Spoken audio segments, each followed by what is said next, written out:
Will the August 22nd, 2023 council meeting please convene? Thank you. Madam Clerk. Thank you, Chair. Proceeding with roll call. Members, if you're participating from non-public locations, please state who, if anyone, except minors, is present with you. Councilmember Pro Tempore Tasha Kama. Excused. Vice Chair Yukile Sugimura. Good morning, present. Councilmember Tamara Paulton. Loa kakaya kakako. Councilmember Gabe Johnson. Aloha, Chair, council members, community members. Councilmember County Rollins Fernandez. Aloha kakayaka. Councilmember Tom Cook. Good morning. Councilmember Nohelani Hodgins. Good morning and aloha, everyone. Councilmember Shane Sinensi. Hello and good morning. And Chair returning back to Councilmember Pro Tempore Tasha Kama. Aloha kakayaka, Chair, and prayers to all of my sisters and brothers here and those who are not. Thank you. And Council Chair Alice Lee. Aloha kako. Chair, there are 9 members present. A quorum is present to conduct the business of the council.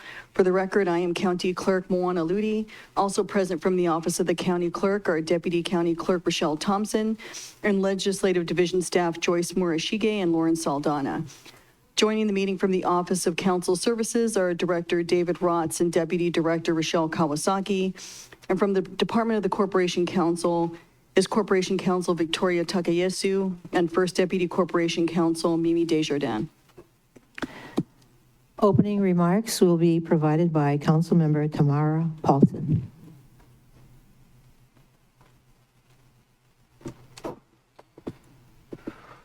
Tamara Paulton, rejoined by phone. Great, Tamara. Why didn't you fucking show up? Okay, mute that person.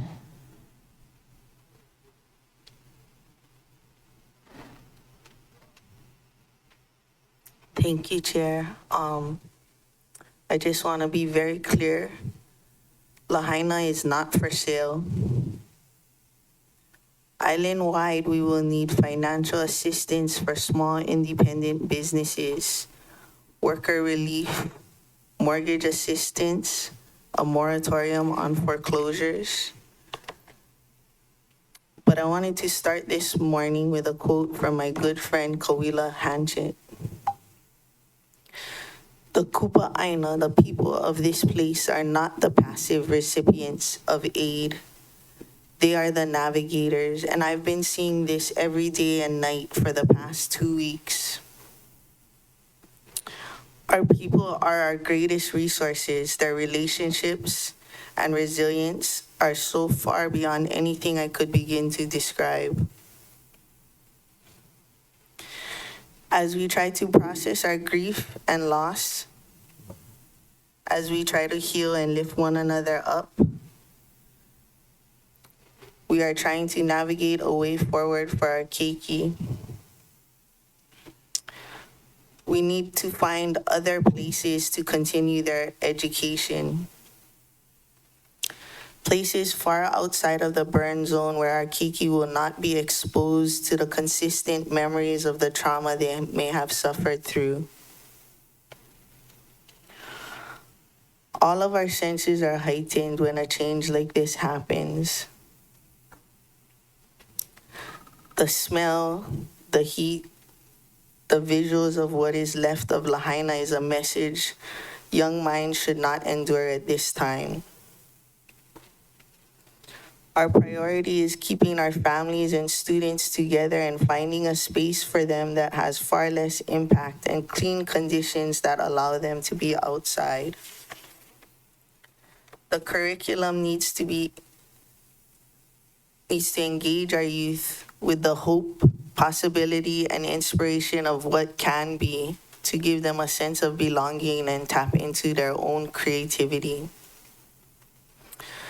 Please know that life on the West Side is still a struggle. Communications are not fully restored. The situation is very fluid and things are constantly changing. Many people have lost their modes of transportation, and although they're out there working day in and day out, they also need support physically, emotionally, and financially. I wanted to extend my greatest gratitude for the people from around the world that have reached out and have sent aid, have come with their bodies to help us, to the Lomi practitioners and all the healers that have flooded Lahaina West Side and lifted us up.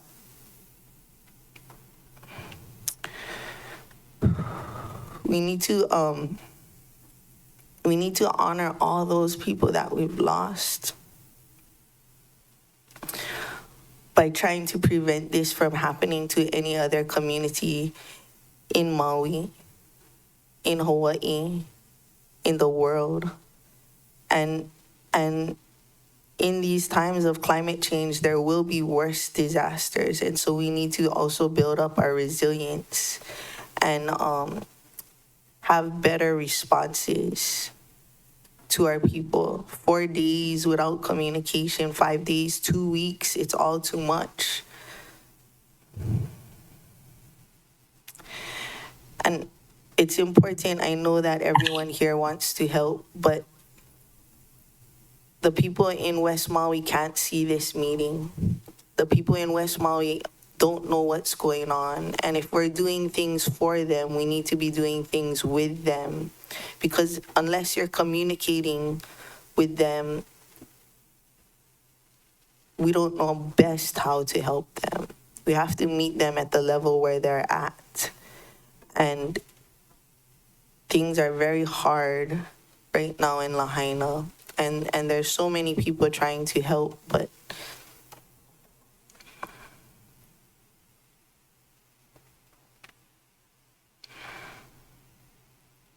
please include us in the plans.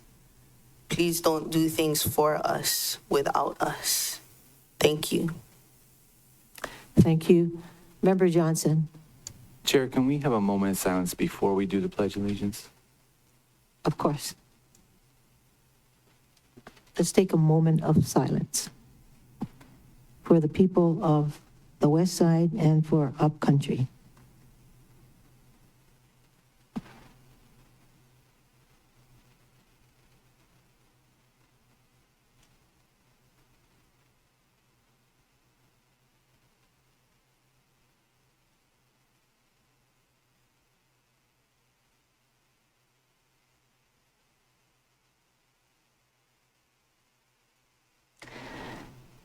May I now ask that everyone join me in reciting the Pledge of Allegiance.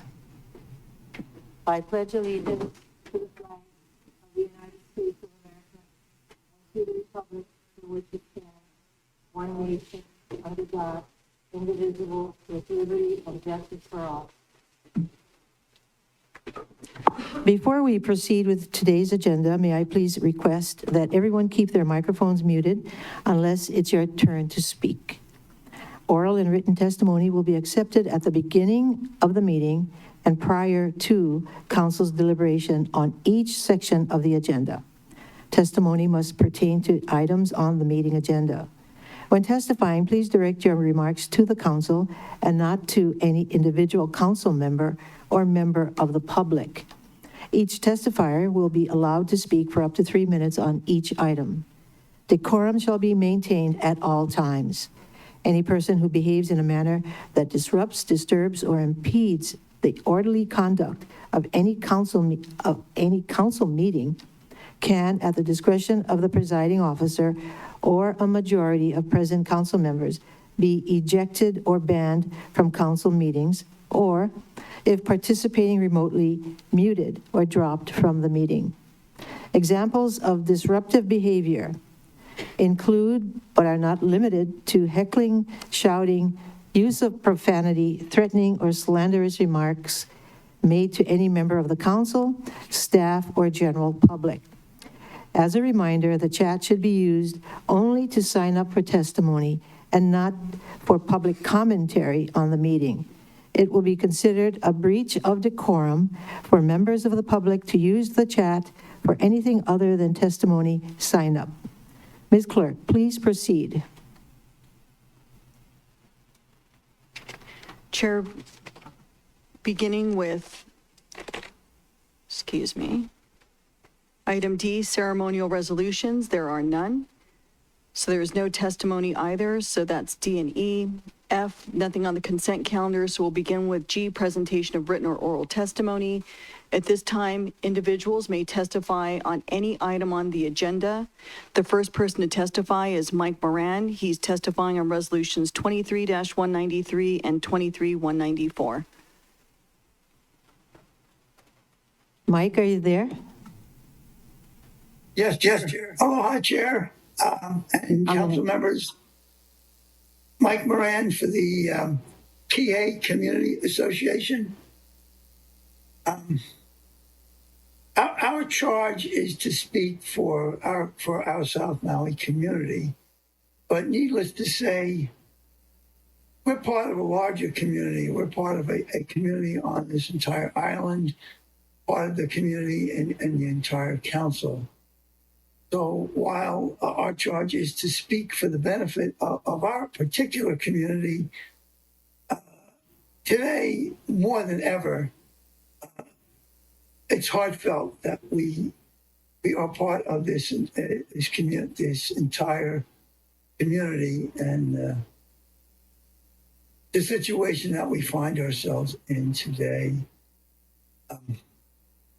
Okay, I'm speaking on two items, please. The first one, the easy one, is 21-193, and we're in support of that. That's for affordable housing projects.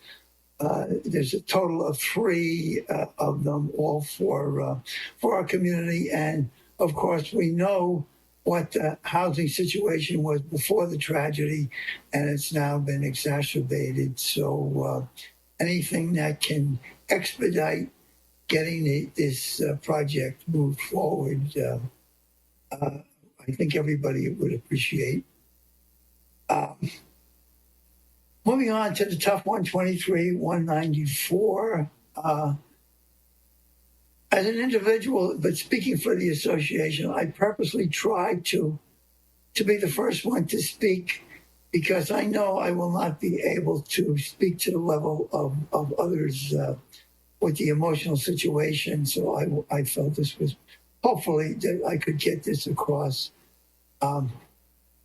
In South Maui, we had the warnings. We had a couple of evacuations. And while you're thinking, hey, this could happen to us, and of course it could. This tragedy that happened in the West Side and to a lesser extent in the country could happen to us as well. So while we're mourning with the poor souls who have lost, those that survived that have lost all their material possessions, we have to look forward and say, let's do everything we can to prevent a recurrence of this in another part of the island. And that's what we're charged to do at KCA, to look to prevention, to learn from this tragedy and hope it's not replicated in our area. We've had warnings before. We had warnings that Tuesday night, and 5 years before we had similar warnings. We just evaded it. So we were fortunate, we were lucky. And we, as an association, we're going to try to approach it. Our next community meeting, by happenstance, we're in a new venue at the Pro Arts in the Kalama Village, and it's on September 19th. And we invite everyone to come to that. And we will be having people, professional people, addressing hopefully how we can mitigate this situation that we have with the dangerous fires. I don't know what else to say at this point, but mahalo for the opportunity, Chair. Aloha. Thank you, Mike. Any questions, members? If not, may we have the next, please? Chair, the next testifier is Justin Hughey, testifying on committee reports 2369, 2370, and resolution 23194, and he will be followed by David Oy. Chair. I have three items that I'm testifying on. My name's Justin Huey. I am a teacher, a third grade teacher from the burned down King Kamehameha III Elementary in Lahaina. And I am testifying on my concerns of the governor's emergency proclamation that happened 3 weeks prior to the fire, and how it suspended 7 state statutes, of which exonerated everything that you guys are in charge of, covers county organization administration. Chapter 46, collective bargaining was rescinded, school impact fees, collective bargaining was rescinded, and to my knowledge, this was the first emergency proclamation in the country that didn't have a preceding incident. Normally it's like a hurricane, boom, we got an emergency proclamation. But this was just, from my knowledge, was just to streamline development on Maui, and it is allocated all decision-making power to one person, the housing officer of the governor, Nani Medeiros, who's unelected, who can trump every single thing that you do and everything that you say and every item that we cover, without any input from the community, without any public discourse, without sunshine law.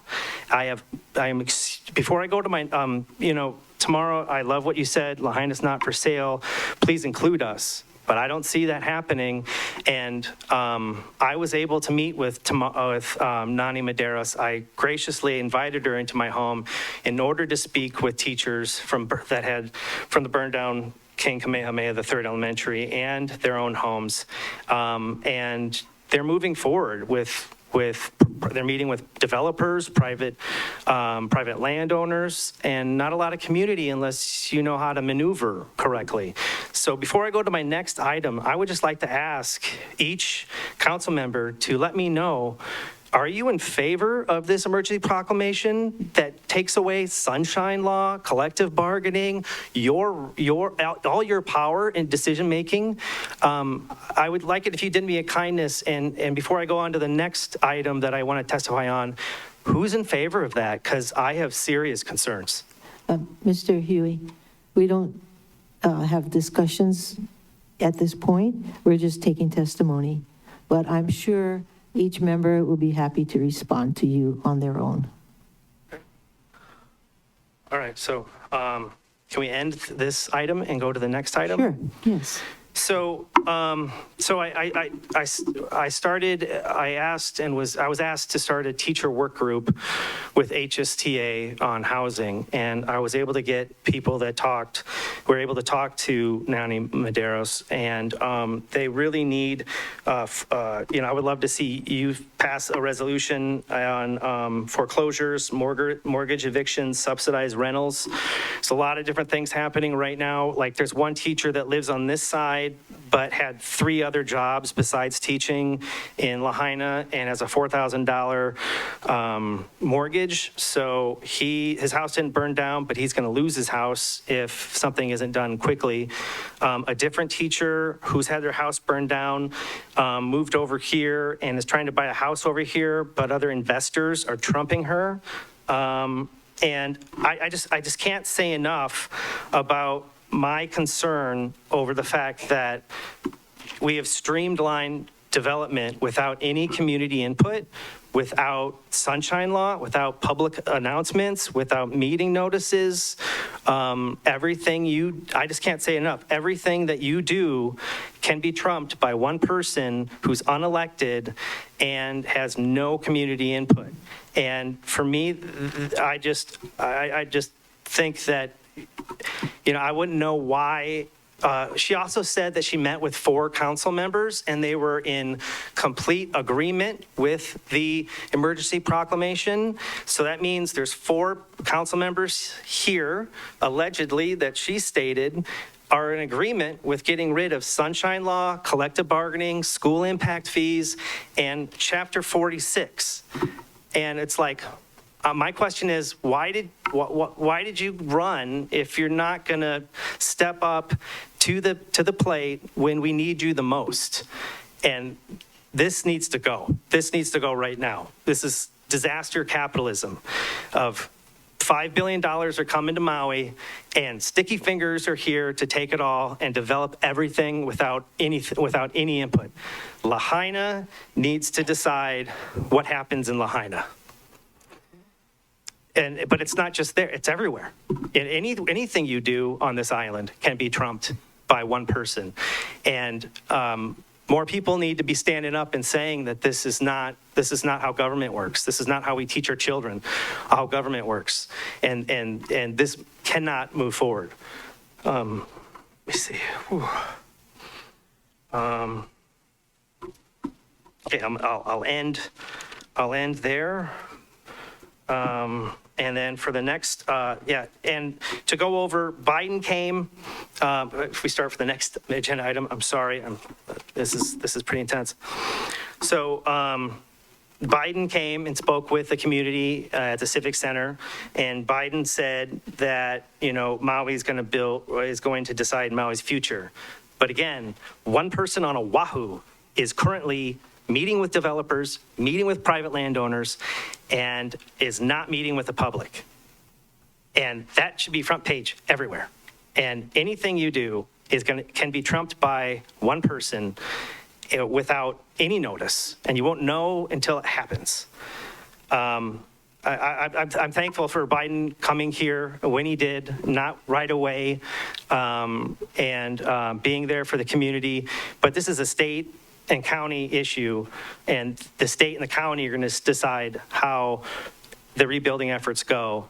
And I would really like to see the county reconsider what if they've been in favor of this, and pass a resolution against the governor's emergency proclamation on affordable housing that happened 3 weeks prior to the wildfire. Thank you very much. I appreciate the time to speak.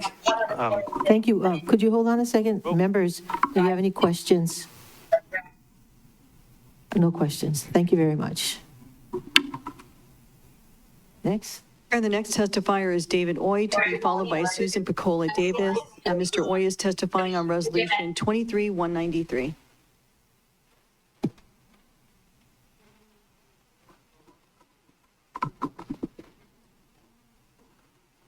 Good morning, Chair, Vice Chair, members of the council. I'm David Oy, the Finance Manager for the Hawaii Housing Finance and Development Corporation. We're also known as HHFTC. I'm testifying in support of Resolution 23-193. We are providing the low-income housing tax credits, tax-exempt bonds, and the gap financing for the project in Kihei, Haliopi, Ikea 1. This project is a 100% affordable 90-unit family project located in Kihei. It will serve those in the 30, 50, and 60% EMI categories with one dedicated homeless unit. This project is currently on its bond closing calls and would like to target a closing in September. The groundbreaking of this project would take place shortly thereafter, and this would enable the commencement of the closing of phase 2 of the project, which is a 97-unit senior housing project serving those in the 30, 50, and 60% EMI category, with a dedicated special needs and homeless unit as well. If this resolution can pass and we can maintain the schedule for closing, the developer anticipates closing both phases, which would total 187 affordable units by Q1 2025. I come here to respectfully request the support of this resolution on the project. Once this matter and building permits are issued, we can actually schedule the project for closing, and we can get these units built, get people to work on construction, and show people that we're actually developing new units of affordable housing, permanent affordable inventory. I'm available for any questions. Thank you very much for your time and the opportunity to be here. Thank you. Members, Pro Tem Kama. Thank you, Chair. Thank you for being here, David. Yes. So my question is, I heard you say that once all your entitlements are in, then you can go ahead and start by 2025 or Okay. end by So- 2025? Thank you very much for the question. So the schedule would be, we could do the financial closing in September, that's our target. Groundbreaking would be this September, and the project, both phases would be able to be completed and open in Q1 2025. So have you considered how you could probably expedite so that it could come online sooner than later? I believe, I'm not on specifically the development team. My role is on this large project is with the financing portion. So we're just trying to accelerate the financing and the closing. And once the developer is able to close on that, I'm sure they will accelerate their development schedule, but they would be the best people to answer that question in terms of exactly how they would do that. Okay, But we would thank be able you. to support in any way we possibly can. Thank you so much. Thank you, Chair. Any more questions? If not, thank you very much for the information. Thank you. Next testifier. Chair, the next testifier is Susan Picola Davis testifying on Resolution 23-194 to be followed by Paul Cheng. Good morning, Chair, council members. Thank you for the opening remarks. They were beautiful. I'm concerned about the resolution because it reinforces the third proclamation by the Maui mayor that is in effect for 60 days, or October 15th. I'm not sure if this resolution has an expiration date, but it has to be carefully looked at. The governor and mayor promising that the Lahaina families will design their Lahaina is full of press conferences saying one thing and then something different. The difference comes from each layer of government power, the state government and the county government. When it comes to emergency management, county top state House Bill 849 passed in June the 3rd, 2014, passes the state governance down to the county. It doesn't remove the state, but the county does have a lot of say in emergency management. Currently, there is the governor's emergency proclamation, the Maui mayor's emergency proclamation number 3, and this resolution that we're hearing today. All three of these, in my opinion, significant limits all powers of the people. Resolution 194 states, with the understanding that residents directly impacted by the wildfires have the most relevant expertise. What do you mean by that? Numbers 1 through 3 of the resolution are specific to council rules and council committee chairs and council committees. But then you have the last sentence, which is saying residents directly impacted by the wildfires have the most relevant expertise.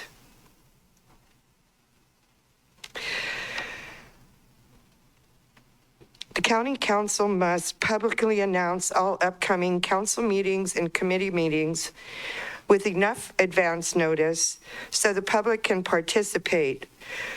They can't because it's largely due to communication issues since the fires. It's almost like we need to relocate this meeting so that the public that has been most effective can actually get here. Or maybe we could get buses to bring people here. There's not that many people in here. I expected more. No, I expected less. Thank you for coming. The public must be allowed to testify at all these council and council committee meetings. The council must hold community meetings to listen to the people of Maui, not to fight 3 with minutes. them.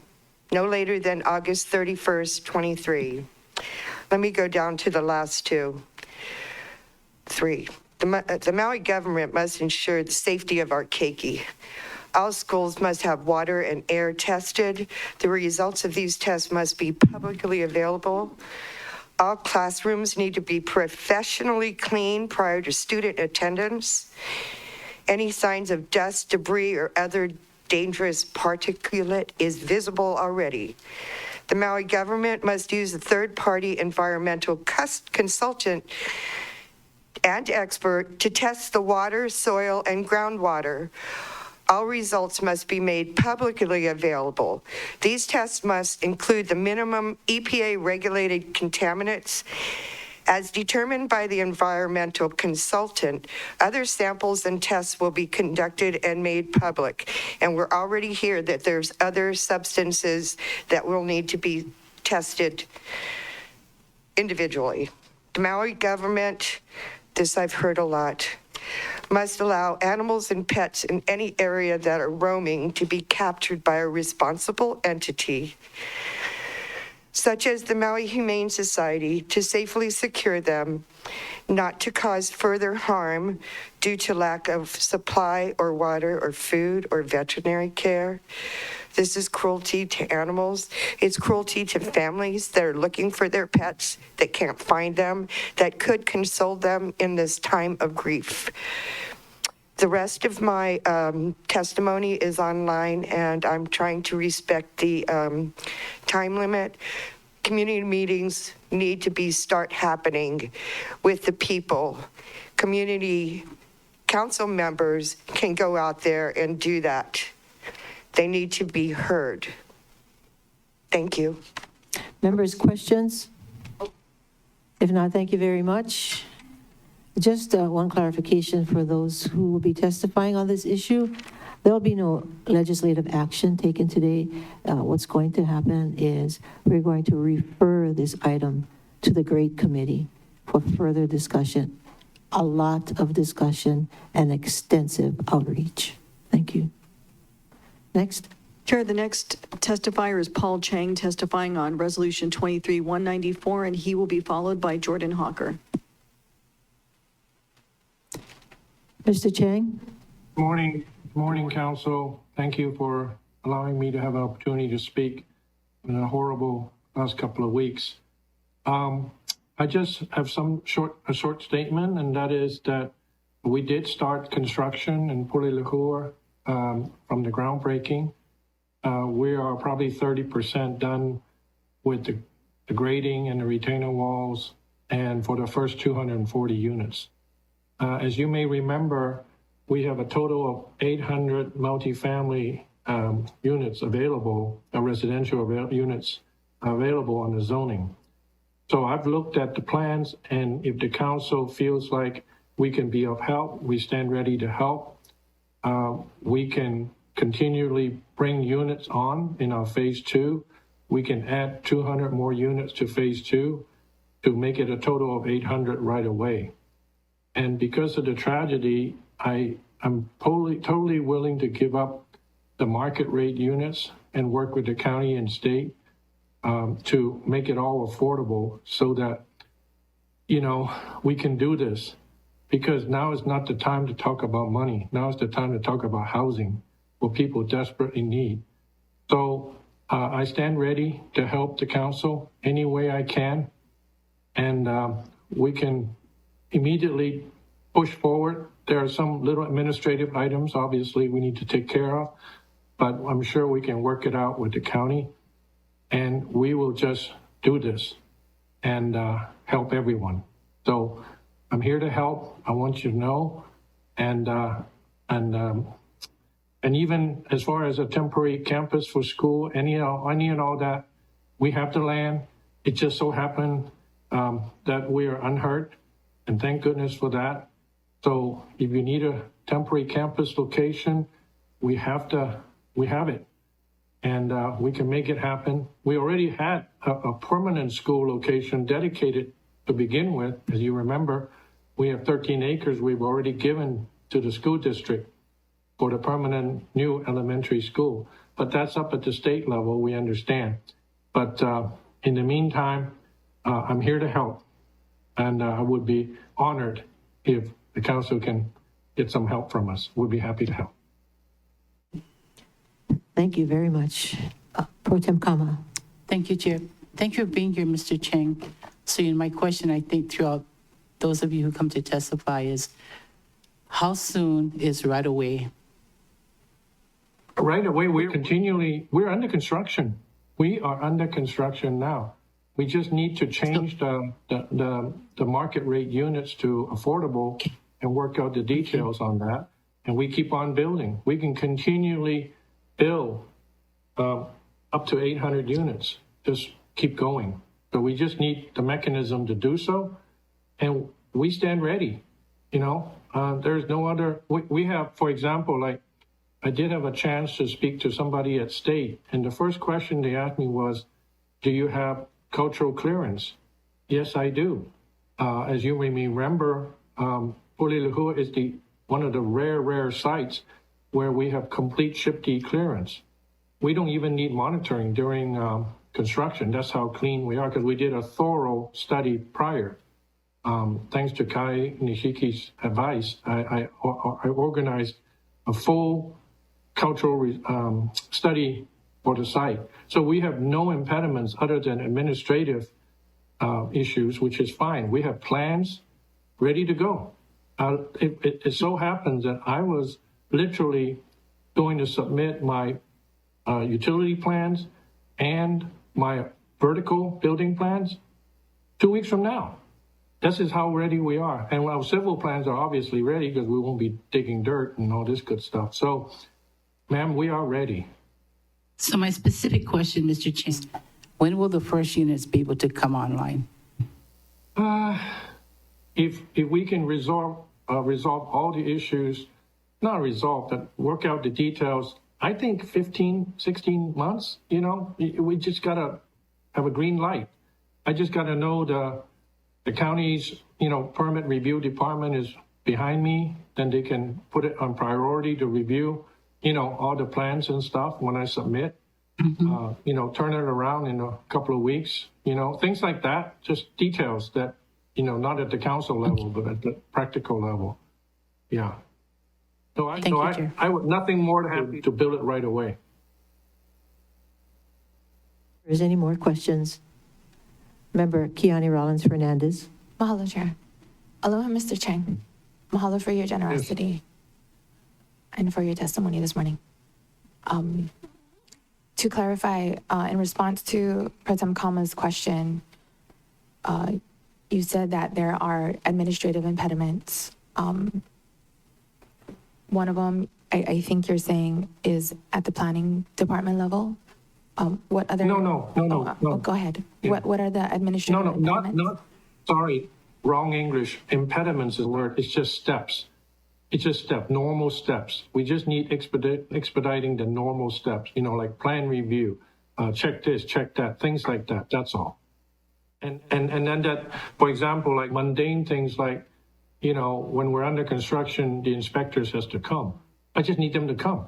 I don't want to wait 10 days for them to come look at one little thing, and then there's another 3 weeks to fix it. Things like that, just a super priority and straightforward stuff. By the book, everything above board, straight up. Just need help. Mahalo for that clarification on impediments, just steps. And were you able to connect with the administration to talk through some of these? Not yet. I think everybody has been so busy, and this is my first chance to talk to you. And I want to get some directions from the council. How many units you want? Do you want it for rental? Do you want it for sale? Obviously affordable. And that has a strategic implication on the future units. How many more do you want? And when do you, what kind? Just tell me, rent or sale? How many? And then I'll go to work. Mahalo, Mr. Chang. Mahalo, Chair. Thank you. Vice Chair Sugimura. Thank you, Mr. Chang, and really appreciate your your testimony and generosity. Do you have your water and wastewater commitments all set? I have wastewater problem. I have been working for 2 years with the DEM. It so happens they're only 1 mile away on the same side of the highway. And we presented full plans. They know about it. They like it. It's been generally understood that it's acceptable to them. I just need, for example, if you want details, like SHPD to review my route, where the pipe goes down the highway or through DHHL land. We've already done the full study for that. There's not many issues. If they want me to go A or B, that's all, which route. And that report is going back to the SHPD this week. It just came out of the cultural study group. So that's one. The water, I have drilled the 2 wells, and I have full design. The well water is good. I need to work with state on the seaworm issue. And then, the county can give me some water because their plant happens to be next to my land, and they won't be needing all the water for a long time. They can give me temporary water, and I can connect that instantly, and we'll have water. Either way, we'll have water. It's just a matter of administratively picking out, which route to go. You all control it all. Yeah. Thank you very much, Ichu. Any other questions? Yeah, we're ready. Any other questions, Yeah. members? If not, thank you very much, Mr. Chang. Thank you, and we'll call me anytime. Thank you. Bye. Next. Testifier is Jordan Hawker, testifying on Resolution 239194 to be followed by Anthony Sands. Aloha Council Chair, aloha Council members. My name is Jordan Hawker.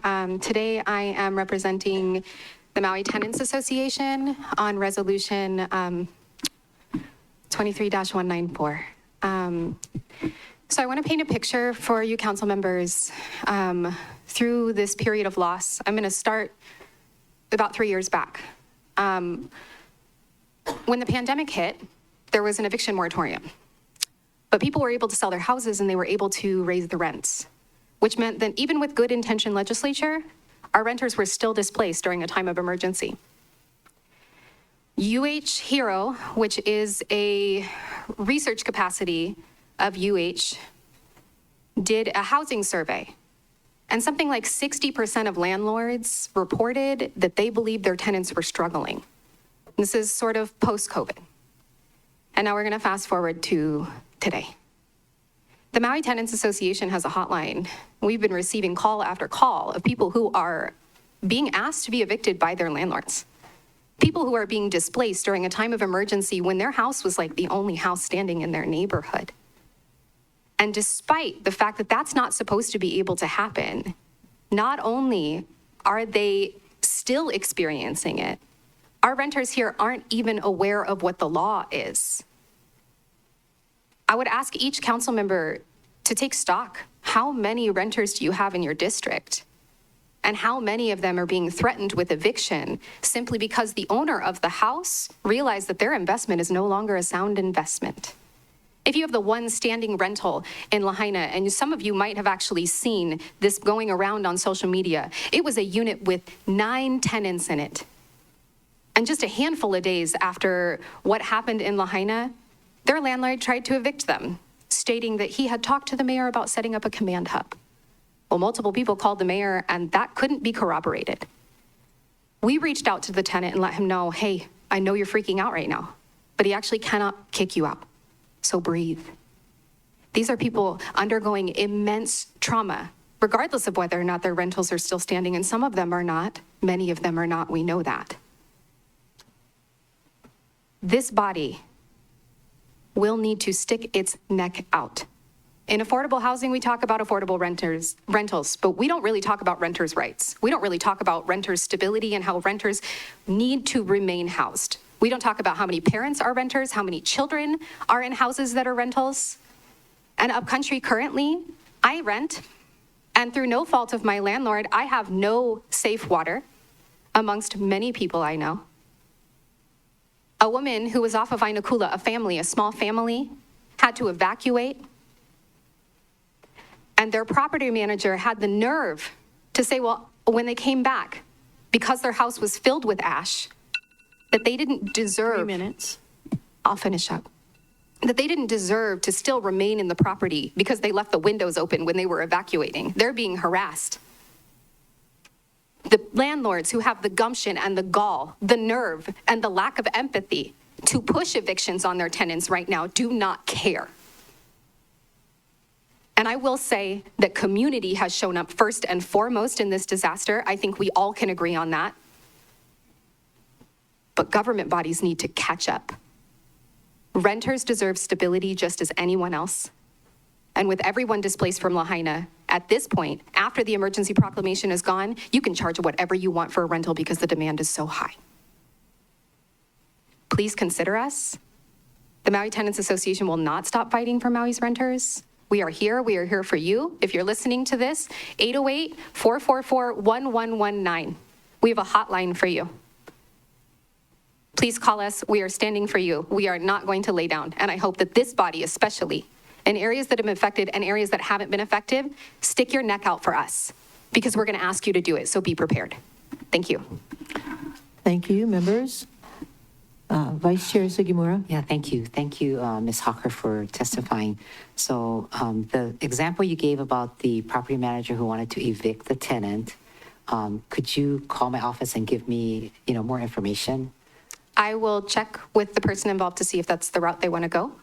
We're holding these tenants, giving them their options, and they're going to choose the way forward. So I will pass along that information. And you can call my cell or you can call my office. Yeah, I've got both those numbers. Thank you. Anybody else? If not, thank you very much. Thank you. Next. Next testifier is Anthony Sands, to be followed by Lisa Darcy. Mr. Sands is testifying on Resolution 23-194.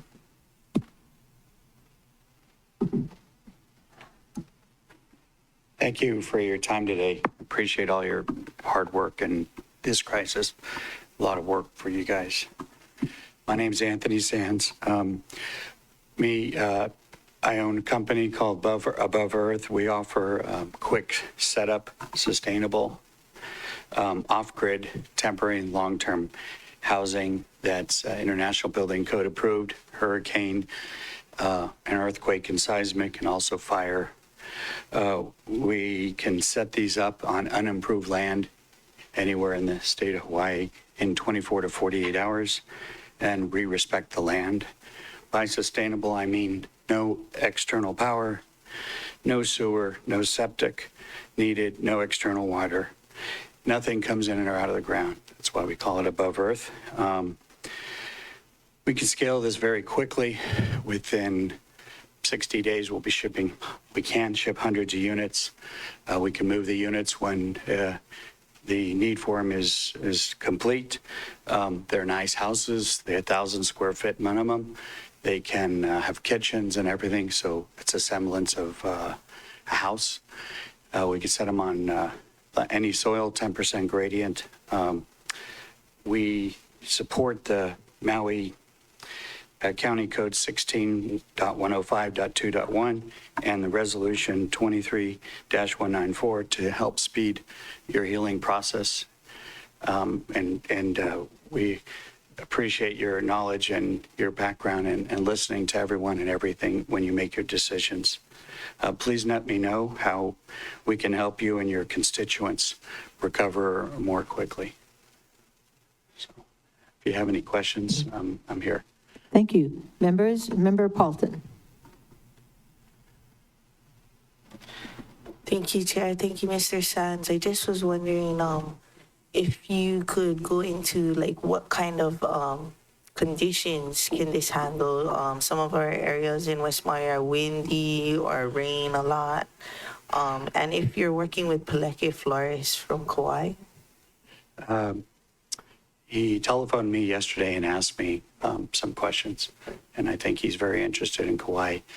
We've tested these for several years now in Fairbanks, Alaska, Juneau, Pakistan, India, Abu Dhabi, Dubai,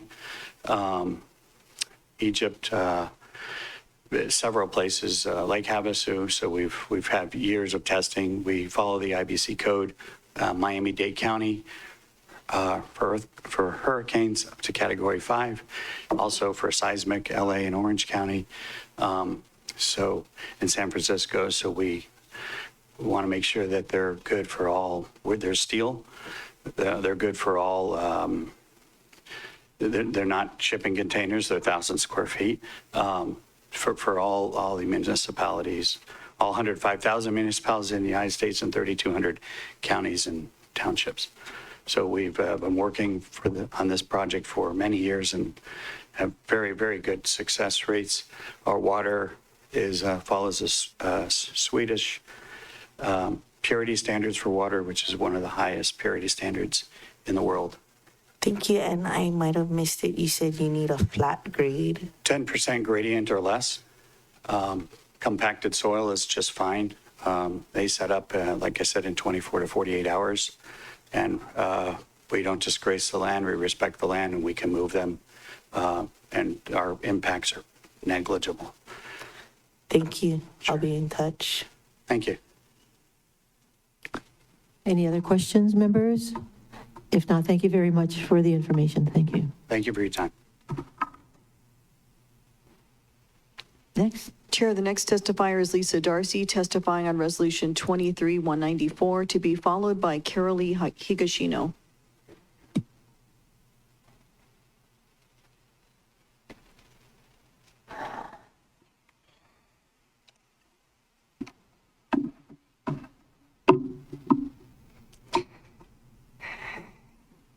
Good morning, everyone. Good morning, Chair.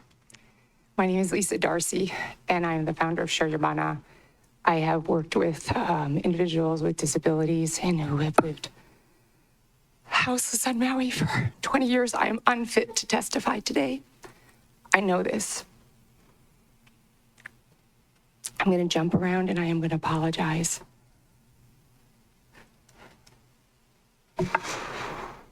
I'm here to testify on 23-194. I am so sorry. 20 years of testifying and bringing education to this community.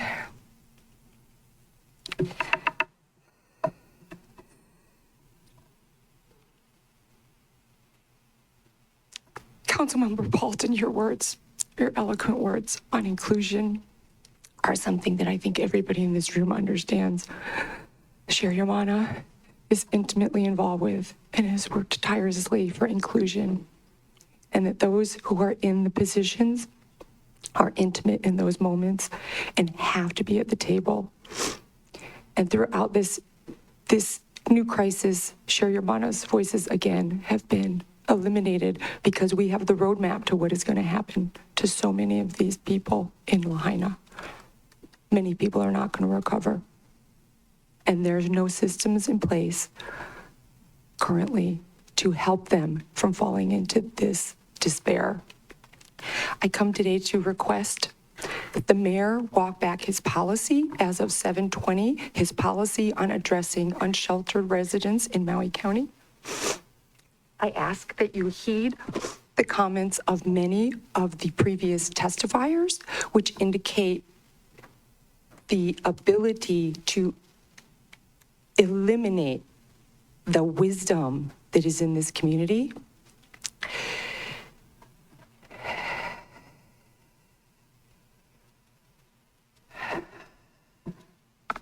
So reverse that policy.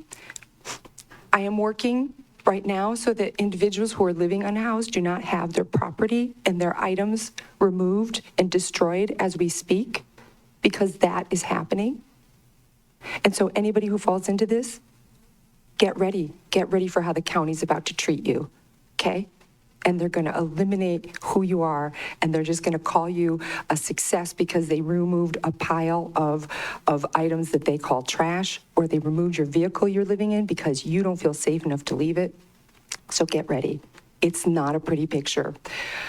I'm gonna change the way I approach this council. I have done my best to be patient and to ask for inclusion, and I'm not happy with being limited to 20 years of experience in 3 minutes. As the national and international press continue to ask the questions, this community has to ask those questions too. I am working with easily 20 people that got housed during this as collateral damage. And their lives are now, most of them are they're even worse off now. I'm coordinating hospital visits because of the way that the system and the governor has imposed rules without any dialogue with any of the people who are doing the work on the ground. It's unacceptable. It's harmful. We're wasting a lot of money and we're harming lives. I have no good news today.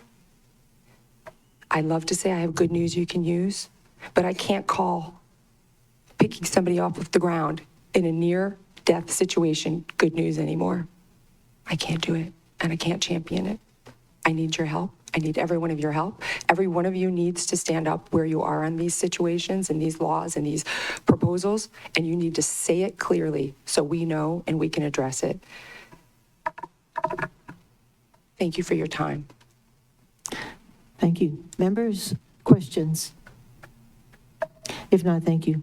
I forgot to say, did I mention that I think I have to legally say I'm a commissioner on the Healing Solutions for Homelessness. I hate missing protocol. And I want you to know that they canceled their meeting this month along with the Maui Homeless Alliance. Okay? Okay? How's that helping? I'm just saying, just asking. Mahalo. Thank you. Next. Chair, the next testifier is Carolee Higashino testifying on Bill 80, to be followed by Kendall Oretta.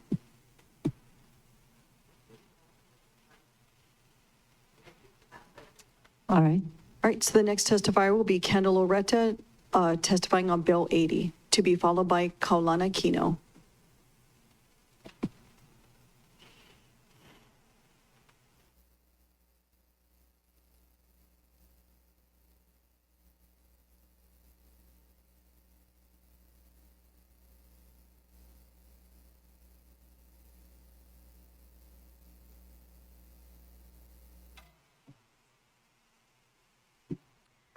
Aloha, my name is Kendall Oretta. I'm here to speak on behalf of a White Orchid Wedding and obtaining our special events permit.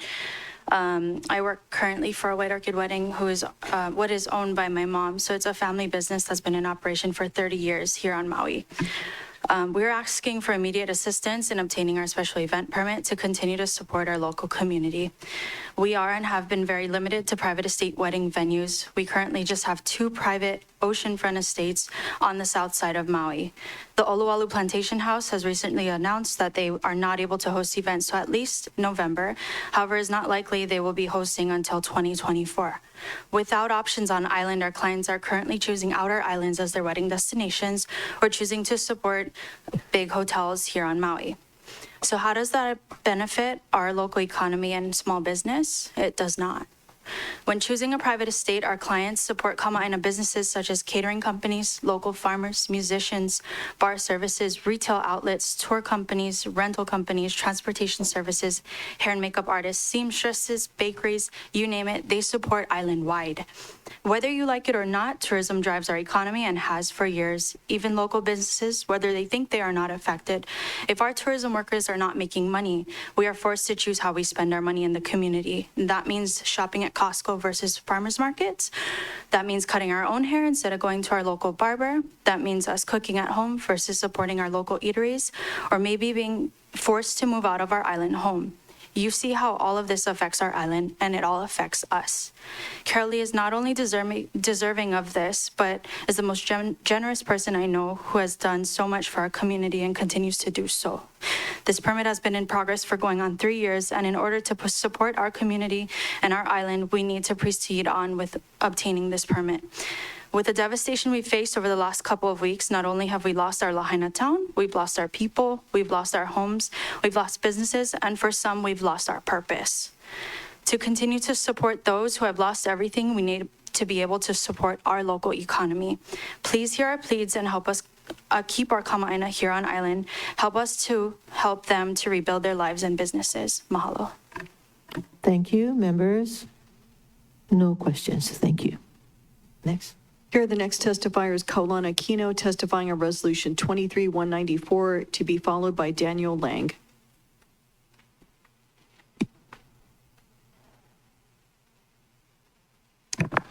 Aloha. Aloha, esteemed Council Chair, Council members. My name is Colin Aquino, and in the interest of disclosure, I'll advise you that I am a battalion chief in the Maui Fire Department and the commanding officer for Wailuku, West Maui, Molokai, and Lanai. I didn't really come here with a plan to speak. I just kind of saw the sign up and did, and I wanted to just share some of my, and so I advise that I'm speaking on my own behalf, not on behalf of the Maui Fire Department. But I just want to share some of my general impressions of what's happened over the last 10 days from a unique perspective. And the one thing that I will say and share is that you have all seen that our community response has been tremendous. It's been incredible. And especially with Councilmember Tamara Paulton leading the way in West Maui, We have set up a lot of good tools in place that can continue. What I would ask is again, not speaking as a member of the Lahaina community, I'm honored to be a servant and to be a guest in their community for most of my fire career. But what I would like to share is, from my point of view, is what we in Lahaina need for responders, for the community, is we need to be accessible. We need our council members, we need our politicians, our leadership to be visible and accessible to our people right now. That is what is going to drive the most hope and going to build the best relationships. I know for the council members here, each of you have staff. I would ask that you either actively, not saying that you haven't, again, I have a very narrow view of the incident only from where I've been for the last 2 weeks. But what I would ask is that you really look at the opportunity to embed with our local communities in Lahaina. You're in a hugely unique time in our county history where really we need you more than we've ever needed you. And that's the truth. Our people, our responders, the community needs you more than we've ever needed you. So I know you have staff. What I would ask is, like Uncle Archie's house, you can embed staff in his daily briefings every day. You guys can get out.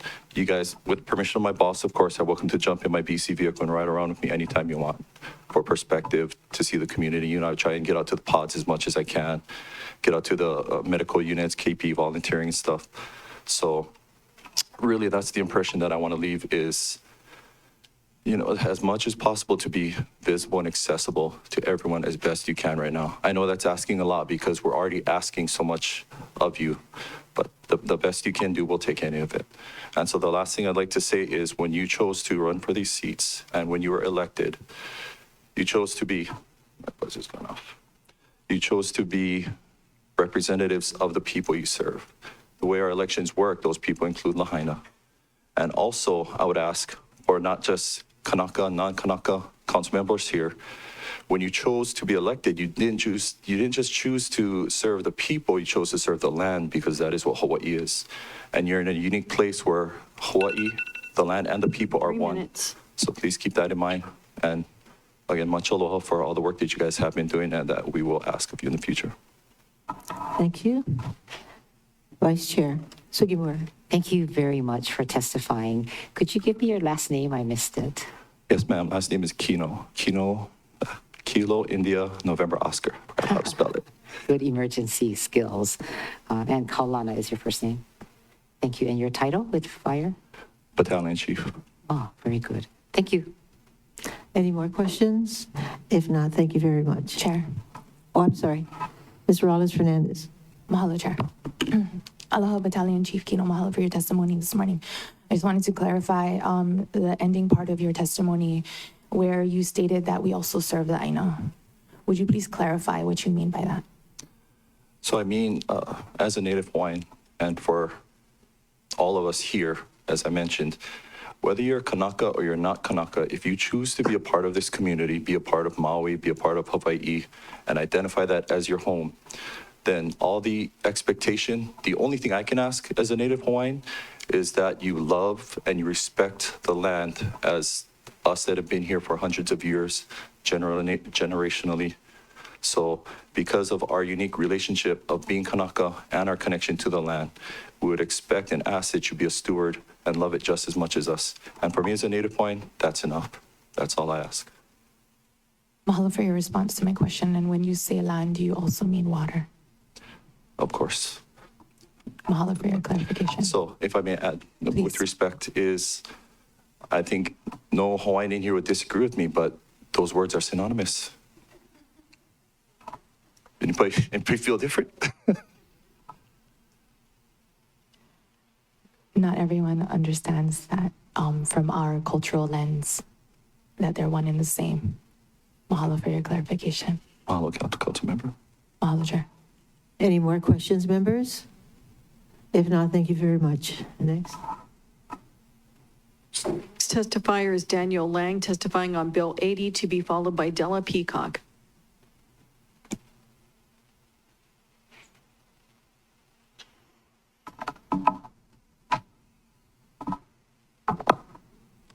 Good morning, Chair Lee and council members, and thank you for the opportunity during such a challenging time for some minutes of your time today. My name is Daniel Lang. I'm the CEO of Cafe LA Restaurants here in Maui. We've been a family-owned business operating for 26 years since my mother and father-in-law, Dana and Michael Pastula, started it in Makawao in 1997. I'm here today representing our family in support of the Higashino family and their struggles with permitting for their White Orchid Beach House in Makena, and just asking for your consideration. Cafe LA Restaurants employs approximately 250 people, and this partnership we've had with the Higashino family is absolutely vital to our operations. Since the first days, we partnered with her, and they provide catering services for hundreds of events in Maui. Kara Lee and White Orchid Weddings has won multiple local and national awards for their outstanding events, as well as their business ethics. She's a pioneer in this industry. She's recognized as initiating the destination weddings for Maui, since she's been doing this for 30 years here on this island. She's also a leader in our community. She's on many boards, foundations, and charitable organizations, and she's used her platform as one of the top women business leaders in Maui to give back to this community, and we just want to acknowledge that as Cafe LA, and are grateful for her and her family. The Beach House in Makena provides this proven leader and our opportunity and a much-needed venue for events in Maui. Without these venues, we do not have the ability to continue to employ our staff. It's not just our staff or her staff, it's many other staff, as Kendall mentioned. This impact is immense. Cafe has grown to these staff members as a result of Kara Lee and their efforts, and these jobs are in jeopardy. The horrific wildfires and impact on the west side of the island have already made an impact to us and many other local businesses. And I don't want to minimize at all what happened, but as we look at the next steps, I just want to talk about this frankly. No disrespect to the much more important efforts that are going on the west side as I talk about this. We've already seen a dramatic slowdown in business. We've made layoffs, and there's uncertainties with us and other partners in our industry.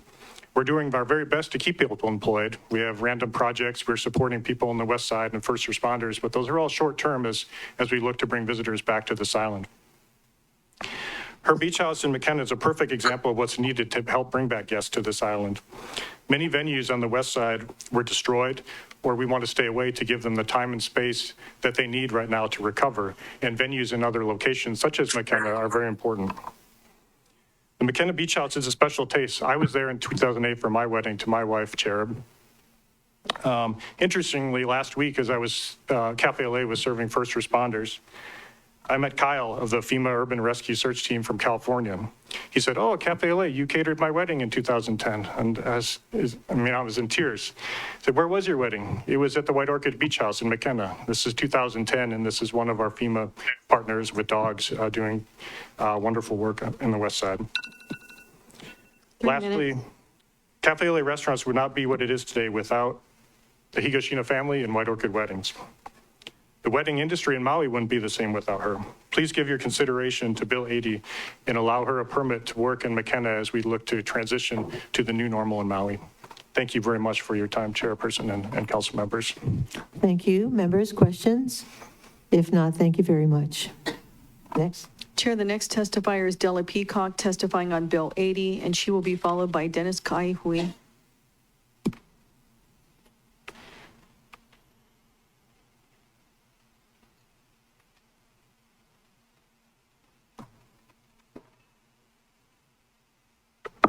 Thank you.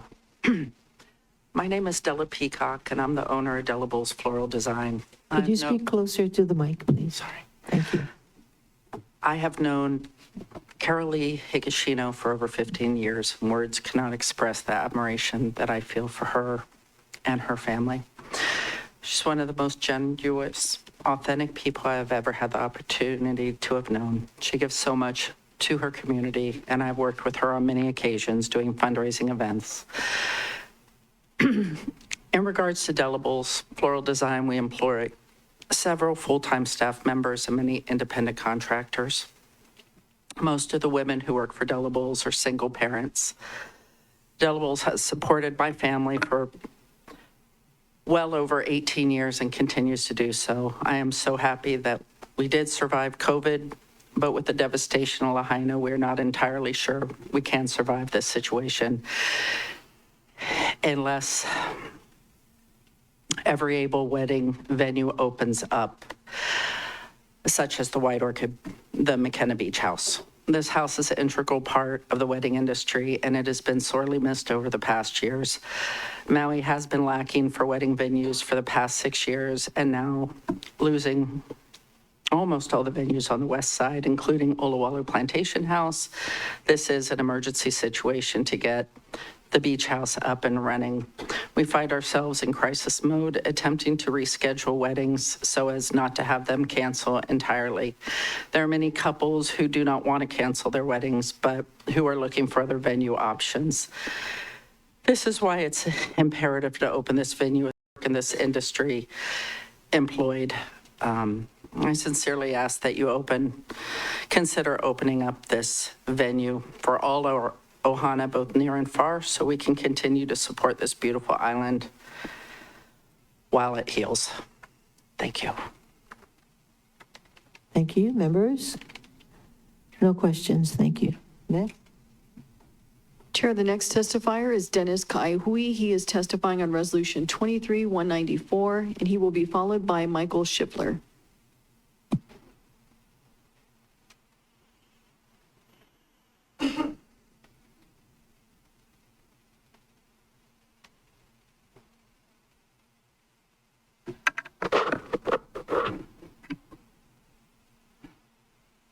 Aloha kako. Madam Chair, if it's all right with everyone, I'd like to give a pulley. Members? Because I am La'au Lapa'au. Members? No objection. No objections. This is Kahiko Pule o Lapa'au. The ancient prayer of healing. Kahiko Pule o Lapa'au. E ku e. E hina e. E ke labi mai a ke ili a ke ia la'au. I mea ho'ola no ka mea ka ko. Pehe aku o ia na pilikia a mena mai a pau. Maluna o kona kina a liko ke ia la'au I la'au ho'ola no'o mako. E ku e. E hina e. E hina e. E. Amini. Some of you understand what I said. Some of you don't understand. That's good. What I'm asking is for medicinal healing herbs. Now, I feel I'm in place in this. I'm important. Because why is that we have all this pilikia going on? So I'm going to continue. I'm Dennis Kaihui. I'm from Kenai. I'm a kahu la'au lapa'au, a practitioner healer. So my testament is about ha'ola lapa'au, ho'oponopono lapa'au, is realigning and breath of life. That's aloha. We must remember that aloha. Okay, ho'oponopono ha'ola lapa'au begins and ends with people. So what I see is we gather together, we talk story because this is part of the healing, okay? But there's a pilikiado. In Honolulu Star Bulletin, August 18, Hawaii Electric got blamed and criticized because they started, the fire started from a down electric power pole that created the fire, Lahaina and Kula. Someone complained Hawaiian Electric should have turned the power off during high winds. And there was a red flag warning condition for Maui County. They still would have been blamed if something else happened, if they did shut the power off. A retired judge from upcountry blamed the ensuing Hawaiian Electric Company because his house got burnt down. Imagine the problems of people, life support device, system not working, and traffic intersection gridlocks. Another county council got blamed. There wasn't enough water in the reservoir tank to peel the fire. What would happen if we were to use all the freshwater resources to peel the fire? That county official resigned from his position because he felt responsible. Why didn't someone blame the National Guard? Because they waited after the wind died down. Another county official got blamed because the warning siren never went on. He still would have been blamed if people ran into the fire of thinking a tsunami warning. On Google's internet that showed videos of people standing and wandering about on Lahaina Front Street. What happened to common sense and people helping people? Listening to the many people that I was impacted by the fire as I was giving massage therapy treatment at Maui Memorial, I realized there are people with common sense that take action and people helping people. It is just that you don't see them, but they are there. They are the ones that that takes action. They are not the ones blaming, complaining, criticizing. They are the silent ones, doing what needs to be done, taking action. If some people still want justice, then why not blame God? Yeah, blame God. Let's put God on trial. God, you are found guilty of creating the dry grass, creating the wind, that down the power pole and light, and created the fire that caused severe damage to Lahaina property, killed, caused death. We, the people, found you guilty and sentenced you to death. Wait now, you are dead. Excuse me. Are in the tire, Excuse the me. water. Okay, almost done, yeah? Okay, mahalo. Okay. As a kahula'au lapa'au, we need to forgive. That word forgive, it's unconditional love, okay? So respect the dead, care for the living, and begin ho'oponopono po'ola lapa'au. Realign ourselves and focus our priorities, needs, read in deep aloha, and move forward. Stay vigilant, okay? So la'au lapa'au is my kuleana. Responsibility to protect the people's dignity and Kanaka Maoli culture, to bring this pilikia to a closure and ask the people, Kanaka, to stand down in your arguments, complaints, criticism, and seek recovery help from already online island agencies and providers. So my proposal for this council, there are three. Before any work, construction, and building begins, I ask only and fully to be done, performed at the impact Lahaina area.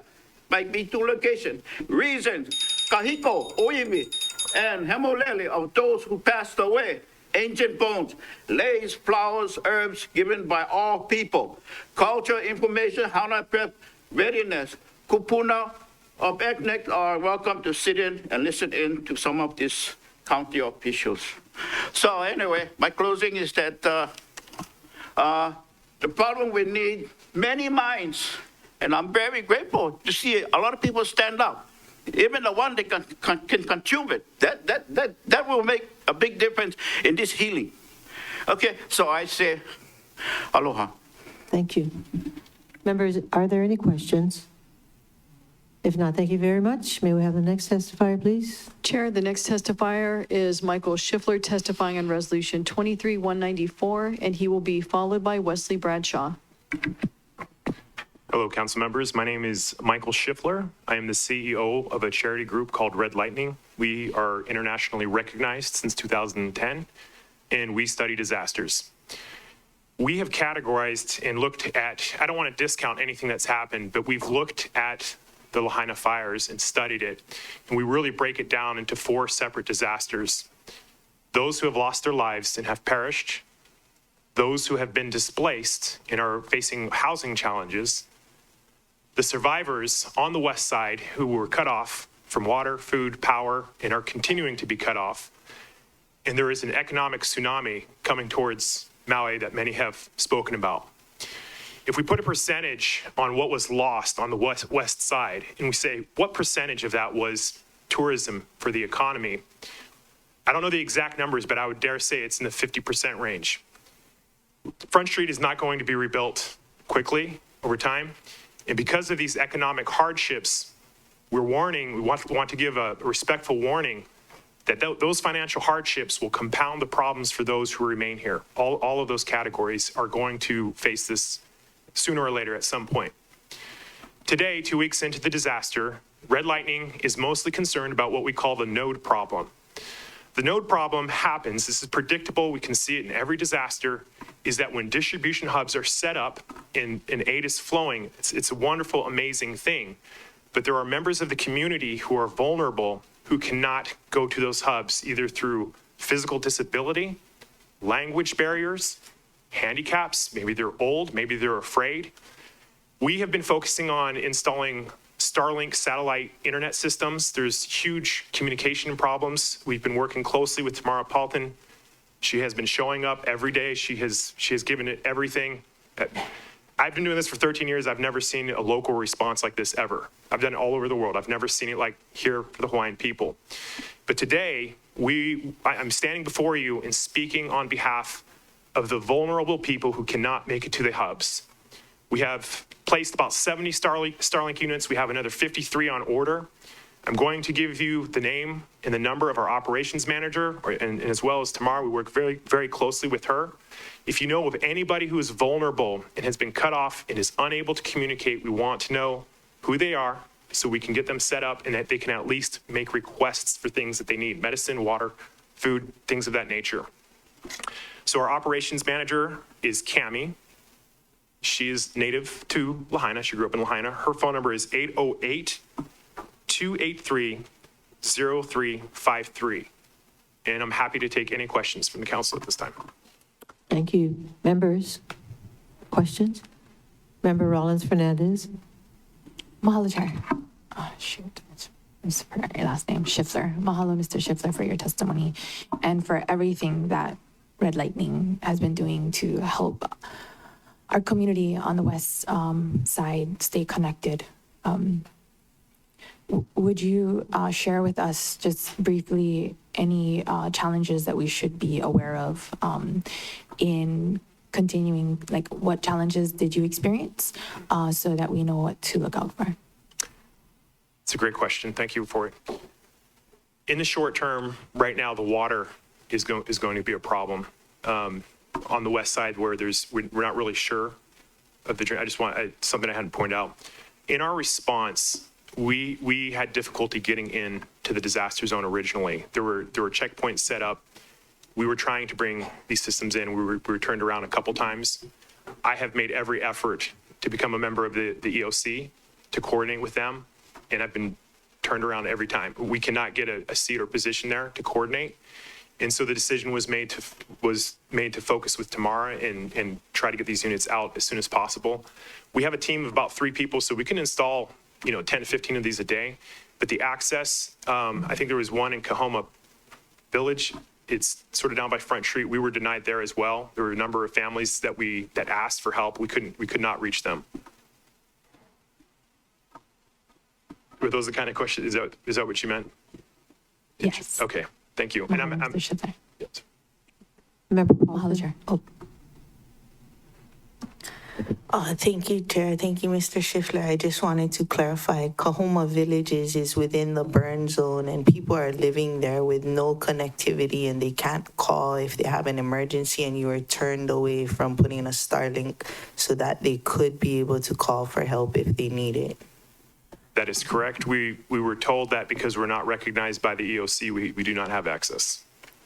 And the additional Starlinks, I was wondering, is that in addition to the $72,000 you've already fronted, you're paying out of pocket for additional Starlinks to help our people? Yes, and we think our number right now will be over 100 units. There's a subscription fee that we have on them. We move them from location to location. So as one user has their cable restored, we would take it and move it. The subscription fees we anticipate will be about $25,000 per month, and we think it'll be at least 2 months. This would put the number in about $100,000 to $125,000 easily for the next 2 months. And have you been getting aid from any of the people that are collecting donations for Maui? We have received individual donations from West Maui donors, just individuals, 50, 100, like that. We have not received any major donations from any other funders at this time. UPS is one of our funders, so we work with the UPS Foundation. And then the money that you have raised, just asking people to donate, those are the sources of our support right now. That's it. Thank you. That's unfortunate. Okay, thank you. Thank you. Vice Chair Sugimura. Thank you. Excuse me. So thank you very much for your expertise and generosity for the Red Lightning Group. And I just want to know then, because I don't understand Starlink. So Starlink, it's a equipment that you would place in a home or a community that may need internet access. And how does it operate? Sorry about that. I should have clarified. And it's a great question because many people have it. There's a company called SpaceX, founded by Elon Musk, and he's the one who's sending up all these rockets with satellites over the world. So the way it works is basically it's an internet system that connects to the satellites. So it doesn't need cable. If cell towers go down, it'll still work. All it needs is a source of power. It can be through a battery, a generator, or an inverter in a car. And this would give the user access to the internet to make phone calls, text messages, emails. It's extremely useful in disasters because comms go down. We'll probably continue to do this moving forward, but it's a vital tool in response. It's probably one of the most important ones because it allows for coordination, calls for help, direction of resources. Without that, the survivors are operating in the dark. So it's a fabulous, incredible tool. SpaceX has even provided these to us at a huge discount, I think 70% off on most of them. There's a subscription fee, and we're working through those things, but they've been an amazing partner, and we look forward to as many as we can put down, we will. Thank you for that explanation. And what is this? How much is this subscription fee? And is it like monthly? Is it? Yeah, it's a great question. There's 2 units that we're putting down. One is a residential model, which supports up to 5 users. One is a high performance model, which is really designed for businesses. That will support up to 200 users. You can set these up as residential units, which means they would stay stationary and they're not really supposed to be moved. Or we can set these up as mobile units where we can pick them up and move them freely. We have opted at the recommendation to do almost all these units as the mobile units because it allows us to move them from user to user without having any of these extra hurdles to jump through. The residential units, their retail price is $600. Per month? That's just for the hardware. Oh. That's just for the hardware. And we've gotten, the price changes depending on when we order. With the first few, we paid full retail. Then we got them at $160, now they're at $190. The high performance models, those run $2,500. We were able to get them through SpaceX for about $1,000. And we bought as many as our budget would allow. Then there's a monthly subscription fee, which is $200 to $250 per month. So if you figure if we have 100 of them and we're paying the $250 per month, that adds up pretty quick. Okay, thanks for that explanation. Yes. Member Paulson. Thank you, Chair. I just wanted to clarify, when you explain those things, people think that if you put it up, say, at Maui Breakers, that people can have internet in their home, but there's a certain radius, isn't there, that it'll work. So if you have a whole apartment building or hotel full of people, they'll need to come to the office to have access to that service. Is that correct? That is correct. So the signal comes into a satellite receiver, which goes into a Wi-Fi hub. The Wi-Fi hub is limited by about 100 feet, so in a radius. So you have to be in that radius for it to work. And if you're not, then you're not going to have access. So we're trying to set these up in high traffic areas.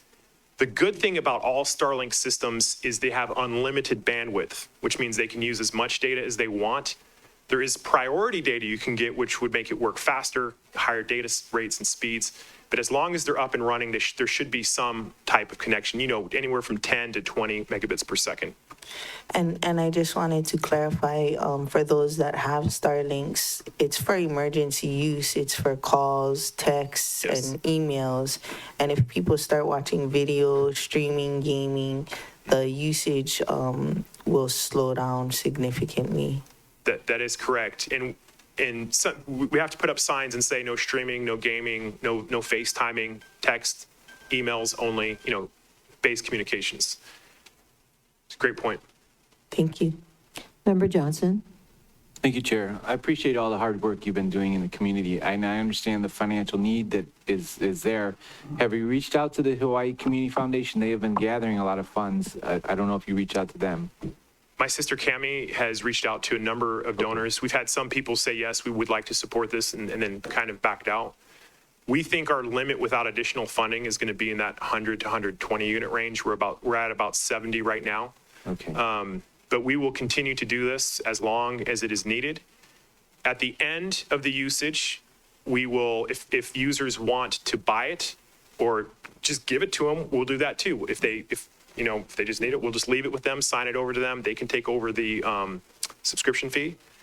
And that's how we envision this. Some of we'll give them back to us, and we'll take them and put them in storage. Okay. And as far as your comments, as far as getting denied to the EOC, I also got denied to the EOC, so it's hard to get in there. Yeah, I understand that. Thank you, Chair. Member Rollins Fernandez?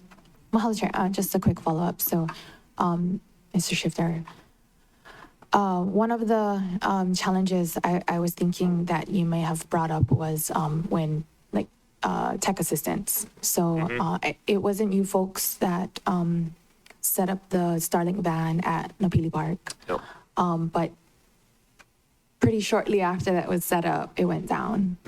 And then, Member Bolton can correct me, but I believe it took a couple days before it was fixed and brought back up. So do you identify that as one of the challenges as well? Yes, there is a certain amount of support. Sometimes there are problems that need to be reset. There's additional value we can bring with bringing in routers and splitting the hub and making it wider and things, but sometimes things do happen, and not everybody can set them up. There is a little bit of technical know-how. So if we set them up and there's a problem, they can call us. We'll come out and service it until this is done. We're committed to that. Mahalo for that. Mahalo, Chair. Anyone else? If not, thank you very much. Members, it's about time for a short recess. So let's say recess till 10:45.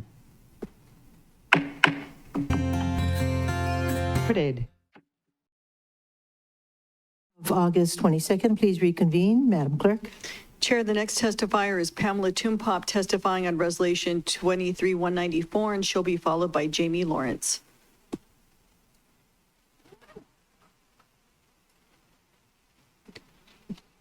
Ms. Tompop, it's your time to testify. Just now. Okay. Wow, what an important day. Thank you all for being today. As we're hearing, and we too have experienced some challenges in connecting with the EOC and connecting the EOC with resources that we're receiving. But we're thrilled to see this meeting and everybody coming together around Resolution 23-194. And we want to echo the sentiments in the whereas clauses in the resolution. We join with all of Maui County residents in solidarity, sympathy, and mourning for the lives that have been lost in this disaster. We're all heartbroken, and as was said earlier on, we all know people impacted. We've lost valuable cultural and historic assets, and numerous Maui County residents have lost their homes, possessions, pets, businesses, jobs, and schools, and are facing short and long-term loss.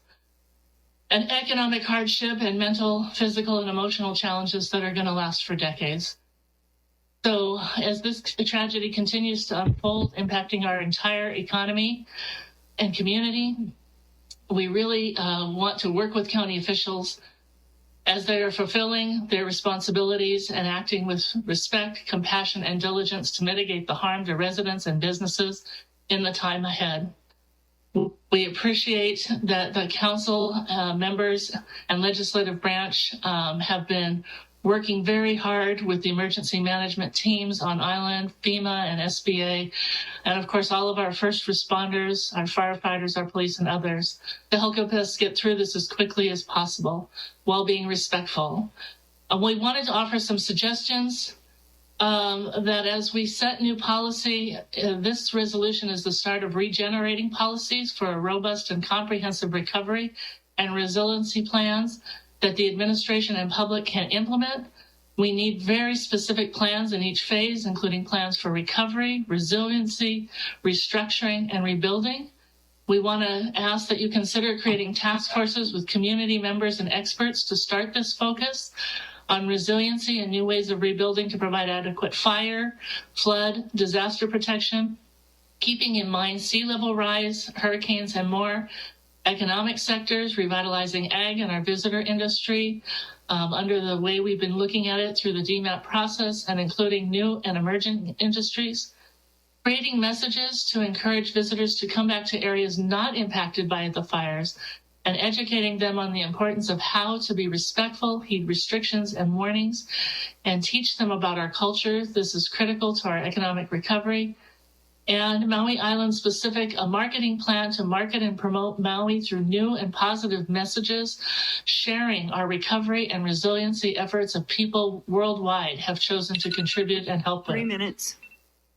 I have so much more to say, but I will stand on our written testimony. I think there are some fixes that need to be made within the system. We still have businesses who can't get out and see their properties. We've got FEMA and SBA, and we're trying to convey critical messages to help people get access to services as quickly as possible. The Chamber is here to help all businesses.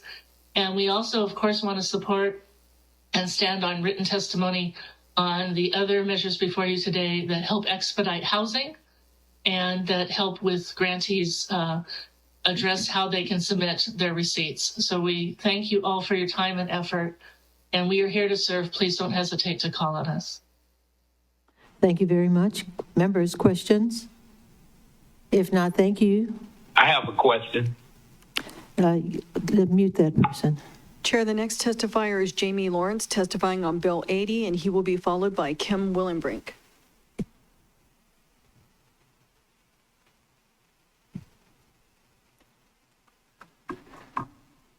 Good morning, Madam Chair, council members. Lovely chamber you have here. I have Tropical Maui Weddings. That's our family business, and I'm here to support Carol Lee and the Higashino family in their attempt to get a permit for the White Orchid Wedding Beach House.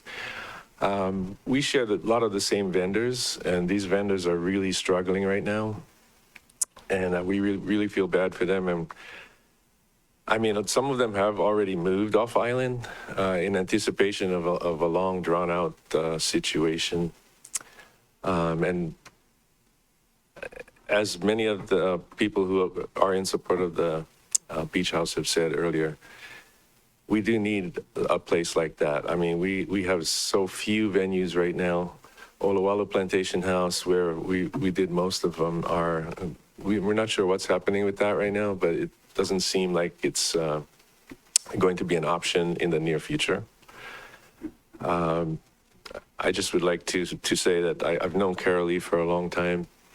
We've worked together for 30 years. We're friends, and she's a woman of her word. She's going to do what she says she's going to do, and I know that's important on a permit application like this. You got to count on, are they really going to do what they say they're going to do? And I know she will.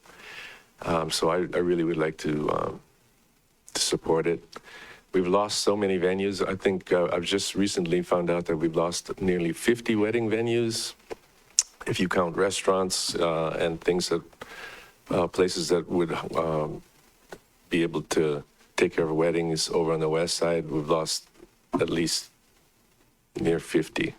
And so I ask you to please help this industry, help our vendors, help them stay on Maui, and so that we can all be here and be successful and help our Lahaina partners and our neighbors, our family. Thank you. Thank you, members. Member Paulton. Thank you, Chair. In my first year, we did also permit another family. Are you working with them in Wailea, McKenna area? McKenna? No. Why not? I'm not aware.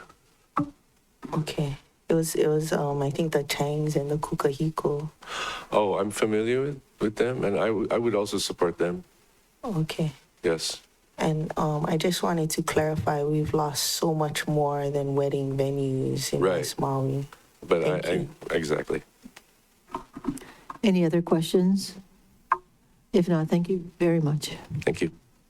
Chair, the next testifier is Kim Willenbrink, testifying on Resolution 23-194, and she'll be followed by Robin Knox.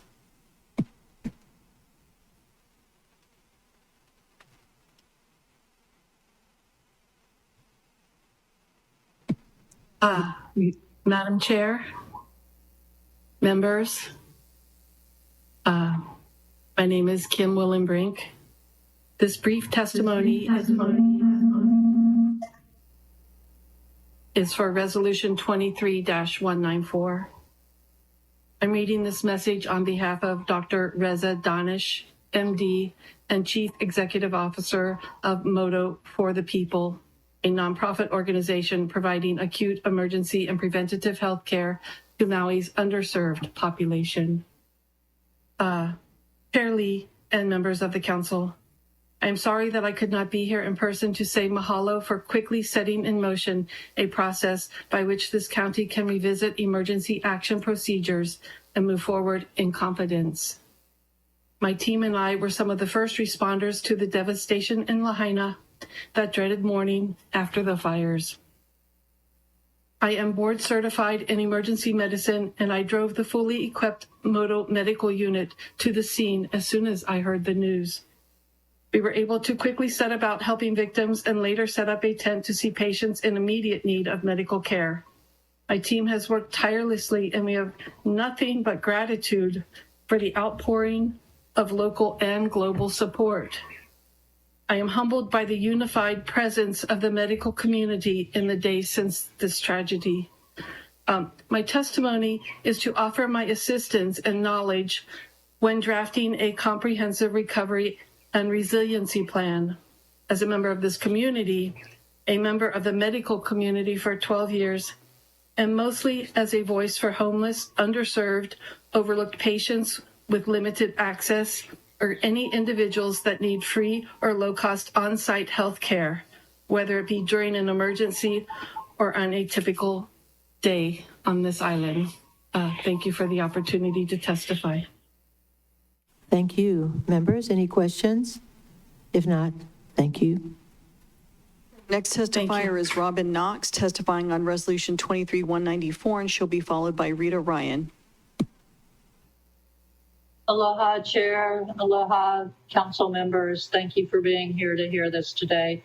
My name is Robin Knox. I'm testifying in support of Resolution 23-194. I'm an environmental scientist and testifying on my own behalf. I moved to Maui County from my home state of Louisiana after Hurricane Katrina. The aftermath of Katrina shares with the aftermath of these fires the impacts of having large outside sources of aid coming into a community with a unique culture that is different from the mainstream U.S. culture. We need to make every effort to keep Maui's families on Maui. When families are moved away in order to provide them housing, they may never come back, even if they want to, due to the economic challenges of doing so. If we fail in this, it will irreparably change the culture of this place, both the Hawaiian culture and the rich, multi-generational, multi-ethnic culture that makes Maui Maui. So I implore you to do all within your power to keep Maui families here, to keep people who are currently housed, whether they be owners or renters, in their homes, and to provide expeditious housing here on Maui for displaced people, even if it's temporary. Make a pathway for local businesses to be part of the response. Not only tourism or lodging or food or construction, but also every kind of service and supplier, including our often overlooked local science and engineering services firms. Firms that are not already engaged in a federal contracting program cannot directly access this economic opportunity. However, the prime federal contractors already in the programs can subcontract to local firms. We will have millions, if not billions, of dollars pouring in for this recovery, so please make sure that there is a pathway for Maui businesses and employees to be able to benefit and keep some of that money in our local economy.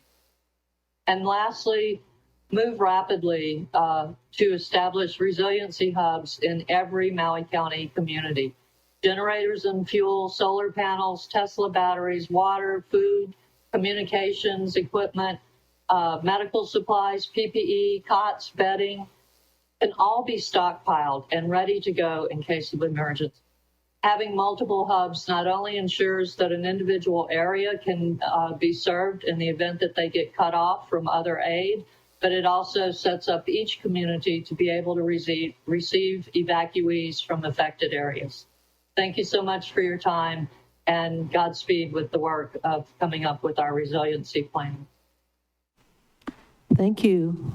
Thank you for those suggestions. Members, any questions? If not, thank you very much.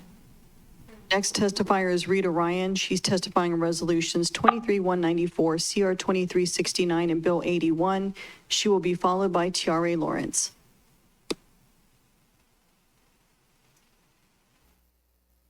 Aloha to the council and to all of the people of Maui. My name is Rita Ryan. I am testifying on the resolution 23-194 as a member of 350hawaii.org, the Maui chapter. I am testing as an individual on Bill 81, and I'm testing as a member of 350hawaii.org on resolution 23-69. First, I want to hold in our hearts all of the victims of this wildfire and make the changes necessary in this community to honor their lives and their all that were affected. And I want to recognize that this was a climate disaster. There's no other way around defining this. The hurricane was 600 miles offshore, but whipped up enough winds and the drought. Those two conditions led to the fire. There were other things we didn't do right that we're going to learn from, and we're going to change, and we're going to fix those things because we have more of these disasters to come, unfortunately. I want to support the Maui Resiliency Hub. I know this started a couple of years ago, and there was community input on it, but we really haven't seen anything being developed around that. And I agree with Robin Knox, the previous testifier, that we should accelerate the development of these community resilience hubs. Most of us took to social media sources like Nextdoor to find out what was going on and to inform each other. So we need a resilience hub, somewhere we can go, a point in each neighborhood where we know the resources can be dispatched from. I wanted to also remind us about the study that came out after the 2019 wildfires, from the cost of government commission on the report of wildfire prevention and cost recovery on Maui. There was a really lengthy 4-part report, and if you read it, it almost predicted the Lahaina wildfires. We knew what was coming, yet we didn't react in time. We weren't proactive, knowing what was to come, and here it came. So we need to move fast. We need to move faster. We know these things are coming. We know that floods, we know sea level rise, we know these things are coming, yet somehow we're waiting for the disaster to tell us that it's really real. Biden said, to build back better yesterday, right? But we can't waive sustainable green building principles. We need low impact housing that does not contribute to the climate crisis that created this disaster. That $5 billion coming into the community, we want to rebuild without contributing to greenhouse gases, without worsening the problem. Otherwise, we're not being very pono about how we spend this money. Although sustainable and green building. 3 minutes. I have 3 resolutions. Do I get more time? You can move on to your next, please.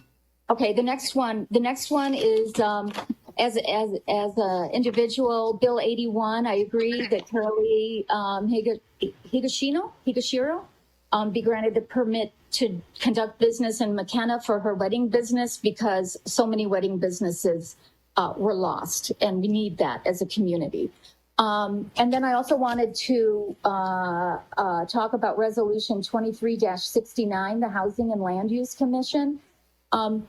Item number 9 on that resolution, the energy conservation measures, talks about energy, sustainable design, and environmental stewardship. This feels like greenwashing. Those 3 things are all different things. Those are not under energy conservation. Sustainable building design, right, is not just about energy conservation, right? It's about the uphill and downhill effects of the materials that you use and the environmental stewardship. It feels like it was all shuttled under item number 9 to, check a box. And I think we need to look a little bit closer about how we build our housing here on Maui sustainably and the total cost of ownership for the residents of those homes, because it's been proven in California that rebuilding with green sustainable housing, although it costs a little bit more upfront, it saves the homeowners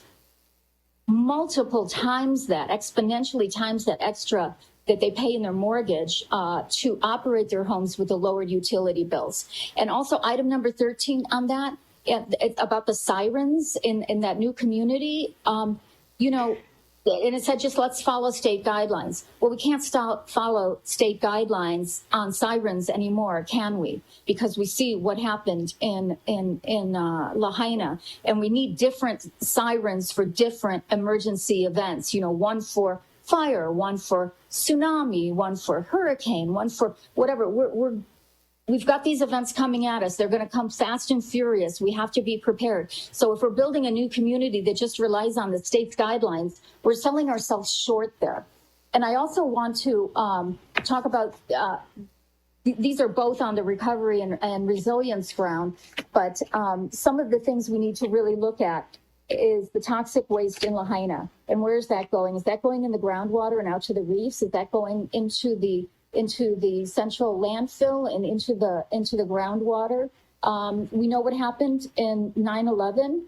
People that were exposed to toxins and got very, very sick. We can't let that happen here. We have to act now in the recovery efforts to make sure that we're not sickening our environment worse by not paying attention to these things. And I also have my biggest issue on the recovery and resilience issue is point number 2. The rules of the council are suspended as necessary. That's scary because we want sunshine laws to permeate everything that the council does. So there's no clarification on that. And we are asking for clarification on that in that resolution, that what rules of the council, all rules of the council, and how, to be suspended so that we can act quickly. Yes, we want you to act quickly. Yes, we want to suspend some rules, but not all rules. Thank you. Thank you. Member Paulton? Thank you, Ms. Ryan, for your testimony. I was wondering if you could clarify the part that you had said about the state guidelines in relation to the emergency alert system. What specifically is the wording that you think needs to change? The wording, hang on a second. I got my notes here.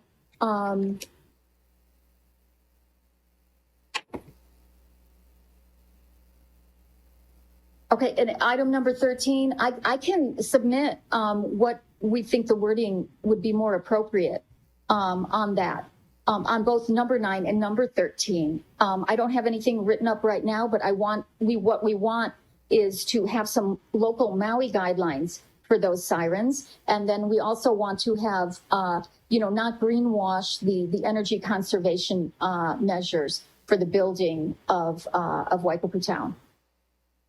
What is it that you're trying to correct with the guidelines you want for the emergency alert system? What I want is local Maui control on that. We followed the state guidelines. They were unclear. Our emergency management agency did not sound the alarms because there was vagueness in the state guideline as to whether they be used for fires or only tsunamis. And we want. I'm on the site. And in 2006, Executive Order 13407, it can be used in situations of war, terrorist attack, natural disaster, other hazards to public safety and well-being, public alert and warning system. So I think it's there. It was probably user error. And Yeah, I think it's still vague. I grew up in a tornado town, and we had certain sounds for tornado watches and then another sound for tornado warning, meaning the tornado touched down. And everybody knew, you learned in school, which one was which.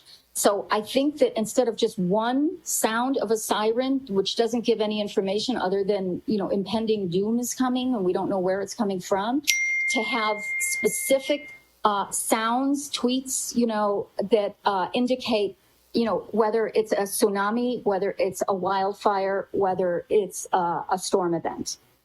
Thank you for that clarification. I see what you're saying now. Yeah. Any other comments or questions? If not, thank you very much. Chair, the next testifier is Tiare Lawrence testifying on Resolution 23-194 to be followed by Kai Nishiki. On my call, council members.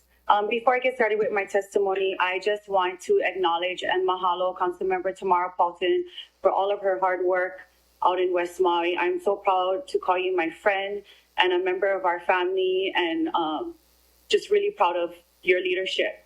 And mahalo, Chair Alice, for putting this important item on the agenda today. I have a lot that I want to say, but I'm just going to go right into it. Emergency proclamation, affordable housing, the proclamation. I have a lot of concerns around the sunshine. I would like to see sunshine be amended and implemented back into the emergency proclamation. So if you could pressure the governor to do that, I think that would go a long way. FEMA, the funds, this disaster relief fund has me very concerned because I want to make sure that our local companies have access to securing that large contract. But unfortunately, I'm hearing conversations that they're in negotiation with a mainland contractor. I'm a firm believer that we have the talent and the capability of securing these large contracts, or perhaps the county should consider the state acquiring the large contract under the emergency proclamation, and it would streamline a lot of the work through the emergency proclamation if the state was to secure the contract. So I'm just putting it out there. I can elaborate more.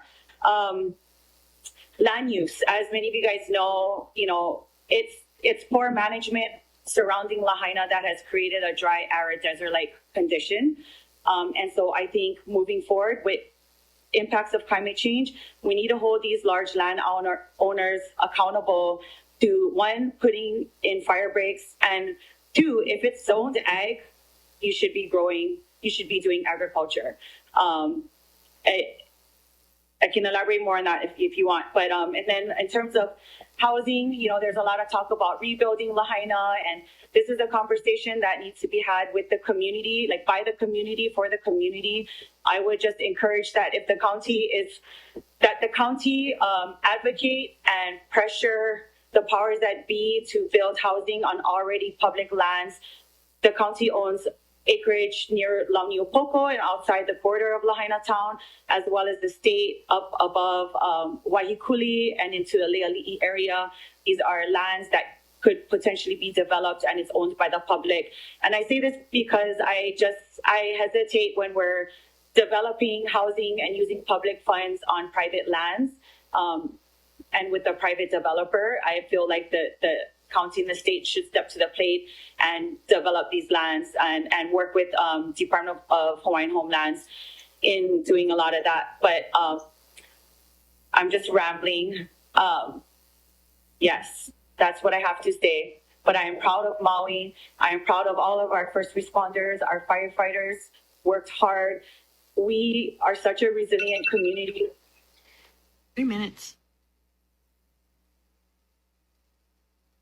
Well, thank you. Members, any questions? Member Rollins Fernandez. Mahalo, Chair. Aloha, Ms. Lawrence. Mahalo for your testimony this morning. You mentioned the FEMA funding. which specific funding were you, if you could clarify that, and your ideas on that? So there's going to be, they're talking about $5 billion coming to, or over $1 billion coming to Maui to help with the disaster relief with the initial cleanup, which will be in phases. The talk around the town is that Army Corps is going to be in charge. FEMA is going to have Army Corps take the lead in contracting out a lot of this work.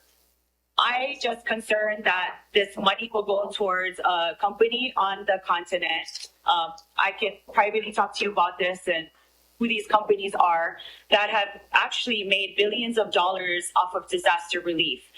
And I'm afraid of them bringing in a lot of people from the continent to come work here on top of already having a housing crisis. We need to ensure that as much of that money remains in Hawaii.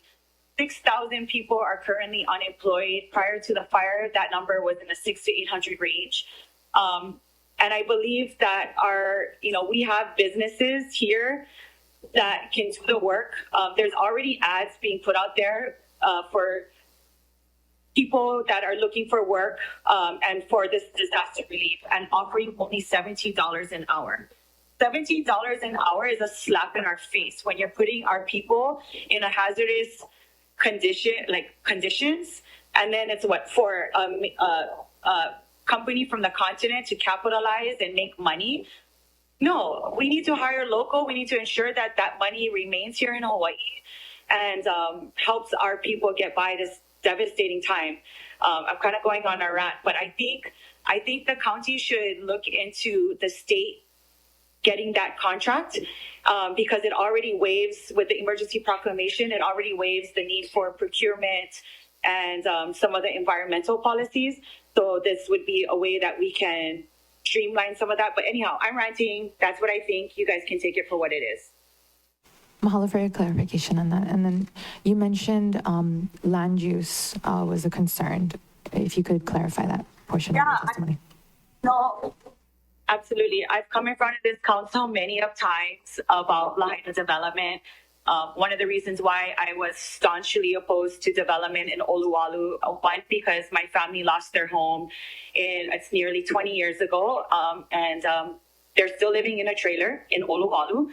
But one of the reasons why we didn't want development around in that area is because as long as you have dry brush and you're not doing agriculture, you're going to continue to create this unsafe environment. And I feel like there needs to be better management. And if the large landowner isn't going to pursue agriculture or put management policies in place, like fire breaks every so many months, then they have no business owning large tracts of land. And so I would like to see the county council, like I've mentioned many times, implement policies that requires landowners, if you own ag land, you should be doing ag. Mahalo clarification, Ms. Lawrence, and mahalo for your testimony. Mahalo, Chair. Any more questions? If not, thank you. Next testifier is Kaina Shiki, testifying on Resolution 23-194, and she'll be followed by Junior Nakoa.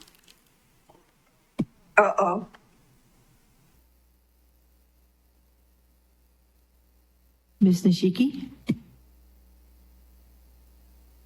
Aloha, Charlie, and members of the council. I first wanted to mahalo our slippers on the ground leadership of Councilmember Tamara Paulton, Team No Sleep and Red Lightning, our amazing community, Maui Nui and Lahaina Strong, really stepped up immediately. But my name is Kaina Shiki. I am co-executive director of the Maui Nui Resiliency Hui, a 501c3 nonprofit organization operating in Maui County. And we would like to support Resolution 23-194. Mahalo for introducing this resolution to initiate the critical legislative work this body will be immersed in for the foreseeable future. Each committee's area of focus has heavy lifting ahead to analyze and identify the most impactful ways the county can help our residents now and in the coming years through policy making and funding. Mahalo for organizing this vital work into a division of tasks by each of the standing committees to most efficiently meet the needs of our survivors. We learned immediately the day after the fires through continuous community-led efforts there are too many critical areas of focus for any one organization, group, or person to effectively manage all of the time-sensitive needs: mental health, medical, shelter, food, communication, mobility, education. It's all hands on deck, and dividing into focus groups has been the most effective course of action. Of course, it goes without saying that it is paramount importance that discussions and decisions are done so with the involvement and guidance of residents from the impacted areas, Lahaina and West Maui. Unfortunately, most of the residents from these areas are still without streaming capabilities or lack resources to participate. We would like to request that concerted outreach efforts be made along the way during discussions for their involvement, and especially before voting. It would be invaluable to the community if the committee meetings pertaining to these topics were held in West Maui, at the Lahaina Civic Center, or in the ballrooms of the hotels where displaced residents are living. It was good to see council members yesterday, but we would like to invite them to regularly join slippers on the ground folks and our council member to get a real feel and understanding. Maui Nui Resiliency Hui would be interested in working with the county to fulfill the Maui Island Plan Goal 3.1. Maui will be disaster resilient by planning and establishing community-led resiliency hubs in each district, beginning with West Maui, and we have already taken steps to set up directly below Kapalua Airport. This location was a huge asset to us during the first week as we partnered with airline pilots to deliver food, water, medical supplies, and technology to enable communication capabilities for our displaced residents. It is collectively understood that our community has a very long road of recovery, and council will play a very important role to aid community in navigating the devastation that has occurred. And may I finish my sentence? Yes. The council will play a very important role to aid our community in navigating the devastation that has occurred and affected the trajectory of Maui County forever. We mahalo you for all of the important work that is to come, and we fully support community-led, government-supported efforts. And I just wanted to clarify that in our most recent grant request to Hawaii Community Foundation, we have included a request for 20 of the Starlinks to Red Lightning, as we have been partnering with them to address the immediate need of providing communication technology to West Maui to assist in the basic thing of the next day, trying to find whether people were alive or dead in communication with families, and now moving into people's need to put in applications and also advocate for the county to set up a place in West Maui to address all of the unemployment claims. Some people cannot get their unemployment claims filed, so it'd be wonderful if you could set up there. Mahalo. Thank you. Members, questions? If not, thank you very much. Chair, the next testifier is Junior Nakoa, testifying on Resolution 23-194, and he'll be followed by Megan Pearl.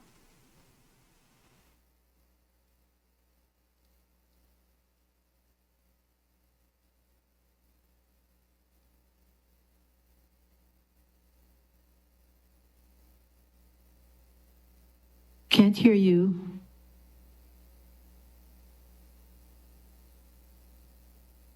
You are connected. Yeah. Okay, you can hear me? Yes, now we can. Yes, sorry. My bad. Yeah, how's it, guys? I get some statements by Brother Zane Schweitzer, who was key on the communication for all the distribution hubs that we had here in Lahaina. So I'm going to read what he said. West Maui is in need for West Side Location Emergency Operations Center. Right now, we get one in Wailuku. He's saying West Maui is in need of a Emergency Disaster Relief Alliance or a high-risk community liaison. Maukatumakai Preparedness Hui. A group like our leaders in Kahana, Napili, and Upper West Maui, who have stepped up with the preparedness, hazard assessments, and organizations to bring calm to our community during this time when action was required. Yeah. He also went and said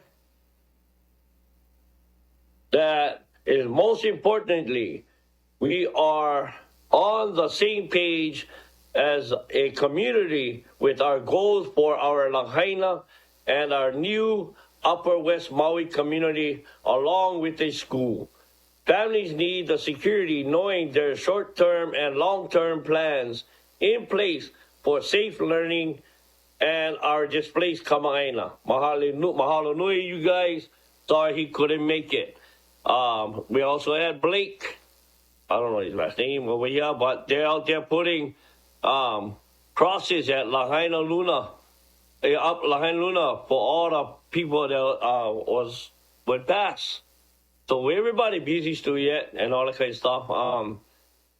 Mahalo Tamara Poltin, Tiani Rawlings for being on the ground with us too.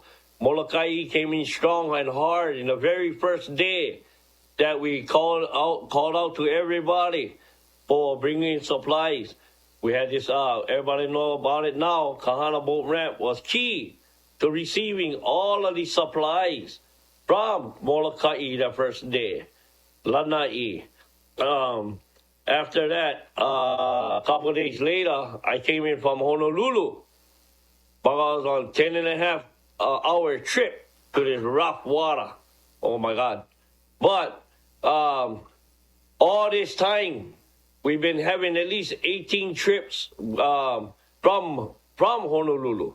And these captains is crazy.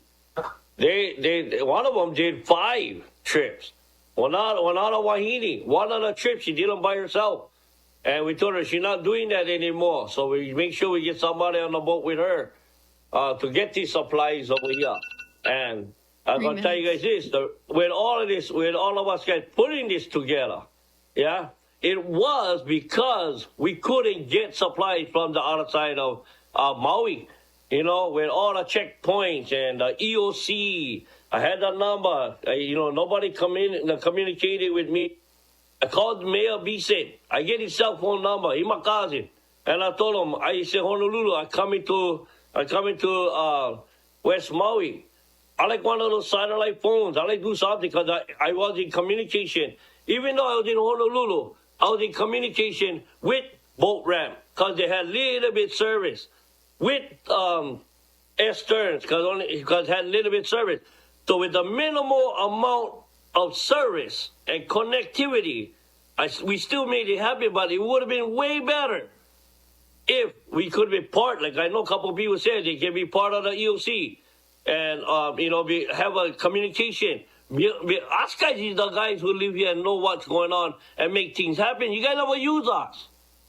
We had to do them all on our own, thanks to the leadership of Tamara, Kaipo, Wela, Alika, Jared Lamlang.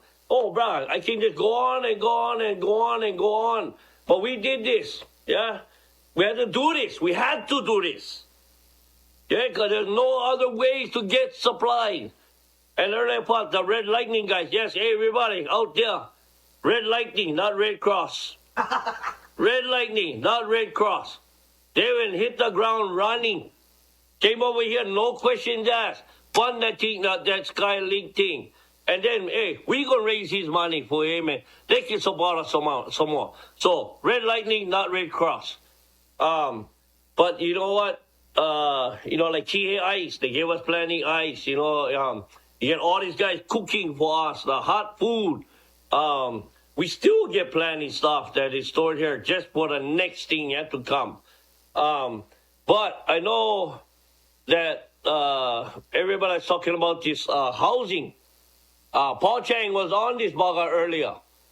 Paul Chang said, I called him as soon as I landed here on Maui, and he said, Junior, you can use phase 3 for now within the because he's not going to use them for like 3 to 4 years. So use that as a temporary emergency hub. And again, it's the SIPS program that I'm bringing to the attention of a couple of you council members in this chambers. Okay, I bring them to Mayor Beeson about this SIPS program. I bring them to Public Works. I bring them to the Planning Department. I bring them to the Housing Department. I took every single avenue to get this to build not cheap, but affordable homes that's quality. Hurricane-proof winds up to 150 miles. Fire retardant, because I'm not safe for say fireproof, because we just see what would happen. Bugger and melt metal. So I don't feel comfortable doing that. But termite proof, environmentally safe. Pono, he works in the administration, the mayor's administration. He had another brother was inside this meeting when we had with the housing. He said he did this. He used this product. And when they put up the 20 homes, after another storm, only that 20 homes was standing strong. So I plead to you guys, get all the departments that I just said, stay out of our way. Help me get these homes built, especially the temporary ones. Okay? Help me make things happen. I told this to Governor Green. I told this to what's the other dummy? Case. I told the guy Case. I told all those guys. I told them straight, help us, help our people. Don't get in the way. Take off all the red tape. Okay, all these other $1 million guys, they get. Yeah, we're talking about the FEMA, bringing the mainland contractors. Release the red tape for us local people. And this product that I'm bringing, I want to bring a manufacturing center here in Lahaina. And we can manufacture this product. Put some more people to work. So help me and help Tamara. Help us and the leaders of Lahaina make, sorry, I'm going to swear a little bit, make shit happen. Okay? I tell you guys right now, it's a passionate guys. All we like to do is fight. But just don't get in the way. Don't get in the way. Make shit happen. Mahalo for you guys' time. Thank you, Junior. Anyone else with questions? If not, thank you very much. Peace out. Everybody be The safe. next testifier is Megan Pearl testifying on Resolution 23-194 to be followed by the phone number ending in 2688. Hi there. Appreciate Uncle Junior's mentioned words there. I resonate with them very much so. Anyway, thank you all for allowing this public forum to take place today. I have a couple concerns regarding Resolution 23-194. Number one is related to something I saw Senator Schatz mention earlier in a news article, and I'm wondering what the county officials are doing to help with this. But obviously the next step that we're at is the debris removal in Lahaina in the affected areas, which is an extraordinary, expensive, and time-consuming project. And we need to have the federal government take the lead on that with the Environmental Protection Agency to make sure it's cleaned up properly, as Rita Ryan mentioned previously. There are a number of contaminants and concerns in that debris.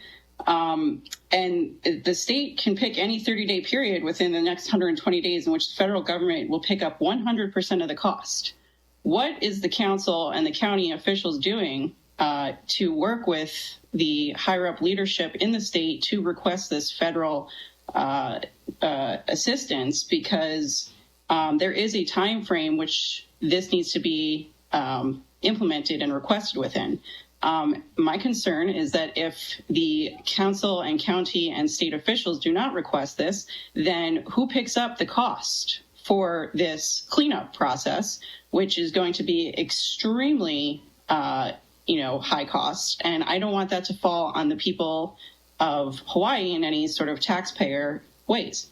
So I would urge all of you to get to work with the higher up officials, Schatz and Mazie, Governor Green.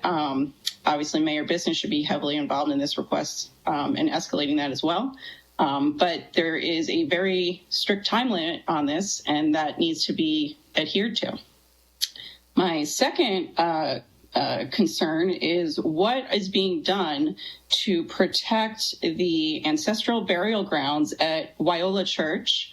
As obviously we all know that those are extremely important burial grounds, and that those were not affected by the fire. The church obviously was heavily damaged, but the burial grounds are there and they need to be protected. We know that we have a number of our previous kings, queens buried there from the early times of the Hawaiian Kingdom, and I've not gotten any straight answers from the governor or anybody else as to what is being done to protect that burial ground. My third concern is in regards to the restaurant industry that I directly work in with a number of our restaurants over in Lahaina, and they've all been trying to get their unemployment. They filed immediately, pretty much day one they filed, and they should be filing for week 2 at this point, but they haven't even gotten paid or any sort of confirmation for week 1. So what are we doing, and what is the council and county going to be doing to fast track the unemployment benefits for all these affected individuals? Because if you haven't noticed, not only are we having restaurants closed because we have no business at this point coming in due to some pretty irresponsible social media posts that went viral, but now we have an economic issue here where we are having folks that are needing to file for unemployment, and it doesn't seem that the state is following up with that in an expeditious way. So those would be my 3 points of concern. Thank you. Members, any questions? If not, thank you very much.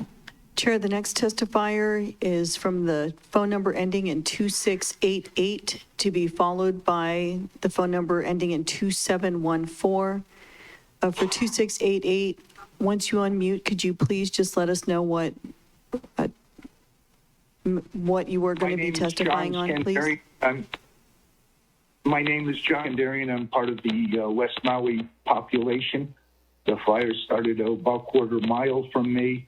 I lost my office building in town and family property in town, and it compelled me to go visit all the distribution centers, and I ended up wanting to hang around over at the Napili Park with the family, the Kekona family that I know. So I get up in the morning and I go out there, and I'm going to read you my notes because I'm right in the middle of it. My son took in, I think, 6 or 8 families. We had first responders at our house. We're feeding everyone, lots of supplies coming in from the Farmers Association. Junior, thank you. Zane, solid. I'll read you my notes that we really do need to protect our land. And that was my primary focus, is I've taken every affected property in the 4.5 and 4.6 TMK zone. And as we speak, I'm entering it into a contact management program to identify each of the tenants and the landlords, the property owners, and give them help as is necessary. It would be very helpful to have access and on West Maui to the decision makers. And I thank you guys for being there. Come in, see it firsthand, spend enough time, sit with us for a minute, understand what Tamara is doing. She's facilitated stuff that is a tremendous job. I speak to the people. I'm in there every day, the folks coming in, and I want you to know there's families hiding. There's families hiding in Napili and Kahana and Hanakauai that won't take help. They come in, they finally, after a couple of days, took some Twinkies, and now after, 2 weeks, They're taking coming one person to get some groceries, but they lost their families, they lost their homes, they lost their will to live.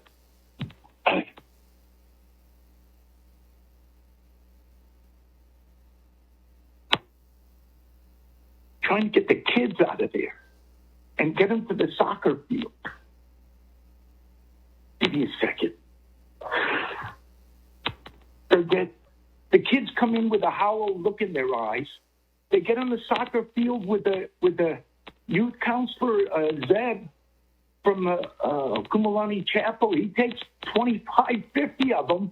They come back, look at their moms and their dads with twinkles in their eyes, and you can measure the healing.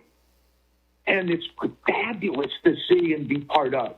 And I'm going into the community. I'm going to break those. I'm going to pull those kids out of there. I can't talk. I've ordered Starlink. I have Starlink myself and coming with the community. Come here. Bless your hearts, Red Lightning. We love you. We will help support you, but we don't need you. We don't really need anything other than the local community. Respectfully, John Skandarian, we're out in the Peely, and there the community is kicking butt.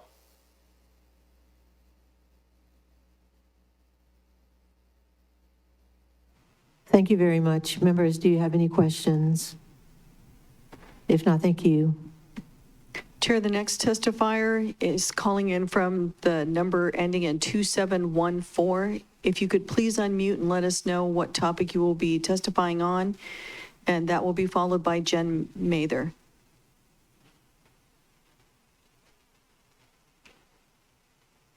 (2714), it's your time to testify.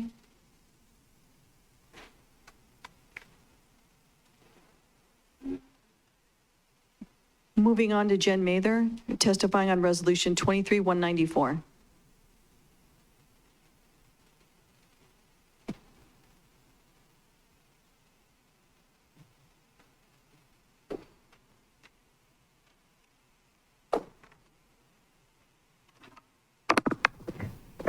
Aloha, Chair Lee and honorable council members.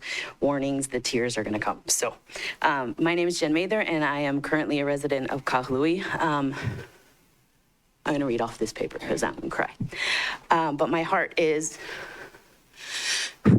buried in the ashes. I don't need your tissues. I'm good. Thank you. Buried in the ashes of Malu'ulu'olele, and more specifically, Waiola Church. I'm testifying on Resolution 23-194, specifically the reference to developing a comprehensive recovery and resilience plan. And I understand the intent, and I appreciate it, and I commend the council for wishing to move quickly to help recovery efforts through legislation and resolutions. I would like to caution, just like everybody else said before, way better than I'm capable of, that our people are still grieving, and any steps you take now without the full force of the community here to voice their needs, their wants, and their opinions would be a further injustice and inflict further wounds on an already traumatized community. I'm not even sure when they'll be ready. Like, I know Tiare and Kai and other people are like, let's do it. But they also cautioned, like, let's maybe, like, I know Holoimua, right? We got to go forward. We got to go from here. But sometimes we got to freaking weigh anchor too and just like stop for a moment, right? Heleuma. So that we can process all of this. You know, because we're in super sensitive and challenging times, and people are going to be ready at different times. And I don't know when I'll ever be ready. And to the testifier up there who asked, what's going on with Waine'e Church, right? Waine'e Cemetery. That's private. That's a private cemetery. If you want to help us, donate to us. Where were you? Why were you asking the questions now? When our committee over there slaves away in that church and in that cemetery on Saturdays. Old people in the sun, no money. Help us now. Come now. You want answers? Meet us down there when it opens. Oh, I went off script. So sorry. So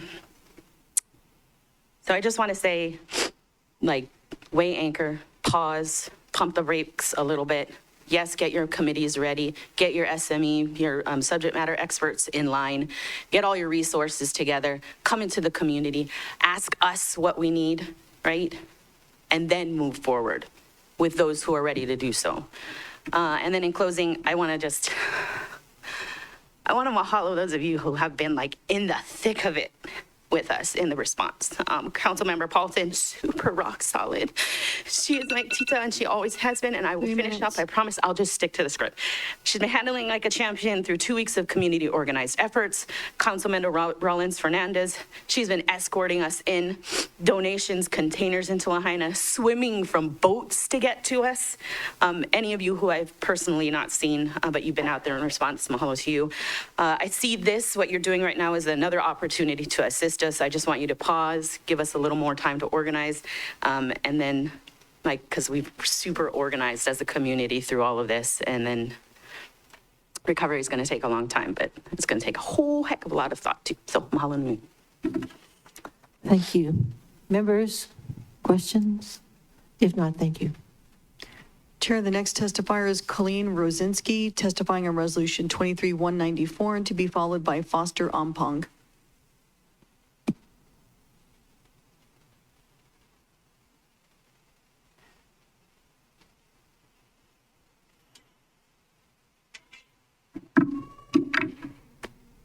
Thank you, everybody. Thank you. There's so much to say, and I don't know how you all are processing the words because it's just too much. For the past 100 years, I was with my 97-year-old friend, Seal McDonald from Westside yesterday.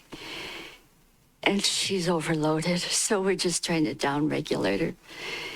And one of my friends that teaches at Maui High said, we have come out of colonialism and capitalism. And I really took me back. And then to simplify, to come back out of that, I look at environment and sustainability. And I know with Molokai, Lanai, Hana, and Westside has a lot of more impact with non-environment, with changes. So then I'm processing that little sticker that says, he is greater than I. Well, I'm not particularly Christian, but that resonates. It's simple. And I'm thinking, environment, sustainability, greater than colonialism and capitalism. I just sat there and came up with that today. Sorry. My mind is just taking in, like all of you, and I don't know how you're going to sort through it. Everybody's doing whatever they can. And I really appreciate all of your energy. But remember, everybody breathe,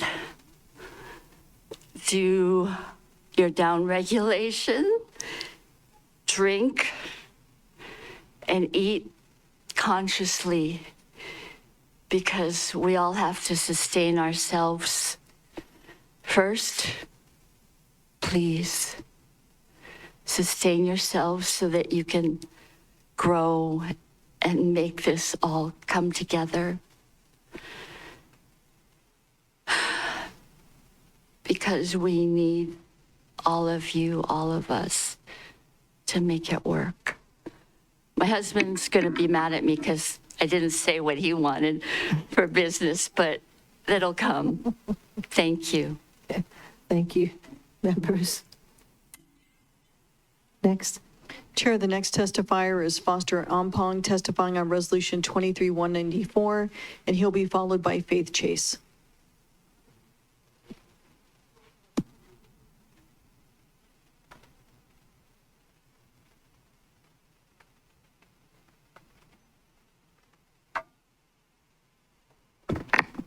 Aloha, Councilmember Lee, council members. Good to see you again. I'm back. I'm testifying on Resolution 23-194, the planning for the recovery and resiliency plan for Lahaina. Let me begin by first saying that I'm from Lahaina, born and raised. My family, my parents, my grandparents, my great-grandparents, my great-great-grandparents, along with many other parents from the Philippines, from Japan, from Portugal, from all these different countries that came into Maui and worked in the plantation for generations, helped to build Lahaina. As you know, I have been a very passionate advocate of my Kanaka Maoli heritage. I'm Native Hawaiian. My family in Lahaina goes back 16 generations plus. But I say 16 generations because I can trace my genealogy on paper as well as orally and further back. But I say that to give you context that Lahaina is such a special place, as we all know. I've seen the photos, I've seen the drone footages of my family's home that was destroyed. I took in family members on that night. Fortunately, they were able to escape the inferno and make it to my house, and they've been there with me. Many other of my cousins and my relatives also made it out of that inferno. Unfortunately, a few of them had to fly out and move to Oregon, California, and Nevada because we had no more room on the island to take them in. They want to come home. And I'm here speaking on behalf of my family from Lahaina, the Kimokeo, the Ampongs, the Hussies, the Archangels, and they asked me to take the lead and to make sure that as we move forward in developing this plan of recovery and resiliency, that their thoughts and their hearts are heard and that they're not excluded. If we're going to say that we're going to be all-inclusive in this planning and developing this, then let's include everybody, which means Lahaina is not just Moku'ula. Lahaina is just not Hawaiian.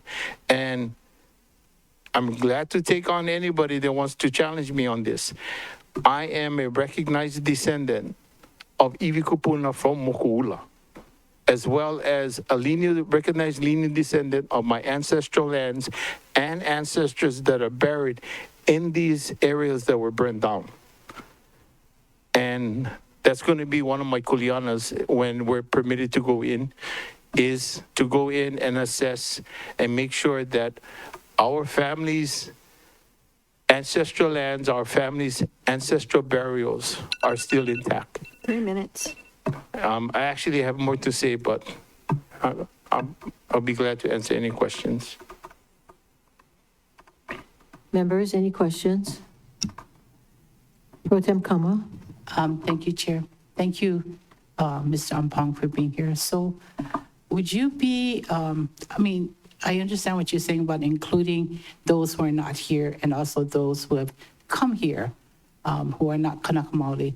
So would you be representing your family who are on the mainland right now to be able to participate in whatever might be ongoing? Yes, I've been in constant contact with them. And as you know, I try to, as much as possible before I make a public comment, to make sure I do my homework and do my fact checking.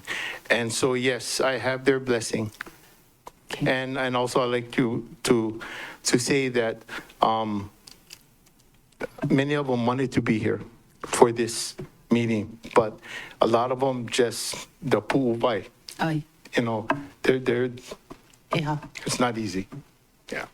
And so for those other ethnic groups who have arrived after, how would you suggest that we connect with them? Well, you know, I mean, as each council member, you have districts, and I'm sure you have the resources. Like in my family, and I'm using them as an example because I like to use my experience and not, you know, refer to books or some studies that other people did for some other family. My father is second generation Filipino. You know, His father is from Bohol, from the island of Bohol in Bisaya. I know my genealogy all the way back to that island. And that goes back to Magellan's time. And then on my grandmother's side, which is Puerto Rican, that goes back to Cacao. That's one of the provinces in the southwestern regions of the Puerto Rican island. And then, of course, there's my mother. She's Hawaiian. And as I said, you know, we go back generations. So to answer your question, Council Member Kama, I guess just gotta ask, you know, I mean, I have family members on Lahaina Luna Road that lost their home, and that they come from my Puerto Rican side, you know, and so I'll be reaching out to them also, and maybe doing, you know, the networking. I hope that's. Yeah. Thank you. Okay. Thank you, Chair. Any more questions? Or just, Foster, thanks for coming today. As you know, this is our very first meeting, and this item will be sent to Member Uhajan's committee to work out the priorities over weeks of time, and then all of the priorities go into committees. So then the committees start the work. So we realize that this is early and that people have some people are reluctant to start thinking about the plans for the future.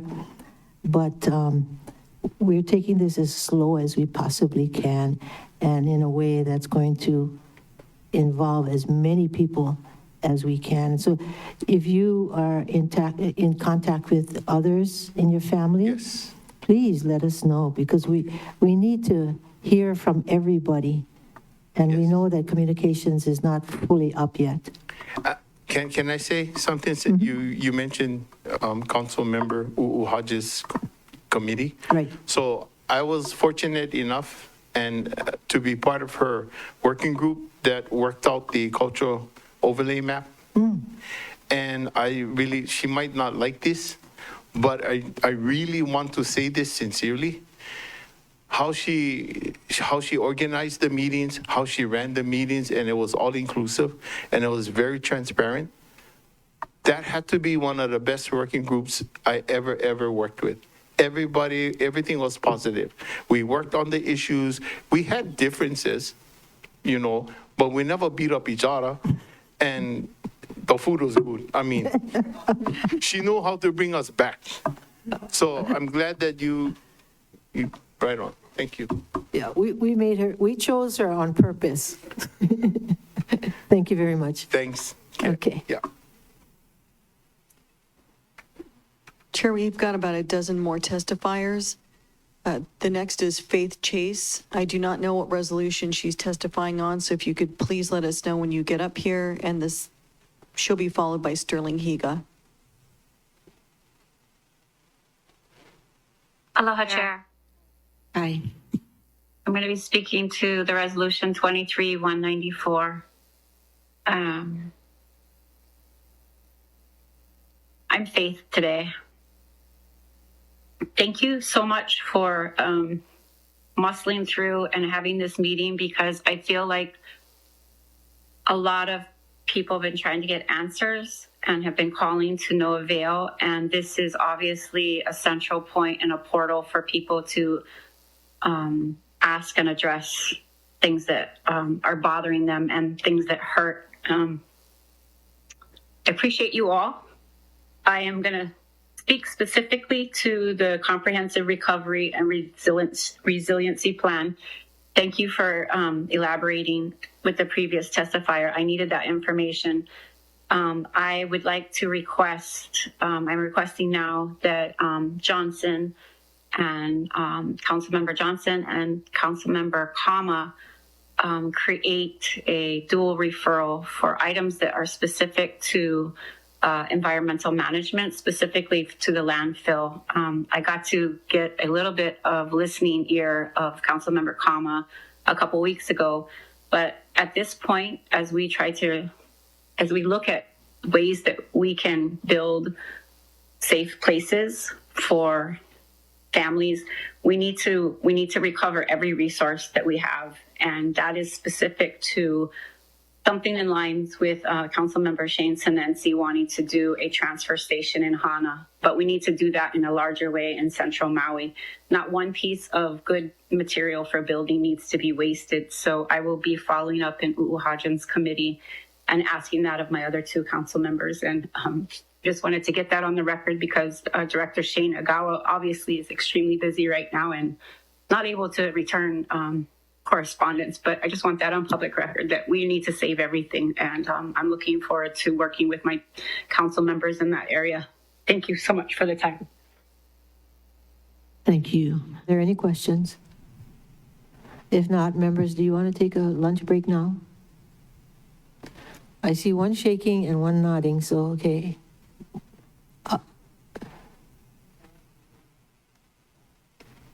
Well, okay, but everybody has to decide.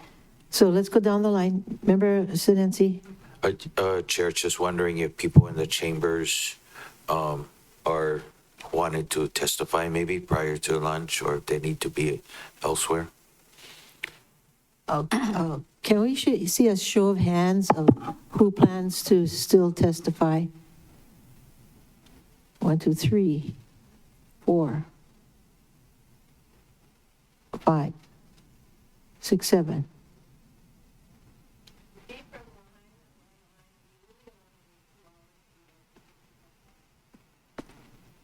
Members, shall we take them all before taking our lunch break? Member Kama? I think we should take all until we're finished with the testimonies and then go to lunch. That's just my idea. Thanks. Okay. Agree. Didn't I just say that? Okay. Oh, just clarifying, all right. Members, other members agree? Take them all? Okay. Madam Clerk, please proceed. Take them all. Chair, the next testifier is Sterling Higa. If you could please let us know what topic you're testifying on the agenda, followed by Anne Marie Mabbitt. Thank you, Chair. My name is Sterling Higa, and I live in Haiku with my wife and 4 children. I'm testifying on behalf of Housing Hawaii's Future in my role as Executive Director in support of Resolution 23-194. Chair, council members, fellow citizens, you know this. An unprecedented crisis faces our county. Hundreds that are missing, thousands displaced, and though the fires are contained, an economic tsunami is coming. Now, the county faces a precipitous drop in property tax revenue. Its bond rating may suffer, and the cost of borrowing may increase, and the county potentially faces billions of dollars in liability. That means fewer resources to help thousands of families that need assistance. It means less money to build the affordable housing they desperately need. At the same time, the state's finances will also suffer with impacts to the general excise tax, the transient accommodations tax, and income tax as thousands of Maui residents and other business owners lose their jobs. Potentially, this disaster is going to slide our state into recession. Now, hopefully, President Biden and the federal government make good on their promise to assist with the recovery, but rest assured, it does not matter how much money we throw at this problem. If we keep the current set of exclusionary zoning laws on the books, local families and Native Hawaiian families will continue to leave Maui as refugees, as exiles. Maui's exclusionary zoning policies are rooted in racism and explicitly designed to make housing unaffordable. Minimum lot sizes, minimum parking requirements, limits on accessory dwelling units. These policies were working exactly as designed before the fires, making housing unaffordable for working families. And unless this council takes action and reforms these exclusionary zoning laws, among others, Maui will become more and more unaffordable. In the wake of this disaster, we need to ensure that the survivors have affordable housing, and we need to make good on the promise to the citizens of Maui County that all residents will have affordable housing. We cannot afford to wait. We cannot say no can. We need change now. Housing Hawaii's Future, the organization I help lead, stands ready, alongside other local groups like the Hawaii Zoning Atlas, Hawaii IMBI, to provide and help council with possible solutions to our affordable housing shortage. And we're counting on you and your leadership. And know that you are not alone. please be well, stay strong, and let's work together to make sure that all of our people have affordable housing. Thank you. Members, questions? If not, thank you very much. Chair, the next testifier is Anne Marie Mabbitt, testifying on Resolution 23-194, to be followed by the phone number ending in 6836. Good morning, council members. Can you hear me? Yes. Okay, thank you. Good morning. First, I want to express my condolences to everyone who has lost loved ones in the fires. I also want to thank all the first responders who risked their lives to protect the people of Maui. And I want to thank every single resident who's taken the time to testify at the meeting today. And I want to preface my comments by saying they are given in the spirit of improving things moving forward. Longstanding drought conditions combined with extremely high winds and especially flammable non-native grasses to produce firestorms in Lahaina and upcountry on August 8th. But it is the failure of local officials to adequately prepare for and manage the disaster that led to so much loss and devastation. Information and responsibilities were ignored. The Maui County Hazard Mitigation Plan, a 1,044-page document released in August 2020, provided local officials with extensive information regarding Maui's wildfire dangers. In terms of wildfire probabilities, West Maui is the only community planning area described as highly likely, with a greater than 90% annual chance of wildfire. The plan also notes West Maui's particular challenges in the area of evacuation messaging. There are no critical communication facilities in West Maui. 9.8%, 8.5% of the households have no internet. 2.19% of households have no telephone service, and 5.89% of households speak English not well or not at all. In addition to the West Maui's extremely limited evacuation routes, the plan notes West Maui has the highest score for access to Lifeline's vulnerability, having the second highest rate of population without health insurance, over 6%, and the second highest rate of households without a vehicle at nearly 7%. State law, specifically HRS Section 127A, passed in 2014, empowers the governor and the mayor with direct responsibility for emergency management plans, including preparations and mitigation efforts, and direct responsibility for emergency management operations during a disaster, including the power to issue an emergency declaration, direct and control alerts, warnings, and notifications and the systems by which they are generated, direct and control the flow of pedestrian and vehicular traffic, and order the shutting off of water mains, gas mains, and electric power connections. HRS Section 127A-5 also requires the County Council to pass ordinance to, quote, ensure that the mayor and the county's emergency management agency have the powers necessary to receive state and federal funds and carry out the functions of this chapter at the county level. But it appears Maui County has only one emergency management ordinance, a one-sentence law passed in 1980 that established the Civil Defense Agency. It is Maui County Code Section 2.12.150. Resources were also squandered. MEMA received an $8 million FEMA grant for hazard mitigation in fiscal year 2022. 3 minutes. Yet on the county's emergency alert website, MauiSirens.com, there is not one word informing the public as to what to do in the case of a wildfire, flood, mudslide, or any other disaster other than a tsunami. In short, despite abundant information, resources, and experience, including the 2020 Hazard Mitigation Plan, an $8 million FEMA Hazard Mitigation Grant, and the 2018 Hurricane Lane Lahaina fires, local officials failed to adequately prepare the community for this disaster. The people of Maui deserve better. Thank you for your time today. Thank you, members. Do you have any questions? Okay, thank you. Thank you very much. Chair, the next testifier is calling in from the last four digits, 6836. If you could please identify what resolution or agenda item you are testifying on, and that person will be followed by Kristen Agbayani. Yes, can you hear me? Yes. My name is Leon McLaughlin from the Clean Water Foundation.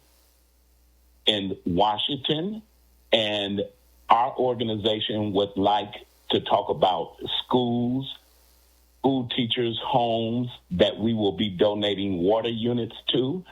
And if you have any schools that you can give us the list, we would like to donate water units to those schools, have the children bring the water home where they don't have to pay for water, and this water would be free. So we are donating water units to schools and school teachers' homes. Our website is www.cleanwaterfoundationwa.org. And any schools that you may know that may need these water units, we will donate water units to these schools, teach the kids to be goodwill ambassadors to bring the water units home to their families and communities. And we will also do fundraising to donate water units to the school teachers' homes that's teaching in those schools.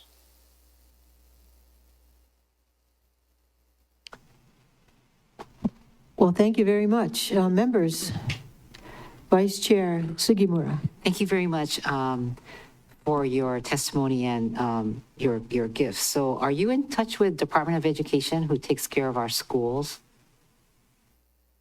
No, I'm not, and I need to get in. No, I'm not, and I need to get in contact with them so we can make that donation. Currently, I'm talking to Jocelyn, and so however you can get me in contact with those folks, that would be great, and we would make that donation immediately. We already ordered some water units for 2 schools and would like to fundraise to order more water units for the other schools. Thank you. So if you want to connect, or somehow we can connect you to DOE, because I think that's one of the main entities that you may want to be talking to, you can call my office at... That would be great. You can call my office at, or you can call myself if you want, 808-870-8047, or my office, 270-7939. Thank you. Members, Member Thank Paulton. you. Member Paulton. Thank you, Chair. Thank you, Chair. Thank you for this and for working with my colleague, Member Sugimura. I would just ask that you also coordinate with the Department of Health for West Maui. Some of the water systems are under even no boil as well as I think upcountry.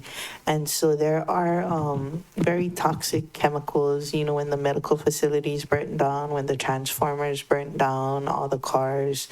And just to ensure that the filtration systems that you are donating will filter those types of things that are not even able to be boiled out of the water. You know, I've heard that there's arsenic, lead, asbestos, difuran, benzene, and all these chemicals that we're not sure how it can be filtered out of the water. So when you connect with Member Sugimura, please also connect with our Department of Health as well as the Department of Education. Thank you so much. Yeah, that would be great because we have certain filters that we designed that take out viruses, contaminants, and also pharmaceuticals. We've been working with groups like World Vision, the Peace Corps for over 20 years. So we know exactly what you're talking about. We'll take a water sample and we will design special filters that take those contaminants out. Thank you so much. Thank you. Any more questions? If not, thank you very much. Chair, the next testifier is Kristen Agbayani testifying on Bill 80, and she will be followed by Shannon Ee.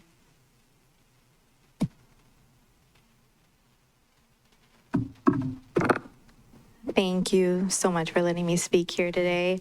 My name's Kristen Agbayani, and I am the owner of Opihi Love Wedding Planning and Design, which is a locally owned wedding planning company, and I am here in support of Carolee Higashino and the White Orchid Beach House Special Events Permit. Currently on Maui, we are experiencing a concerning and alarming shortage of viable and legal wedding venues where we can host and book wedding and events. We have by far the most incredible and professional wedding planners and vendors on the island, and it is incredibly difficult to communicate to potential clients that on an island of such amazing wedding talent, we only have 3 private wedding venues. And as of today, one of them is basically unavailable for use until 2024. Versus all the other islands who have so many. Oahu has 30 plus. There's many that, we can work at. For myself and my company, we do have to resort to going to another island. And why? We shouldn't have to go to another island to work. We should be supporting our community, especially now. And at any point in time, if you do come to an event that I have, there'll be at least 30 to 40 local Maui residents working hard to produce the event. And, they're all directly benefiting from the proceeds from each wedding. We need to continue working, hosting, and producing events, especially for those wedding vendors who have lost everything in the Lahaina wildfires as well. There's no better person suited to oversee a venue operation than Carolee and the White Orchid wedding team. Carolee is a pillar of our wedding community, a mentor, role model, and amazing colleague to so many people, including myself. She has an incredible wealth of experience and is known as a leader in our industry by so many. Please proceed with the special events permit for the White Orchid Beach House so we can support local residents, events, and local businesses along the way. Thank you. Thank you, members. No questions. Thank you. Chair, the next testifier is Shannon E.E. testifying on Resolution 23-194, and she will be followed by Naki Pukipa'a.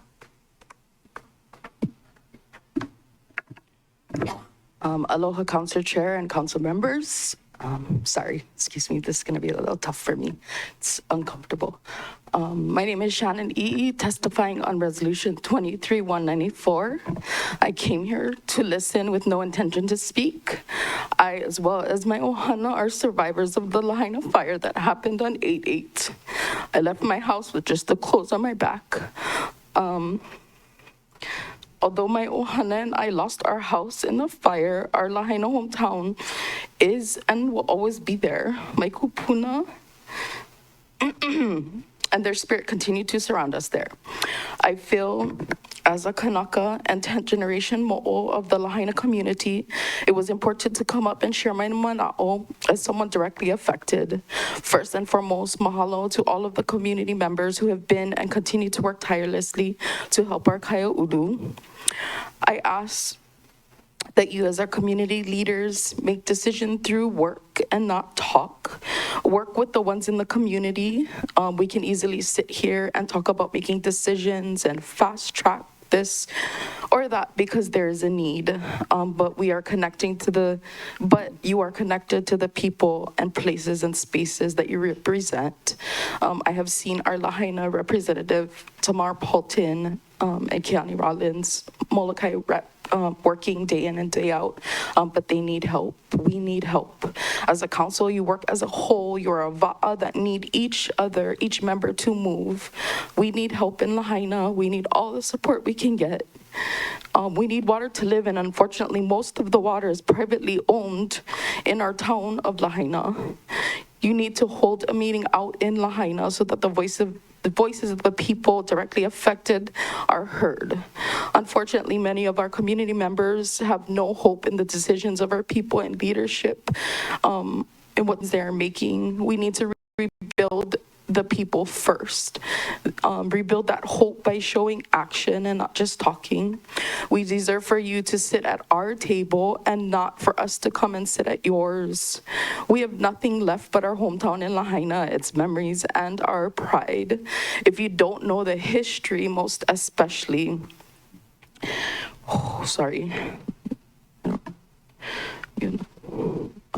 if If you don't know the history of Lahaina, I urge you to research that and see how Momona or lush our Aina was, how Moku'ula was the home of our ali'i, how Mokuhinio, the fishbound surrounding it, was the home of Kihavahine. In order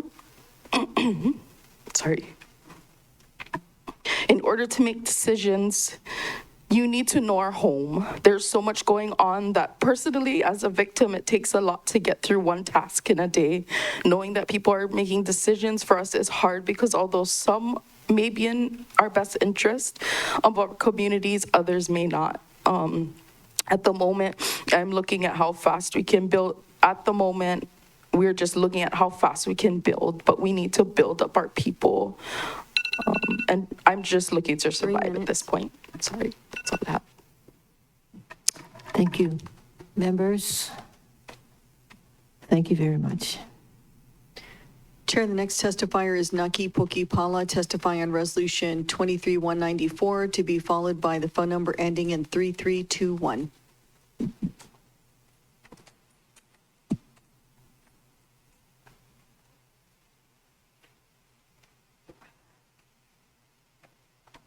Aloha, Council members. Sorry, I was very affected by the testimony of a resident. I wanted to come here today because my family, thank you, my family had to evacuate to Napili, and thankfully they're safe, but many of our loved ones are not. And so Can you speak into the mic, please? We need to get you on record.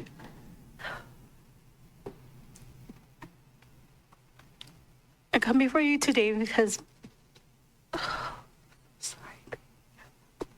my family they evacuated, they are safe, and they're accounted for, but many of our loved ones are not. And I wanted to come here today because there is a lot of things that are going to need to be adjusted. So I wanted to speak about in regards to 23-194, and then the help that needs to get to our people. So if anything should happen again, I do ask, because I was at the shelters on the first night, and then we wanted to get out to our people and the roads were closed. People could not get food, they could not get medicine for 2 to 3 days. We're not gonna wait for Red Cross to go and get our people. We will get our own. I understand that there's emergency things that need to happen, but if there's any way possible for future things, if a group can be made to have vetted people in that group so they don't have to say, can I please get to my family? Can I please get to my friends' parents that I don't live on the island? Can you get to them? Can a group be made so that the people in this group are vetted, just in case if emergency crews have to take care of the fires or whatever is going on, there's a group that can bypass all of that and can get into our people. I ask that for the future. I ask right now because right now for mortgage moratorium, I called the governor's office, the lieutenant governor's office, Brian Chatz's office. I know that we can do that, but right now I'm asking for a moratorium, or if we can push for that. People are still grieving. They're in shock. They don't even know how to fill out paperwork. Oh, please, can you go online and get your numbers? They don't know how to do that. They don't have access. They don't have internet. Half of those people, when they had to go get help, they evacuated, but they didn't know we have hubs at Lahaina Gateway or in Napili. What are they gonna do? Walk 30 minutes to get there? If there could be somebody to go in there to at least even on a Blair speaker, we're coming, something. But for the moratorium, I'm asking for that just so people can have a break to figure out what they do and assess a little bit. They're not in the mind frame to be able to have to think, how do I call my insurance? They can't even get through. And if we can have somebody to do that, and then I ask if you guys can push for communication between agencies. I have community members that have been calling me. 3 minutes. Thank you. They've been calling me really quickly, and they're getting help from FEMA, they're getting help from other places, but they're being denied because the agencies are not talking to each other. So if you could do that, mahalo. We will try. Members, questions? Thank you very much. Chair, the next testifier is signed on with the last 4 digits, 3321. If you could let us know what agenda item you were testifying on, and that person will be followed by Autumn Ness.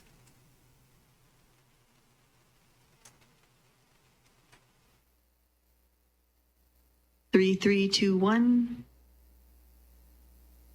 All right, that call has dropped. We're going to move on to Autumn Ness, who's testifying on Resolution 23-194, to be followed by Zandra Amaral Kraus.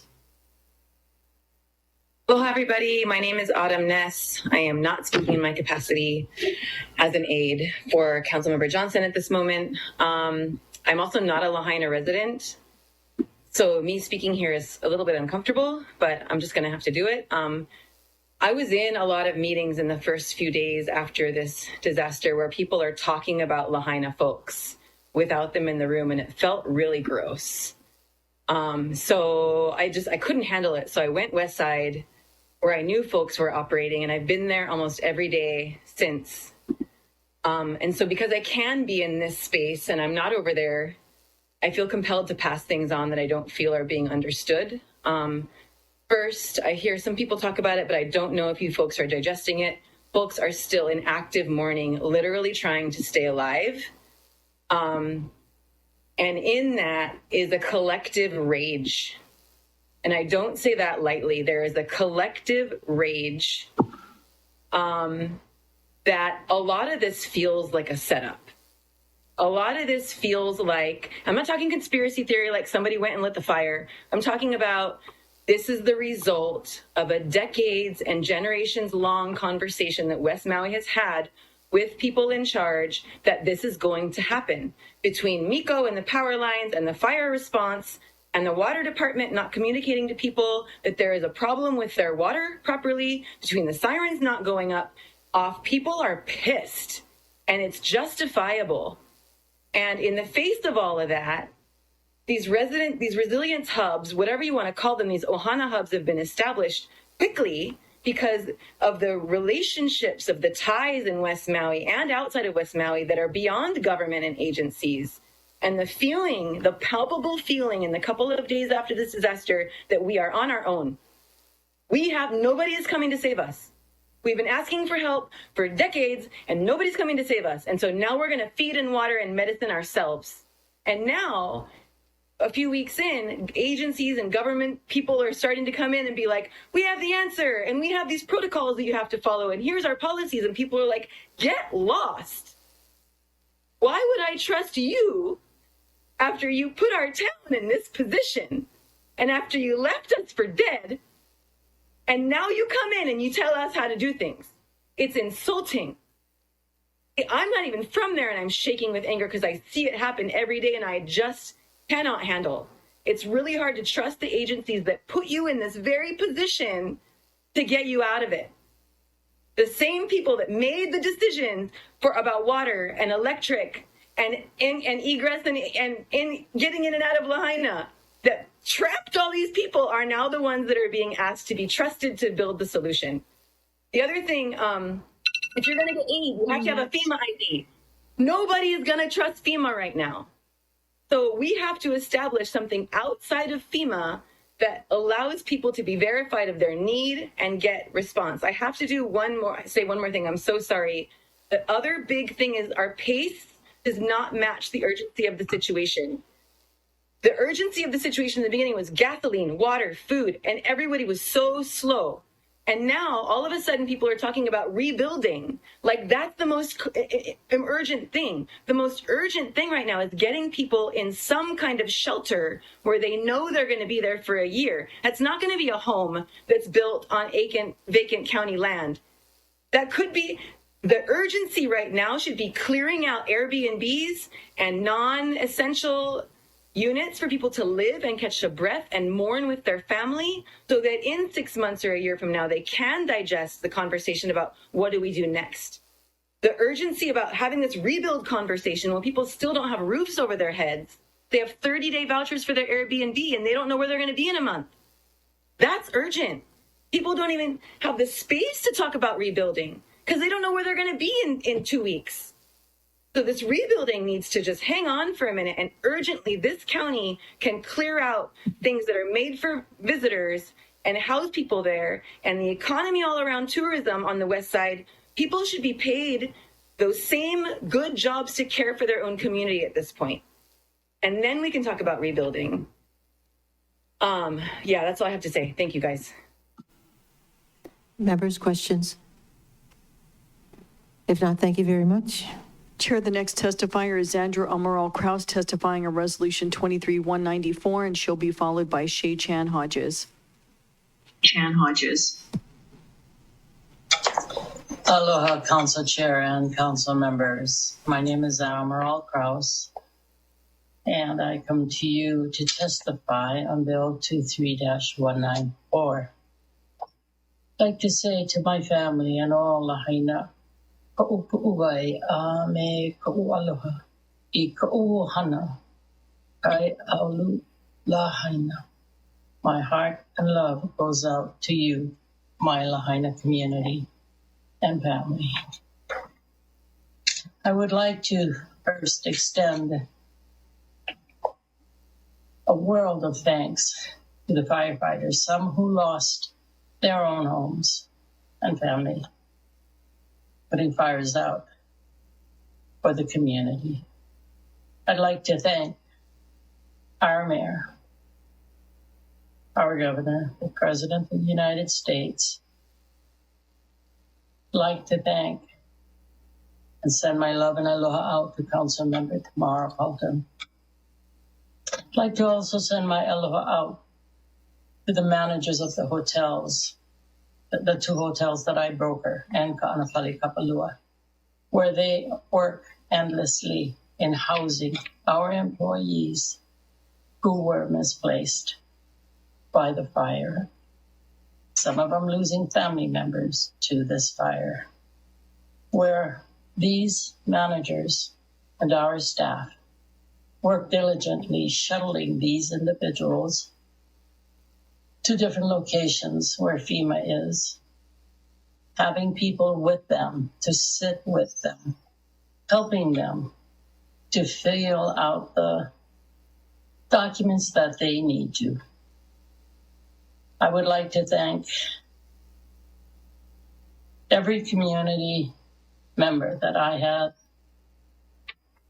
the blessed opportunity to meet while volunteering, feeding their local people who were flying out of the Kahului airport, feeding them, giving pillows, giving toiletries, and just giving them aloha and love. To the many firemen who brought the food to the airport so that we may be able to feed all of those that needed to leave Maui, be it local, be it visitors.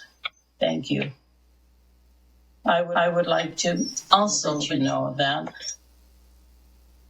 my family, when they first migrated from Portugal, migrated to Lahaina, and we lost a 250-year-old home that had been there for many, many years, and a lot of the history that went with it. Through the grace of Heavenly Father, no one was injured. No one was there. I would like to thank the many churches who reached out, housed, fed our community out there. 3 minutes. Thank you. I would also like for our community to know that we hear you. It is your community, and we know that it is your privilege, your honor, and your right to rebuild your community and have a say in everything that's done in it.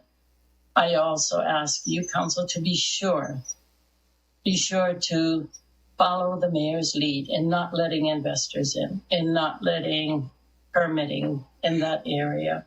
Our families in that community are literally in shock. They're alone. They're trying desperately to fathom what has happened.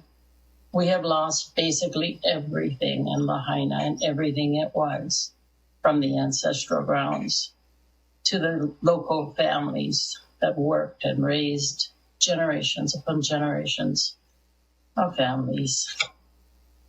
Thank you, council members, and I do know that there is not one of you who sit behind the podium or those chairs that do not feel the hurt that we all feel, especially those of you that born and raised here and know that we Maui, we Hawaii, we stick together and we do what needs to be done without being asked. Thanks for the many, many volunteers. I appreciate all of you. and look forward to the rebuilding, or at least the housing and some normality to the families of Lahaina. Mahalo. Thank you. Members? Members? No questions. Thank you. Thank you. The next testifier is Shi Chan Hodges testifying on Resolution 23-194 to be followed by Sherry Alu Campagna. Aloha, everyone. I'm Shay Chan Hodges, and I'm testifying on 23-194. I'm very glad that Justin Huey and Tiare Lawrence brought up the governor's emergency housing proclamation that suspends the following when related to emergency housing: county general plans and sustainability plans, sunshine laws, requests for government records, beach access requirements, environmental impact statements, school impact fees, historic preservation, public procurement code, county zoning laws, and collective bargaining agreements requiring prevailing wages. Tiare raised in particular the Sunshine Law as it relates to Lahaina, which of course is extremely important since the Westside community has limited access to so much, whether transportation, communication, and of course personal bandwidth. I'm really happy that Kai Nishiki brought up the importance of proactively conducting democracy in Lahaina. Given Kai, and Tiare's testimonies, I'm surprised that the governor's proclamation is not mentioned in Resolution 23-194. Since the brief resolution is about recovery and resilience, and since housing is going to be key to the West Side's recovery, I think it's very important that this body addresses how the resolution's suspension of so many laws will impact the security and safety and democracy of our whole island. I've sent many of you satellite images of how dry the entire county is. Resilience is needed for every community in this county because everyone faces similar risks. As Tiare discussed, there are many seeking to profit off this tragedy. Without the protections currently suspended by the governor, it will be much harder to push back against those forces. And I think we need to remember that the governor's proclamation covers the whole state.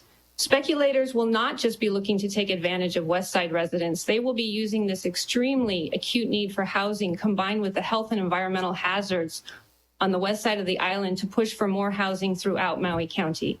And the proclamation will allow them to bypass any laws that you folks make. For example, Tiare also stated that she believes that all ag landowners should be required to use land for agriculture. What if it is no longer ag land? What if Mahipono, for example, decides that they want to take advantage of the need for housing? If you don't act to push back the governor's proclamation, a Canadian pension fund that owns 40,000 acres of land in central and upcountry Maui could become the biggest housing developer. I know you have a lot to deal with, and I'm so grateful for everyone who testified and for all the issues that were raised. And I know this is extremely difficult, but I really strongly urge you to amend the resolution to include actively addressing how the governor's proclamation reduces your powers and democracy for all of our citizens. Thank you so much. Members, questions? If not, thank you. Chair, the next testifier is Sherry Alu Campagna testifying on Resolution 23-194 to be followed by Rodney Kim.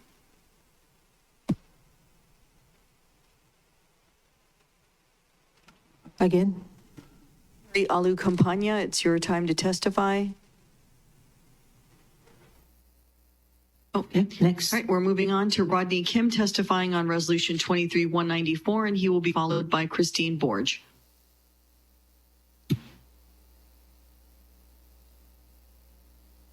Again.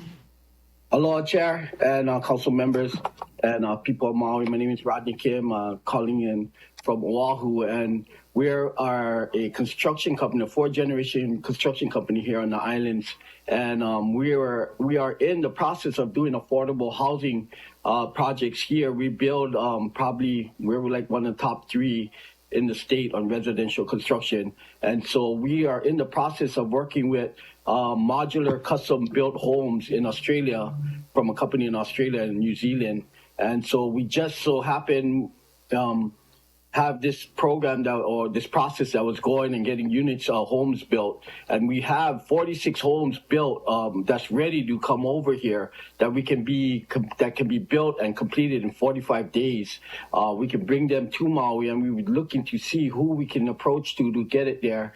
We spoke with the governor's office yesterday with Nani Madaris, with the housing commissioner. We spoke also with Senator Chang for the Housing Committee in the Senate. And this is basically where we're at. We're trying to figure out how we can get these homes to Maui.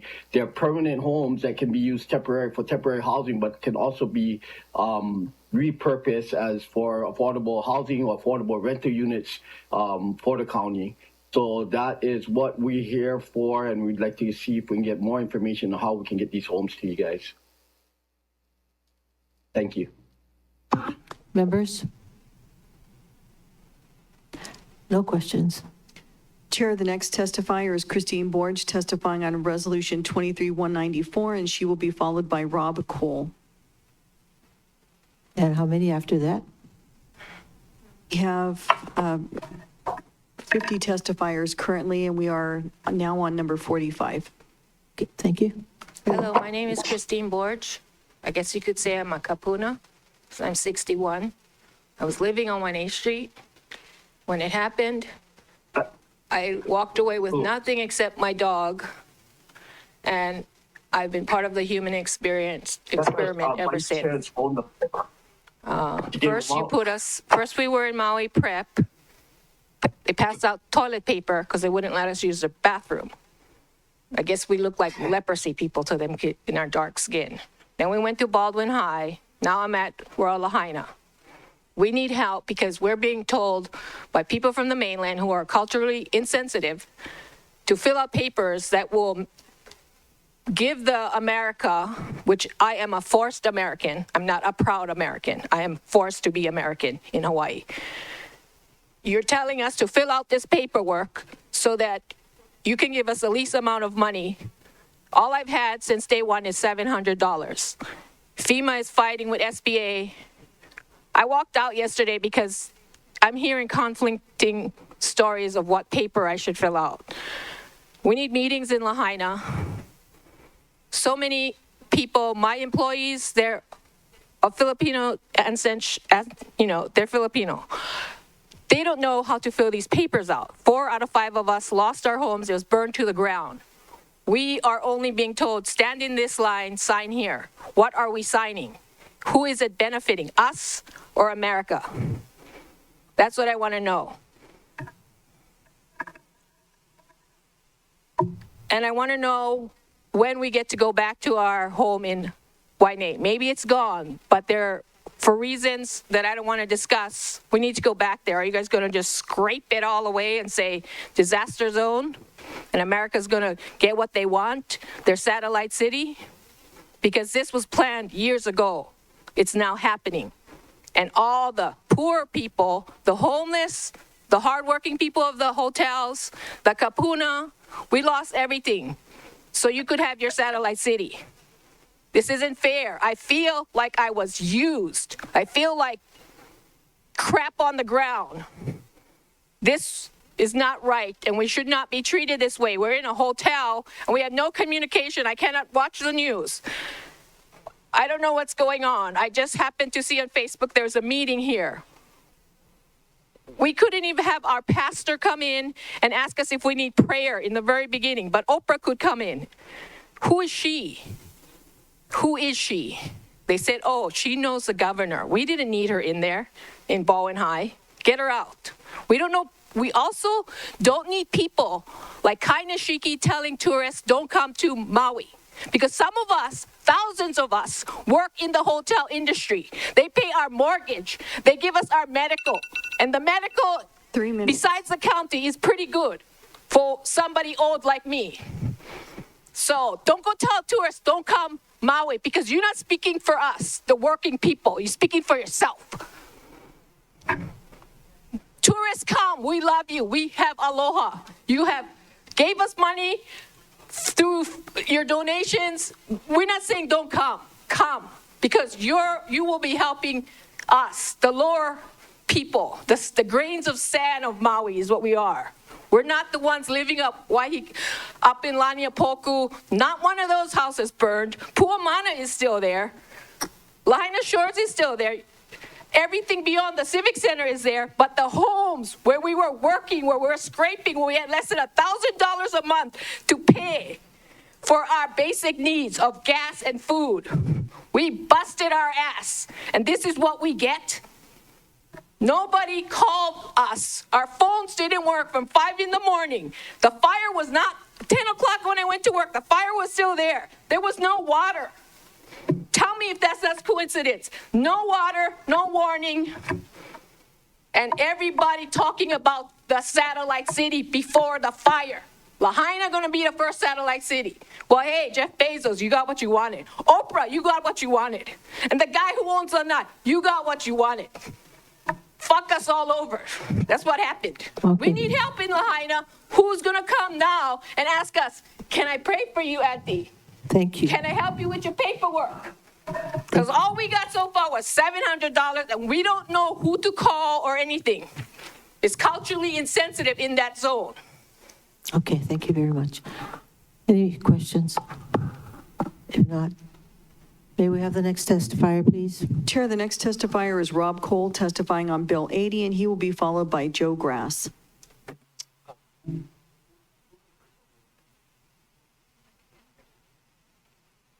We're moving on to Joe Grass, who will be testifying on Resolution 23-194, and he will be followed by Tom Pierce.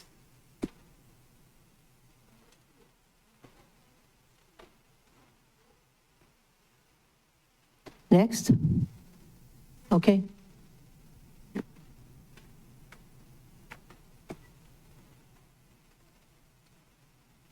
Good afternoon. My name is Joe Gross, and I'm testifying on behalf of 23-194.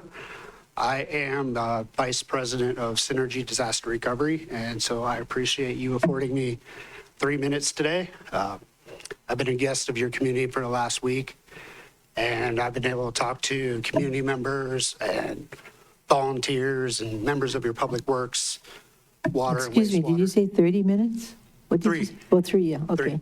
I'm trying not to take all 3 either, because I know there's hungry people out there. Yes, thanks. Yeah.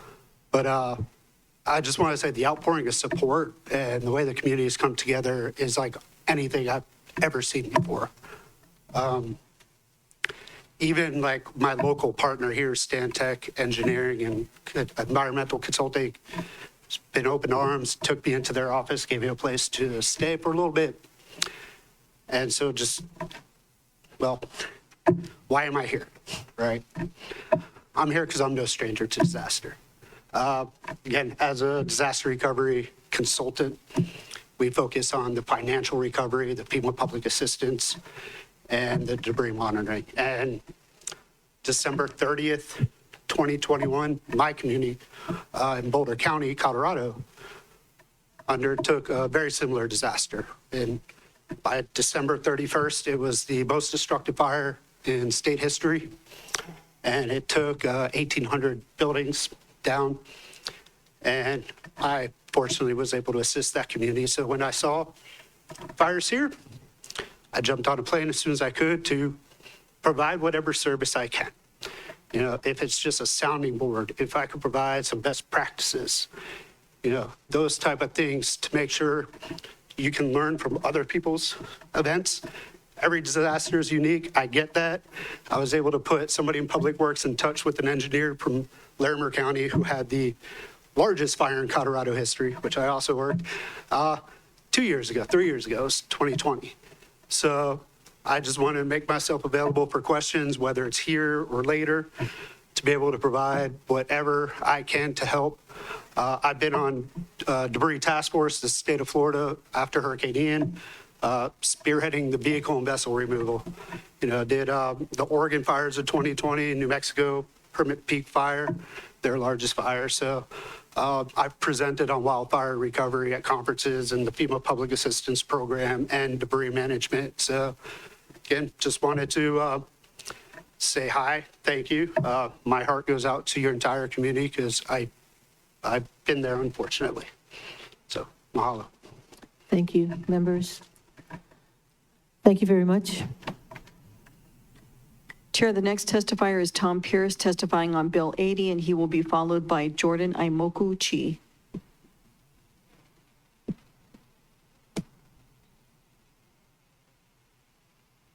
Hello, am I on? Do you have audio?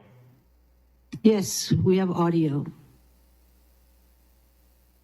Okay, very good. Aloha, members of the County Council. My name is Tom Pierce. I'm an environmental lawyer here on Maui. I'm here on behalf of my client, Lorianne McKenna LLC, who's a nearby neighbor to the property at issue. And we're asking you to vote no on proposed Bill 80 that's on your agenda today. We're very aware that you have a lot on your plate, and we are also aware of the important and emotional testimony that preceded us today. So I want to start by letting you know that the parties have attempted to resolve this for some time, but due to some uncertainties relating to the scheduling of this matter and the earlier testimony of others today, we need to present our opposition. So yesterday afternoon, I submitted detailed written testimony to you. I'll attempt to summarize a bit of it now quickly. Because of the recent wildfire tragedies on our island, to highlight that the Maui Fire Department did not provide comments to the Maui Planning Commission on this commercial events permit, even though McKenna Road is extremely narrow and there's no viable alternative escape route in the event people need to flee a wildfire. This is particularly important since the applicant proposes gas to be shuttled back and forth in a van. Bill 80 would permit 120 commercial events per year with up to 49 people at each event. However, according to the applicant's testimony, in addition to the day of the event, there's a setup day and a breakdown day. Therefore, the applicant, if permitted, could be conducting commercial activities on this residential zone property for up to 360 days out of the year.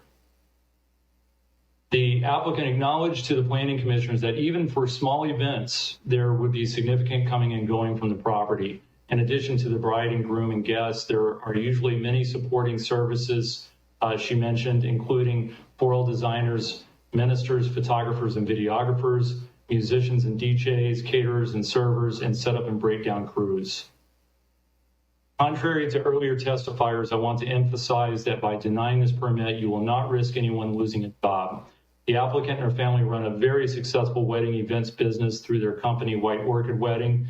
The applicant's website advertises wedding venues throughout the Hawaiian Islands, including approximately 50 different venue locations on Maui, including at least a couple of private locations as we understand it. The applicant has testified that the proposed McKenna location has been a family retreat for 25 years that she leases, and she wants to, quote, offset the real property taxes with wedding events. And just by way of background, the applicant was running events for a number of years until being fined by the planning department for a lack of a permit, and now she's coming forward seeking the permit. We do not want to doubt the applicant's good faith intentions to minimize impacts. However, this is not sufficient to meet the standard of review that this council has established through the Maui County Code. And if I may just briefly, 3 minutes, I can provide the council members a few quick sections of the code that are important.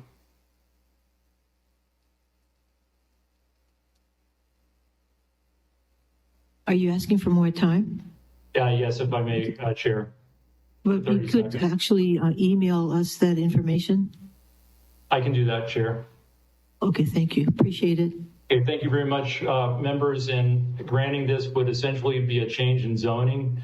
It serves only to benefit one commercial operator. This is a practice called spot zoning, which is described by land use experts as the very antithesis of planned zoning. So I would ask you for you to look carefully at this from a comprehensive zoning perspective. Thank you very much. Thank you, members. Questions? Member Paulton. Thank you, Chair. Thank you, Mr. Pierce. I just wanted to clarify when you said that they would not lose any business because there's 50 other locations. In their testimony, and I know there's many of those locations are in West Maui are no longer appropriate.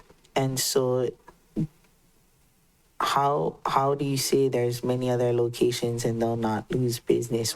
Did you take that into account when you wrote the testimony that a fire burned down Lahaina? Thank you, Council Member. I am aware that that some events or event locations may have been lost. I'm going off of what it has been on White Orchid Weddings website. I don't know if they've changed it since then, but what was very clear was that there was a significant number of places. What I heard the earlier testimony to say was that there was not many private venues. That does not mean that there weren't many public venues. My guess is that actually a lot of those public venues are very much desirous to have commercial operators come and use their venues. Okay. And to clarify, are you a neighbor of this property? My client is, yes. Your client. Okay. Thank you. Thank you. Anyone else with questions? If not, thank you. Next testifier. Chair, the next testifier is Jordan Aimoku Chi, testifying on Resolution 23-194, and he will be followed by Noelani Ahia. Anoai ke aloha e nā maka makahi o ko ole. My name is Aimoku Chi. I am actually a resident of Kuho Lilea in Kahoma in Lahaina. My family has been in Lahaina from time immemorial, as far as I understand, from my ancestry. The original homestead for our family was on Prison Street, and it was a kuleana tract that's still in our family down there. I understand it's burnt down. My grandfather's house, which was in Kilauea Mauka, is also burnt down, that my cousins lived in, and my aunt's house is burnt down in that very same area. They are all homeless. I think some of them have gotten into hotels, but they're all looking for need, in that place. My family, I'm speaking on behalf of the Maialua family, because that's our family from Lahaina. We basically want accountability of people who are responsible for this. So we have questions in regards to the electric company, why they never turned off the power that day, and they should be held liable for this. People should be held liable for this because this is gross negligence. This should be standard operating procedure that power should have been turned off. And people's lives have been lost because of that. Fortunately, in my family, we haven't lost anyone immediately, or in my cousins and things like that, but many other friends have lost their family members. And so we want accountability of people, that electric company, the police. Why did the police block people from coming and exiting? They had lines of people lined on Front Street. We heard testimony from people on top of Facebook that said, and things that said that basically the police was blocking the road over there by Chart House, and that the lines was not down from Wahikuli yet. And hundreds of people were backed up there with people in their cars, and a lot of people lost their lives, from what I understand. And why is not the police officer that was over there? He should be investigated. That wasn't the only place, Kilauea Mauka, where Halemaha'olu burnt down. I was told by people who escaped there on foot that the officer had blocked the road. People could not get out. My brother literally had to go cut the chain off of the old sugar mill camp area to let people out at the top of Kilauea Mauka. And that's how people got out, because the roads were all blocked, because the police were blocking it. This is what I'm hearing. And we want accountability. It needs to be investigated by a third party that is not associated with the government. That is not associated. Investigators should come in and they should look at this. Right now, there's gross negligence, possibly criminal negligence on this part. People in Lahaina are angry, like other people have testified. We don't trust the government because of what has happened. I'm an attorney myself. And I question, there's so many things that are questionable that has happened here.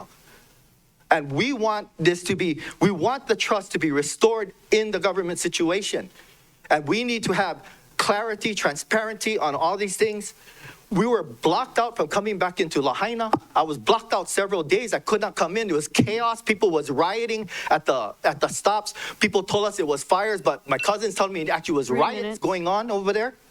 Right? With the police officers families wanting to get in. It was mad craziness in the beginning. Now it's all kind of settled down, but we still don't trust the government. We're wondering what's on those documents for FEMA, and I'm like, I don't know what's on the documents myself. And my cousins are asking me what should be signed, what shouldn't be signed. I said, I haven't seen any documents. I don't even know. And we're afraid to sign documents because right after that, the governor says, I'm going to take the land. Right? He's talking about the state wants to purchase all this land and come in and open it for the working class and also work for memorial and things like that. Who the hell does he think that he should get this land?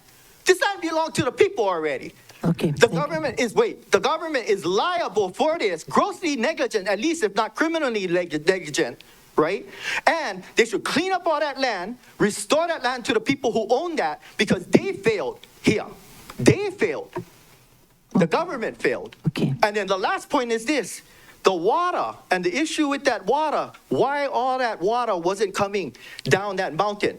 From what I understand, they had to go ask the kalo farmers up the mountain about that. There's been arguments in Lahaina about water. I'm Hawaiian. I grow kalo. I agree with water being supplied for kalo and all that. But in one emergency, there's no excuse that the water didn't come down that mountain and that the seaworm held that back. And if Hawaiian families are responsible for that too, because of their pressure on the government, they should be reviewed for that action too. And they shouldn't have to say that they had to the point where it destroyed all of Lahaina. That's the other side of it. Because we're hearing half of Lahaina that agrees with this stuff, and the other half, now we speaking up because our families are suffering from it, from those policies. And we need to start looking at those policies seriously. And like I said, I'm a kalo farmer. I grow kalo myself for my family. I also live off the land. I'm on land that has water coming down that valley. And I'm off the grid. But I don't agree within an emergency situation that thing caused this to have no water for the homes, and the fire is burning up the places. And it's not West Maui land's fault.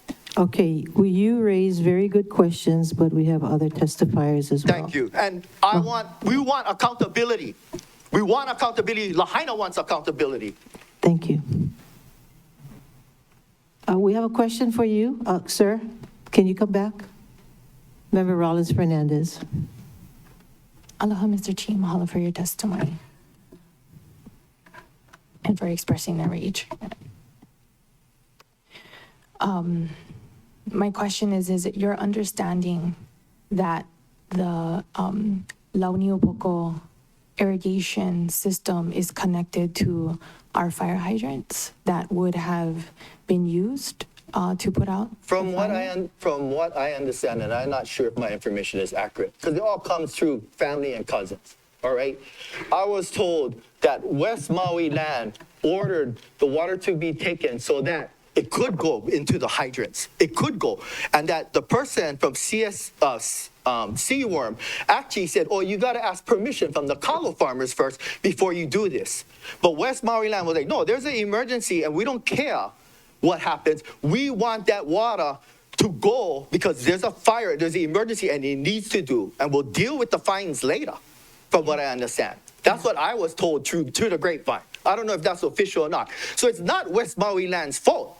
They were told, you got to go ask the people up in Kauaula first if you can go get the water out of there. That's ridiculous. That Seaworm should actually say something like that in the middle of an emergency. I understand. Seaworm is responsible, but the families that also put the pressure on Seaworm for this stuff over the past decade should be held accountable for this now. You understand? That's what I'm talking about. It's an emergency. People need water. That's common sense. Open the water. That's what the water Mahalo people for your clarification, Mr. right? Chi. Yeah. The diversion is not connected to the fire hydrants. No, and but the helicopters, I understand what you heard. I heard the same thing. The whole reservoir up there was actually And the fire department could not allow choppers to take water from the reservoir because of the 80-mile-per-hour winds. So, and I know you know that the Seaworm deputy director is not more powerful than the governor. Mm-hmm. So if the governor wanted it, the governor could have ordered it. I'm not blaming Okay, let's not have a Mr. debate. Kaleo for this thing. I don't know. I don't know all the facts. All I know, this is what's being said in Lahaina. We want accountability. We want your message clearly put out and the facts put out so we know what we're really dealing with. Because I don't want lies either. You understand? I don't want lies from either side. We want the truth. That's all we're asking for. Okay? So I don't want to accuse people of things wrongly. Yeah, and if you have the answers, put the answers out there. Absolutely. I absolutely agree with you. Okay. And that's why I asked for a clarifying question, because in your testimony, you did accuse him. So I just wanted to share some information so we can Thank you clarify. so much, then. I'm sorry if I accuse people wrongly, but I don't mean to accuse anybody wrongly. But this is the plight of what's happening in Lahaina, and we're hearing this from the local people, and you've heard other people from Lahaina saying the same thing. We're frustrated because of this. And we're frustrated with the policies that have been set. And we're just asking, why is our town burnt down? Why are our families' houses gone? And if you can explain that to us in a logical, reasonable way, we'll accept it. But right now, there is no explanation, right? All I see in the newspaper is two sides arguing from what I saw in Civil Rights or whatever that magazine is, newspaper, Civil Beat. And then the other side was a Guardian putting out stuff. But then I'm hearing stuff on the other side. And I'm like, hey, somebody's spinning this story. People are using this for their advantage politically. And it shouldn't be done. That's right. It shouldn't be done at all. And that's all I'm saying. Whether they are doing this, they should not be doing this for political use, either on pro-Kanaka side or the other side. We just got to get this thing, and it should be transparency in this. That's all I'm asking. Thank you. Thank you. Thank you very much. May we have the next testifier? Chair, the next testifier is Noelani Ahia, testifying on Resolution 23-194, and she's to be followed by Sky Walker.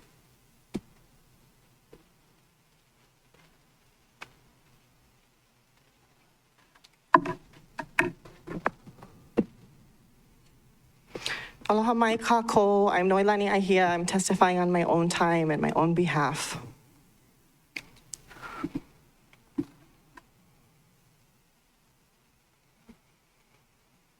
There's a lot of trauma in our community, and rightfully so. And it's going to be like this for a long time. So I'm calling for all actions that the county takes to be trauma-informed.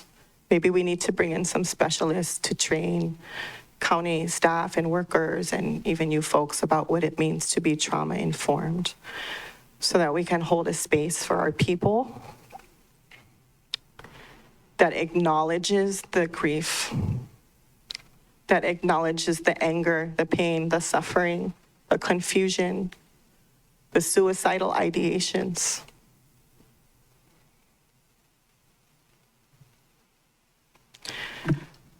I've been working with the Mauna Medics, which I co-founded in 2017, and we've been working as the medical branch of Maui Rapid Response to get services to the west side, to the places where they didn't have government hubs. So we've been at Honokowai, S Turns, Pohaku Park, Kahana Boat Ramp. Now we're in the Royal Lahaina, Marriott.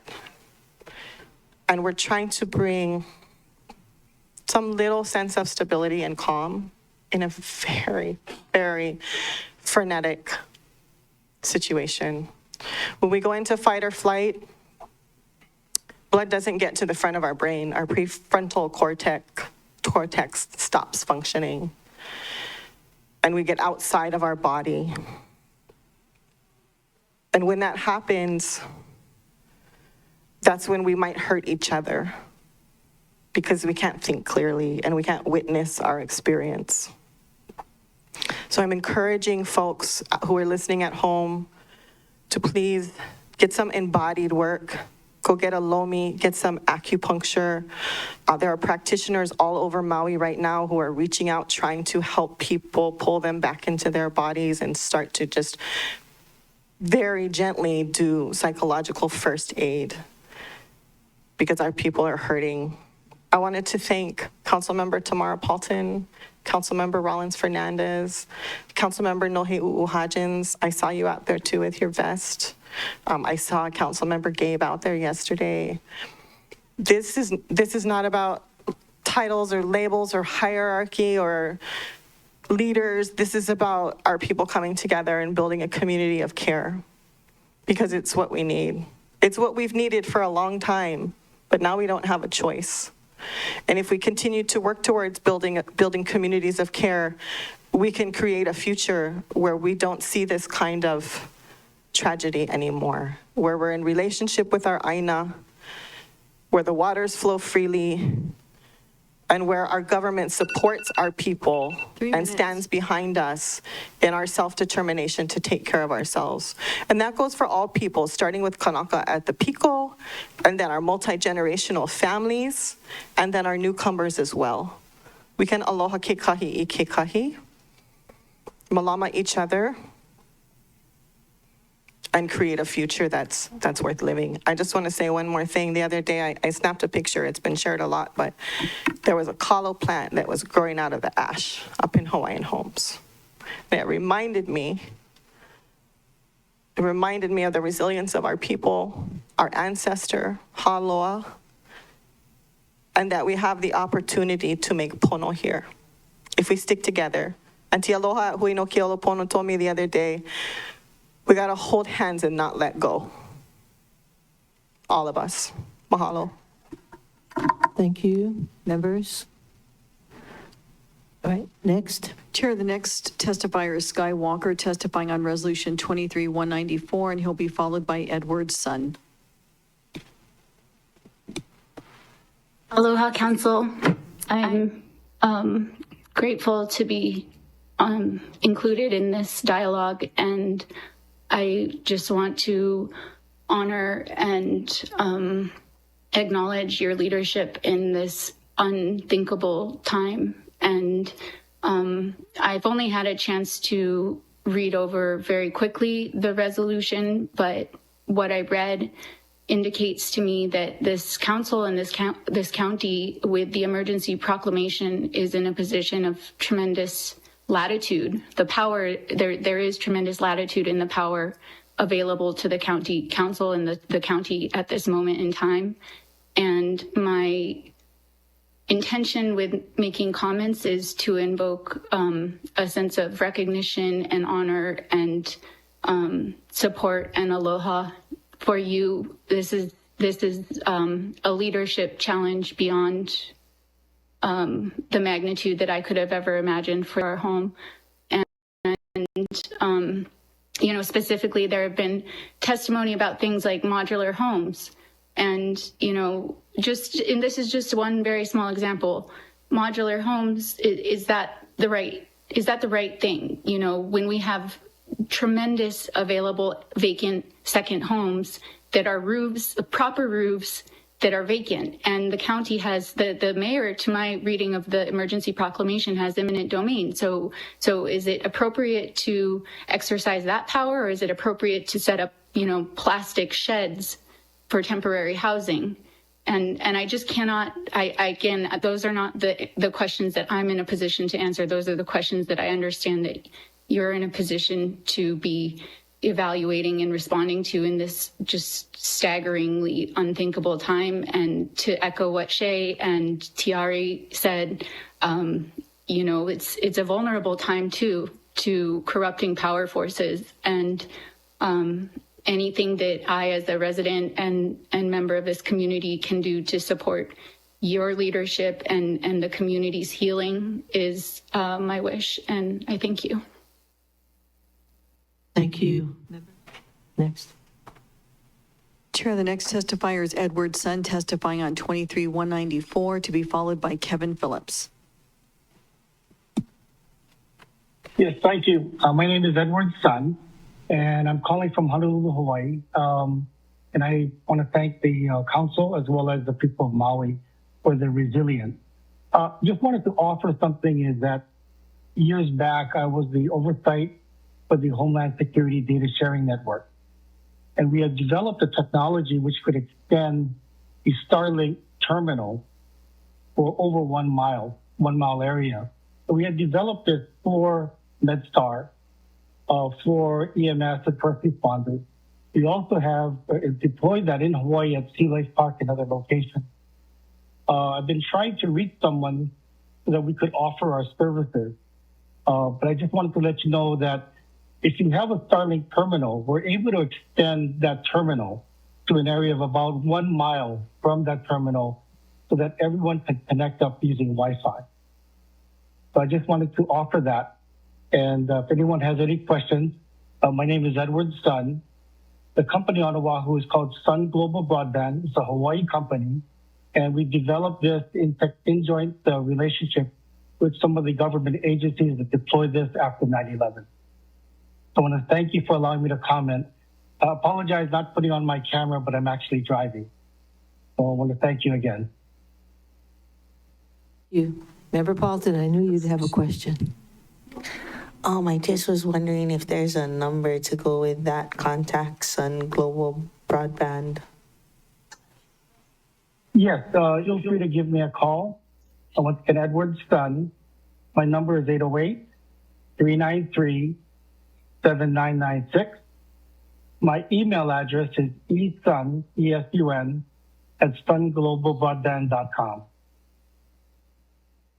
And I just was wondering, what is the cost of that extension of the technology? It's about 1/10 the cost of regular cell site. So I'll give you an example. A cell site in Sea Lake Park cost us about $1 million. We put it up for about $80,000, and it covers 5 acres. 5 links for $80,000 to extend the mile. Yeah.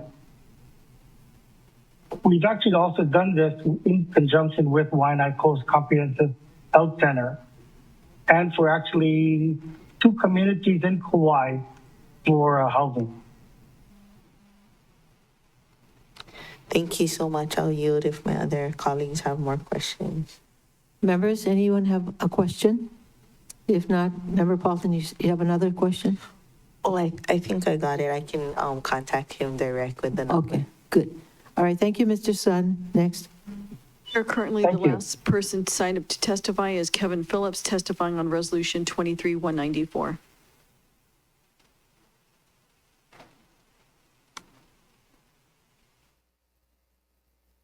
In Mr. Phillips, it's your time to testify.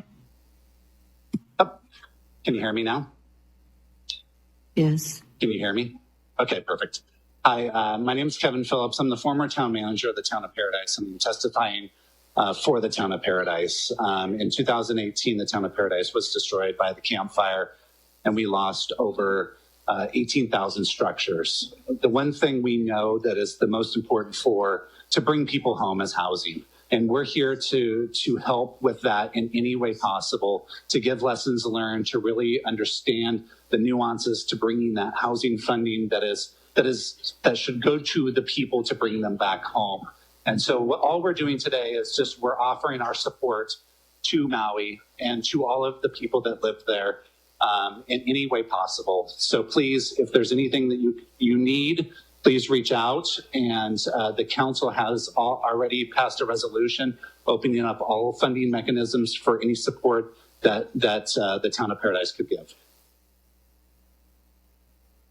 Thank you. Members, do you have questions? Okay, just for your information, we have been in close contact with Paradise County. No questions. Member? That was going to be my answer. No, we've started already. Thank you very much, though, for joining us with your testimony. May we have the next testifier?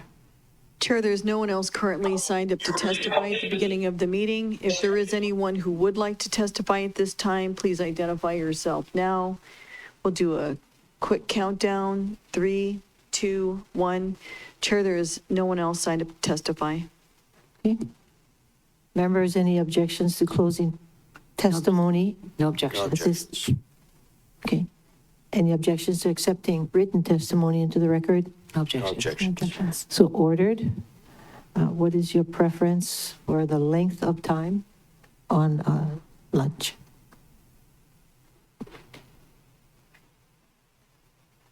One hour? 1 hour? So that would be about 2:20, 2:30. Let's make it 2:30.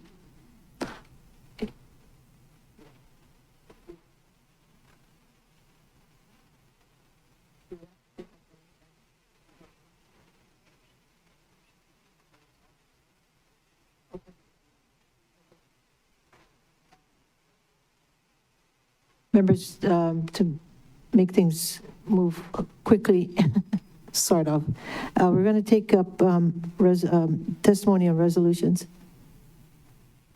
first. Moana? Okay, Chair, we don't have anyone signed up to testify on resolutions at this time. If there is anyone who would like to testify on resolutions, please make yourself known. I'll do a quick countdown. 3, 2, 1. Chair, there is no one to testify. This is closing testimony on resolutions and accepting written testimony for the record. No objection. So ordered.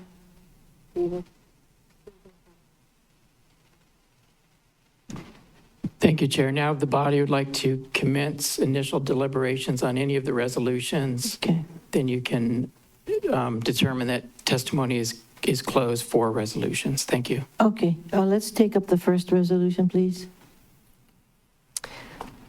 Thank you, Chair. Before you is Resolution 23-193, approving certain financing structure components relating to the use of funds received through Chapter 3.35 Maui County Code for the Hali o Pi'ikea 1 Affordable Housing Project. Pro Tem Kama. Yep.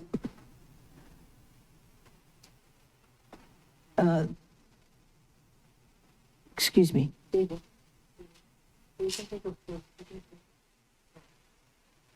Thank you, Chair. You can take a recess after you begin deliberations on after, resolutions. So okay. you don't have to resolve any policy decision on any resolution, but starting the substance of the discussion. A motion would be good, please. Okay, a motion would suffice. I believe you have a 7G waiver motion. A motion on the 7Gs? You don't. Second. Okay. Members, the motion is to waive Rule 7G in order to take this up. So it's been moved by Member Kama and seconded by Vice Chair Sugimura. Discussion, Member Kama. Thank you, Chair. Taking this up on the floor today would expedite this particular project, and they are here today to answer any questions you might have. Okay. Yes, Member Rollins-Fernandez. Mahalo, Chair. I don't understand why we're taking up this section because we weren't closing testimony. We were just closing testimony in the beginning of the meeting. We didn't need to do this. If Mr. Rotz, Director Rotz, if you could explain that, because I don't think that this part was necessary. David? Thank you, Chair. If the intention is to leave testimony open for resolutions, then you can just go ahead and take a recess now and clarify to the public that the testimony period is still open, but it's the body's choice on whether you want to open it or close it.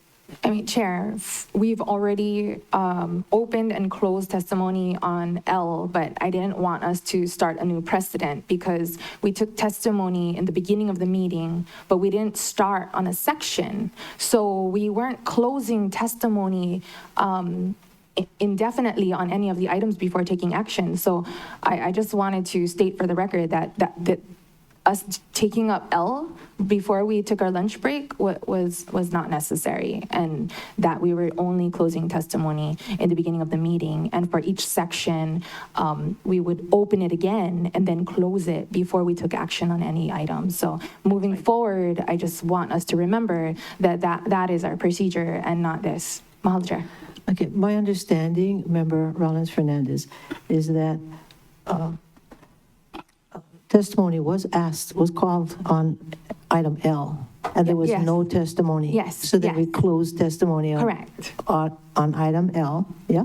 Right, but I'm saying we were going to break for lunch. Yeah. And then Director Rotz, I presume that he asked you to take up a section and then start deliberation. I just want to make sure that this isn't our new precedent, because that part was not necessary, in my recollection. Okay, so anyway, that's good. 2:20 is the time we should all come back, okay? Please remember to come back. This meeting is in recess until 2:20.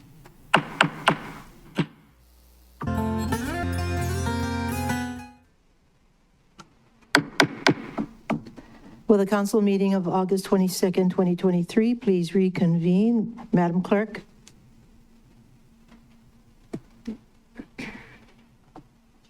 We took our lunch break. We were on Resolution 23-193, and on the waiver for the Rule 7G, it was made by Member Kama and seconded by Vice Chair Sugimura. Okay. Any more discussion, members? If not, all those favor of the motion, raise your hand, say aye. Okay, 7 ayes, 2 excused, motion carries. Pro Tem Kama. Thank you, Chair. I move to adopt Resolution 23-193. Okay, moved by Pro Tem Kama, seconded by Member Cook to adopt Resolution 23-193. Discussion, Pro Tem Kama. Thank you, Chair. The resolution notes that on June 6, 2023, Council appropriated a $3.3 million grant award from the Affordable Housing Fund to Hawaii Community Development Board for their Hale'opi'i Care project, which will construct 89 rental units at or below 60% of the area median income. I'll also note that the resolution mentioned the project has also secured over $40 million in other non-county funds to further support their development. The project is seeking our approval to distribute the $3.3 million to the third-party organizations necessary for the development of the project and will be used to pay for construction contract services. And I ask the members for support of this motion. Any more discussion? If not, all those in favor of the motion, please raise your hand and say aye. Aye. 8 ayes, 1 excused, motion carries. Excused is Hudgens. Madam Clerk. Thank you, Madam Chair. For referral to the Government Relations, Ethics, and Transparency Committee is Resolution 23-194, developing a comprehensive recovery and resiliency plan in response to the island of Maui's tragic wildfires of August 2023. Members, are there any objections of referral of this resolution to the Great Committee? No. Member Paulton. Thank you, Chair. I don't have any objection on referral to grade. I have been in communication with Member Hodgins. I just wanted to make a quick discussion, if that's okay. Sure. Discussion? I just wanted to comment, thank you to everyone for mentioning my name, but I just wanted to comment that my colleagues, all of them, have been very supportive of this time. And you may not see everyone out on the west side, but, Member Rollins Fernandez was one of the first ones through the first day that people could get through. Councilmember Tom Cook and his office got a 3-phase generator with the associated power cord. Member Kama's office is working on getting Chromebooks for private tutoring for our students, and tarps from Charlie and things like that. So I just wanted to let the public know that although you may not see everyone in our community, everybody is very supportive and doing what they can to support. And that's really all I wanted to say. I'm not sure if anyone in Lahaina can even see this, but my colleagues have been very supportive of all of us, and just wanted to put that out there. Although you may not see it, they're quietly helping in the background as well. Thank you for including everybody. Any more comments or questions on the referral to the Great Committee? Member Rollins Fernandez. Mahalo, Chair, and mahalo, Member Paulton, for your comments. I just wanted to echo the, what Member Paulton mentioned in her opening remarks, and we heard repeatedly by testifiers today that we center community in decision making, and if that means going to the west side so that those whose cars burned, internet still not up, those that are in shelter in the hotels, so that they can attend, because we need our community to be centered in this and not feel excluded or be excluded by having our meetings here in the council chambers. So I just wanted to advocate on Member Paulton and the West Maui community's behalf. Mahalo, Chair. Thank you. I think most members would agree with that. And of course, the chair is going to be Uu Hodgins, but I'm sure she would agree that we should have most of our meetings out there and figure out any which way we can help people testify, whether we have to go on the beaches or whatever we have to do. It won't matter because it means that much. When we said it's going to be for and from the community, we meant it. Mahalo, Chair. Mahalo for that assurance. And I hope we can also give the community time to grieve and process. Yeah.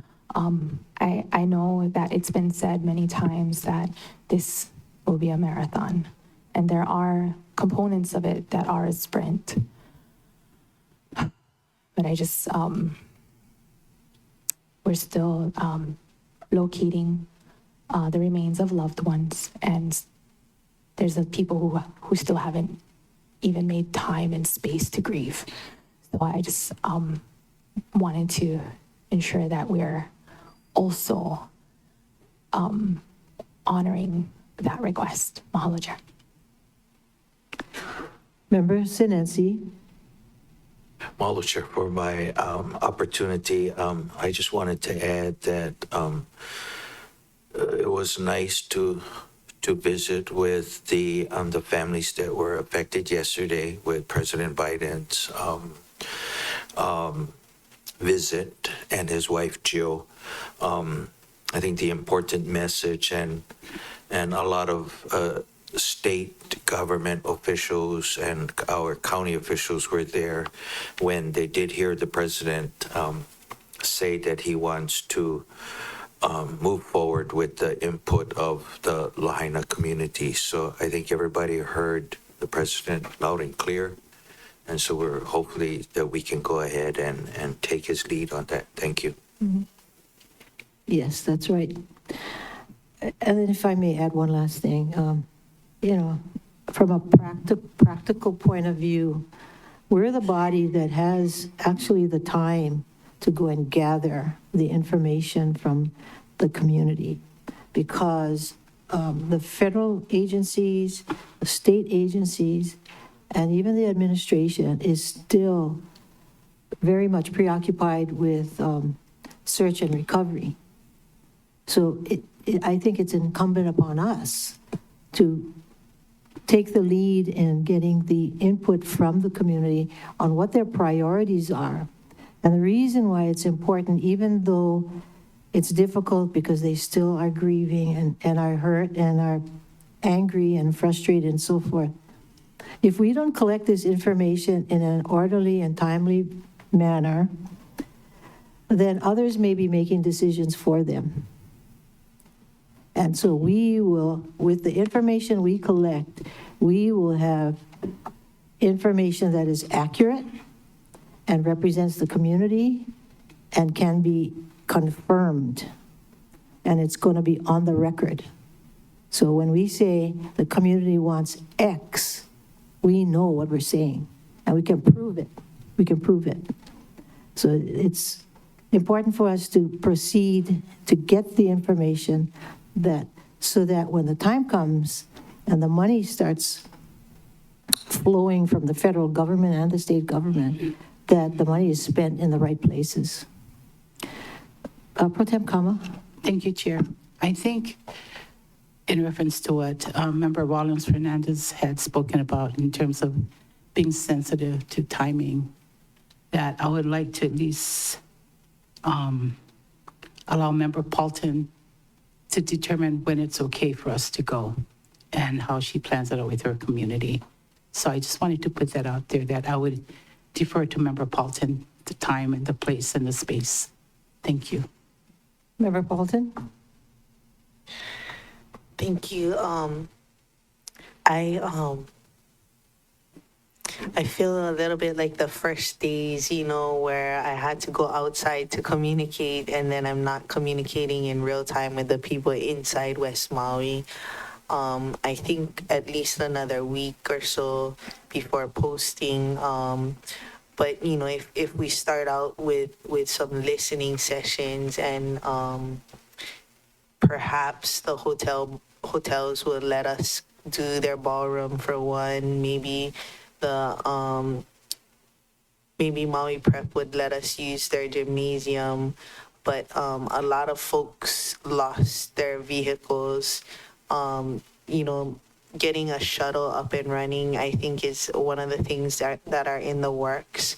So once people have their housing a little bit more firmed up and their new transportation methods firmed up, and then they can start processing their feelings. I think it's important too, when we set up these listening sessions, that we are clear on what is the topic. I know, and I believe that there does need to be accountability, but we need to sort out, which meeting is for which, and stay focused on the topic of the meeting at hand.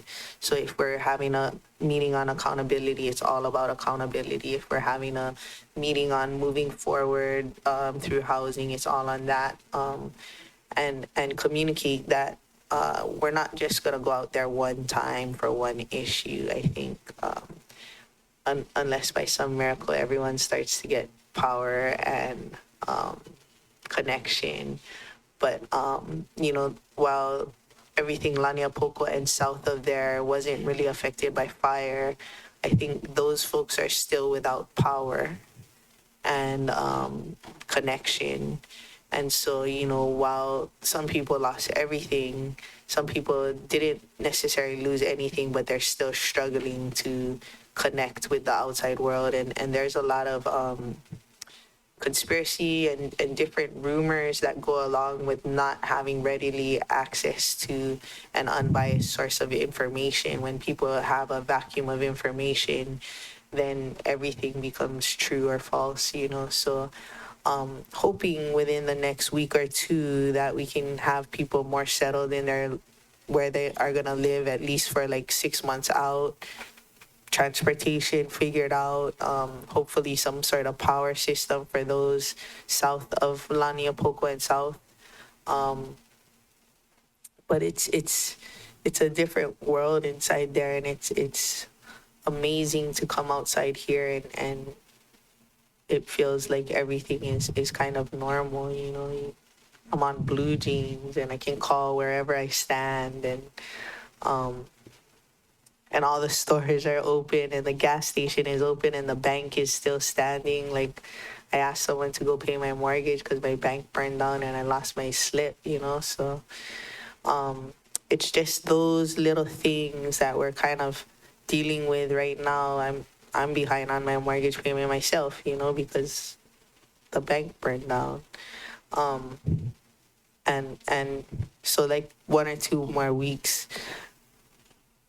I'm hoping we're in a better place, but the only way I can reassess is by being inside and driving to all the places and talking to all the people, because everybody's situation is unique, and that's just because of I don't know why everyone can't come online at the same time. I don't know why some subdivisions have power and some don't, but that's how it is right now. And so just trying to get everybody to the place where you can go to the store and buy some milk if you want to, and then we can move forward with hearing from them, because I don't want them to tell you I want to be able to watch the news and buy some milk. I want them to have a chance to formulate a good thought of where we want to go. Okay. I understand what you're saying, but keep in mind that the idea was to come up with priorities, their priorities. They come up with the priorities, they tell us what the priorities are. I envisioned that process taking a week or so, if not a little bit longer. And once the priority list is established, then the work goes into committees, which means you continue to work with them on the solutions. But before you can get to the solutions, we have to understand the order of the problems. So we don't want to start with housing when communication should be first. See what I'm saying? And if we don't act too, if we wait too long, the problem is the decisions are going to be made without us. I mean, look at all the proclamations that have come down. So that's my fear. At least if we had the information, we can fight for the community and say, this is what they want. They told us this is what they want. Thank you, Chair. From day one, it's been communications and power. Communications and power are the priorities. Without it, we're having to get gas for the generators, ice for the food, and communications, we don't know what's going on. So communications and power are definitely the priority since day one. And we need to, once we nail down the priorities, that we need to communicate and fight for that, because the federal government may not agree with us, but it's, that's outside of our realm of authority. But at least we'll have the information, and at least we'll have, know the fact that we are with the community, and they told us, and then so we're gonna do our best to keep our promise to them. My only concern, like I said, is the fear of the federal government deciding for us which order they're going to help us in. They're going to follow a different order and different order of priority. And then that's going to just make it harder. And then, because, we've seen what happened in the disaster. Everything was disorganized, right? Lack of coordination, lack of communication. I'm not blaming anybody, but I'm just saying that's the truth. So if we can avoid some of that going forward, let's at least try. And then the person who's going to chair the committee should have something to say. What do you have any comments? Sure. Thank you, Chair. I want to just ensure that our Lahaina community is well represented and well heard. I would feel terribly uncomfortable to the point where I would have itchy skin if we did anything that, overstepped our boundaries to the Lahaina people. I hear what you're saying. I don't want to lose our power too, especially because we are the most public of the government forum, and we have the ability to take in testimony, which is why I think it's important to make sure Lahaina community is heard. I too would like to defer to Member Paulton when the community is ready, and you have the best information out there since you are there every single day. And we've had this conversation before. I don't want to leave you out of the communication. I don't want to leave you out of this meeting. I don't want to leave the Lahaina community out of this meeting. And I'm happy to do whatever works best. I'm happy to facilitate this meeting. I just want to ensure that we have the best public participation we can, and we don't begin a discussion that the community isn't ready for. I don't know how long I would take to begin this conversation if I lost everything.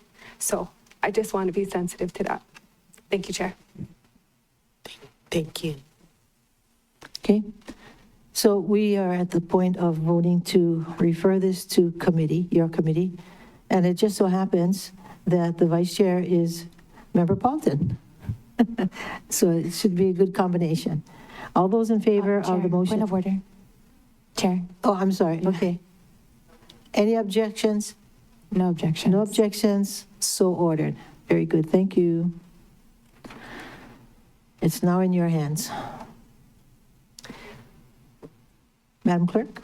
Chair, for referral to the Housing and Land Use Committee is Resolution 23-195, referring to the Planning Commission's a proposed bill amending the comprehensive zoning ordinance relating to composting in the agricultural district. Pro Tem Kama? No objections, Chair. Okay. No objections to referring members to this resolution to the HLU committee? Any objections? So ordered. Now we're on M. Madam Chair. Oh, excuse me, 1 second. Yes. Can we go back to K? Thank you. Yeah, you went to L before lunch, so just want to get back, unless you. Oh, yeah. Madam Clerk. Thank you, Madam Chair. For the record, we have no items under H minutes. I, action on the consent calendar. J, communications. So moving on to section K, committee reports. We're going to call for public testimony first. There is no one signed up to testify. So if anyone wishes to testify, please unmute and make yourself known now. I see JC Law maybe making his way to the podium.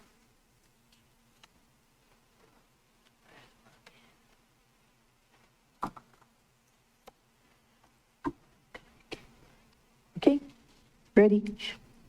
Aloha kako, koinoa JC Law. Always wondered what that red was for there on the tapestry. It's for Lahaina. From Kulauka, Waikoa Ahupua. We're lucky in my neighborhood, except we're not supposed to drink the Vai from the tap. Mahalo to County Water Supply for the water tank trailer thing. And it's at least a good chance for neighbors to socialize while they're filling up their bottles and jugs. Thank you for letting me speak my opinion on Bill 81. I don't think we should call it a free bus pass,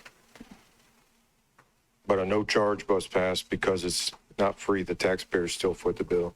I'm grateful to the President of the United States, Joseph Biden, and his good-looking wahine for visiting us in our old kingdom capital of Lahaina. I heard that Uncle Joe is a very rich man, a billionaire, and he knows a lot of bankers. I'm humbly requesting that he send $1 million, only one out of $999 million, to the County of Maui for kokua. And I have an idea I've been discussing with other people on the bus about the old Hawaiian currency. And I want to ask your transportation director, what about a bus token with a picture of Kalakaua, like before when we had Kingdom Hawaii money? That's it. Thank you for your time. I give the rest of my time to the Hawaiians. Thank you. Questions? If not, thank you very much. Madam Clerk. Thank you, Madam Chair. We'll give last call for testimony on committee reports in section K. I'll count down 3, 2, 1. Chair, there is no one to testify on committee reports. Members, any objections to closing public testimony and accepting written testimony? No objections. So ordered, Madam Clerk. Chair, before you is Committee Report 23-69, recommending the following. 1, first reading of Bill 28, CD1 2023, amending Ordinance 4998 to allow 1, additional residential workforce housing units to be provided in lieu of fulfilling certain change in zoning conditions, and 2, deed restriction periods to be set for residential workforce housing units in Waikapu Country Town, and number 2, recordation of the unilateral agreement. Pro Tem Kama. Thank you, Chair. I move to adopt the recommendation Committee Report 23-69. Second. Moved by Pro Tem Kama, seconded by Vice Chair Sugimura, to approve the recommendations in Committee Report 23-69. Discussion, Pro Tem Kama. Thank you, Chair.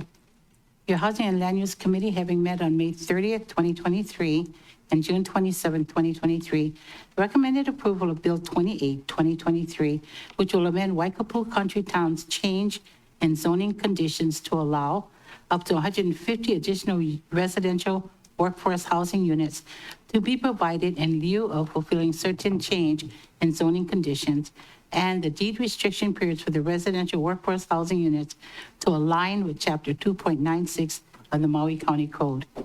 I thank the administration and developer for bringing this public-private partnership agreement to the council so we may ensure this important housing project moves forward. This report is submitted in accordance with Rule 8 of the Rules of the Council. Chair, at this time, I'd like to ask your permission to make a motion on my amendment summary form that will be distributed right now. Oh, thank you. Thank you. You want to go ahead and make the motion? Sure.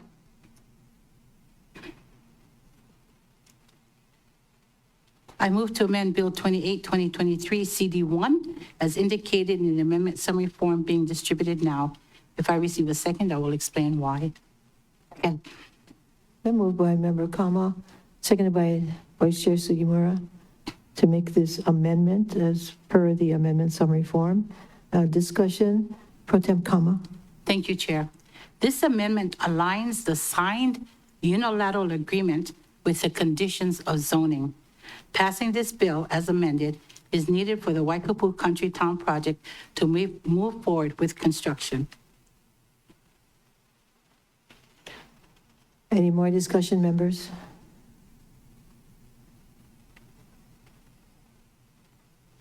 You want to take some time to read through it?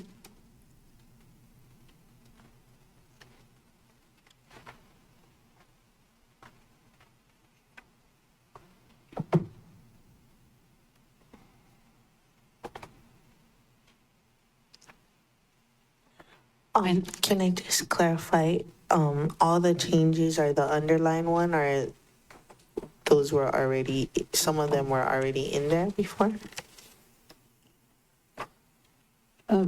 David, you were working on this. Thank you, Chair. The changes are fairly simple and they're explained on the ASF itself. Just adding in 3 references to Ordinance 4998 to ensure consistency with the executed unilateral agreement, and also adding the introduced by page that had been inadvertently omitted. So essentially housekeeping changes. Thank you, Chair.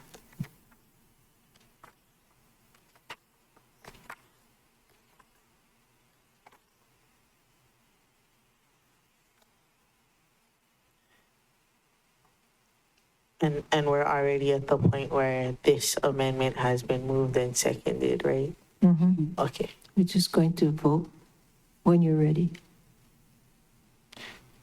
I'd like to move to amend the amendment. Okay, what is the motion? I move to amend Section 5, B and C. Section 5 on page 3 of Exhibit C, Conditions of Zoning of Ordinance 4998, 2019, to amend B and C to also say 10 years. Second. Okay, in discussion? Thank you, Chair. I know we've gone all over the place with deed restrictions from 20 to 30 years. But I think 10 years, we can get the support for 10 years, and it's a kind of an equity issue across the board, 10 years, so that our affordable housing will be affordable a little bit longer. Vice Chair Sugimura. Yeah, I believe that this is consistent with 2.96. I'm going to vote no on 10 years. Just leave it as is. Did you want to say anything? Pro Tem Kama? No, I was just going to ask if the applicant was okay with the amendment or not. Would you like to come down?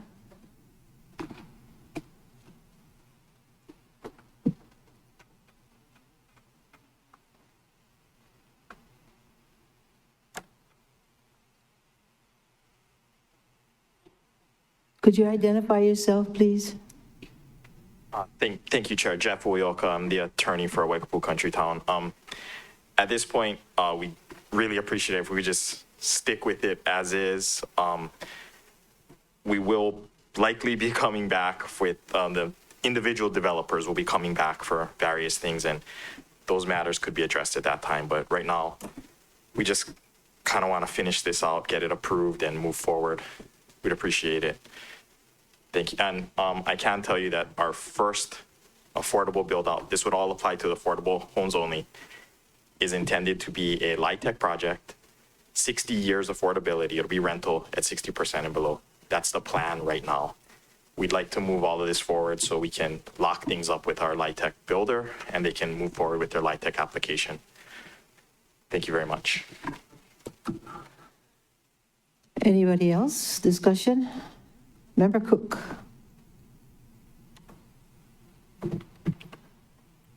Thank you, Chair.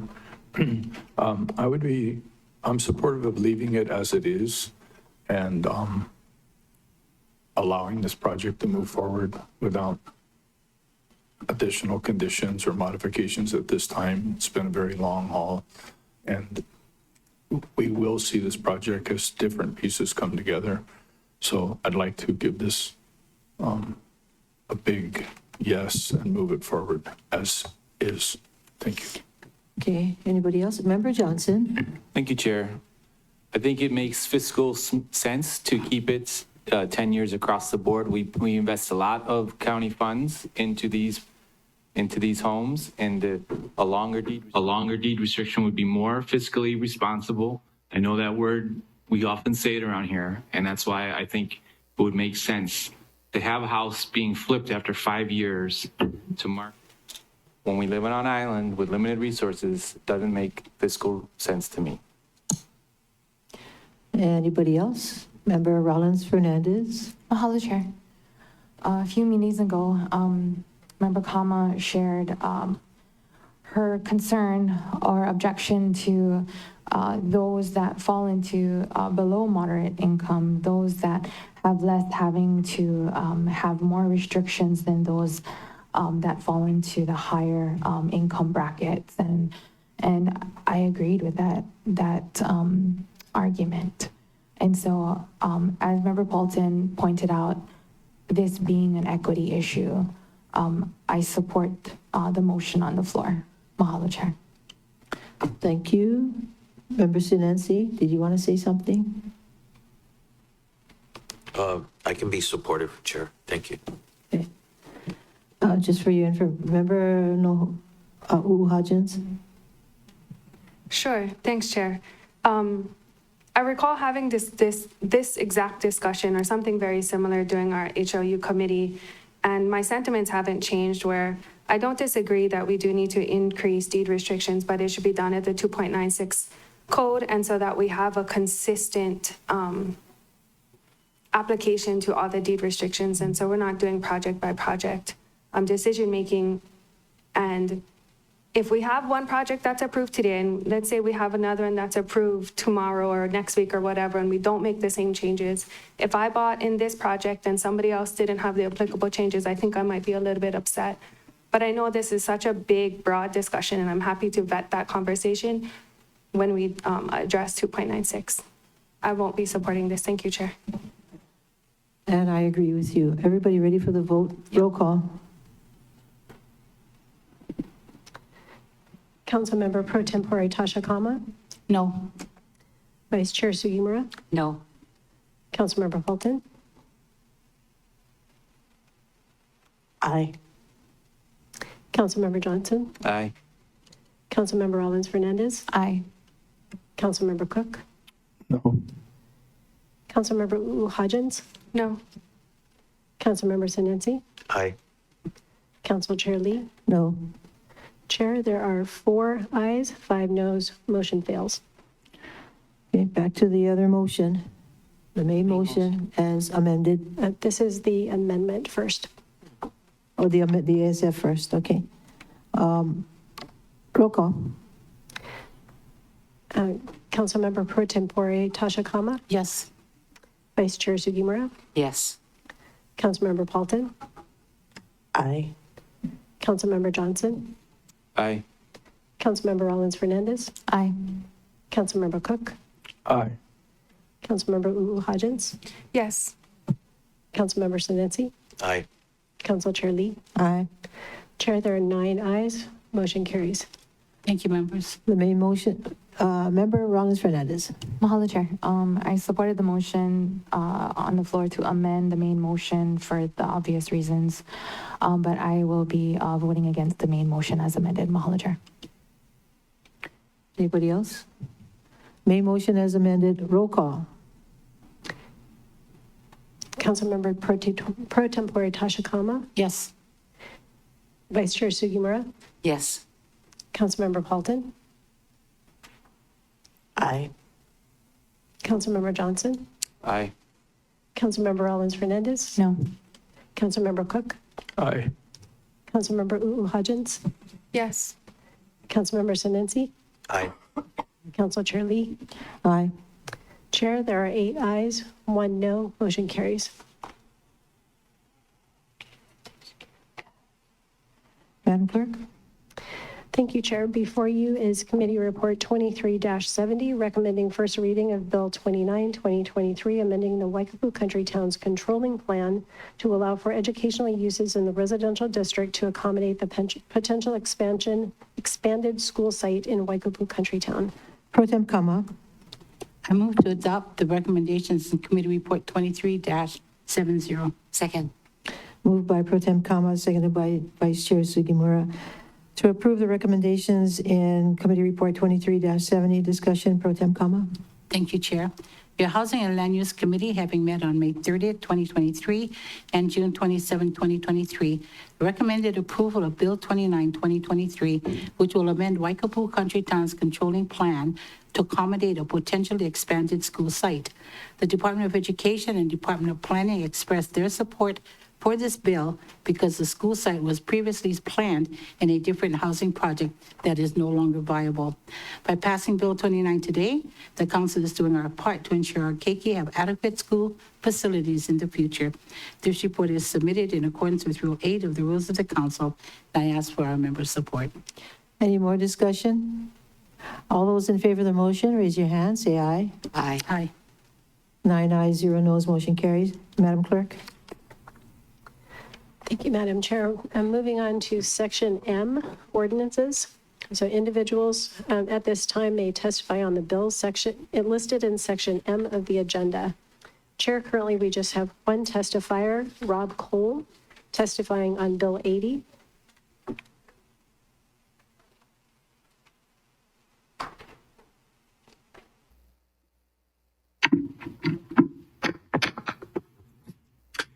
Good afternoon, Chair and members of the Maui County Council. Thank you. My name is Rob Cole, and I am representing Carol in her business, A White Orchid Wedding. I'll be very brief.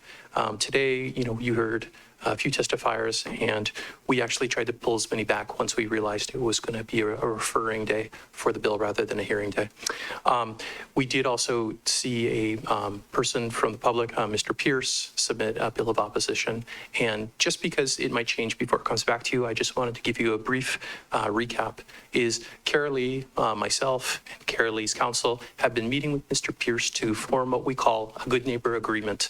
That includes measuring, monitoring, and communicating when there are issues. And while we were really close to finishing this, we did not make it in front of this deadline.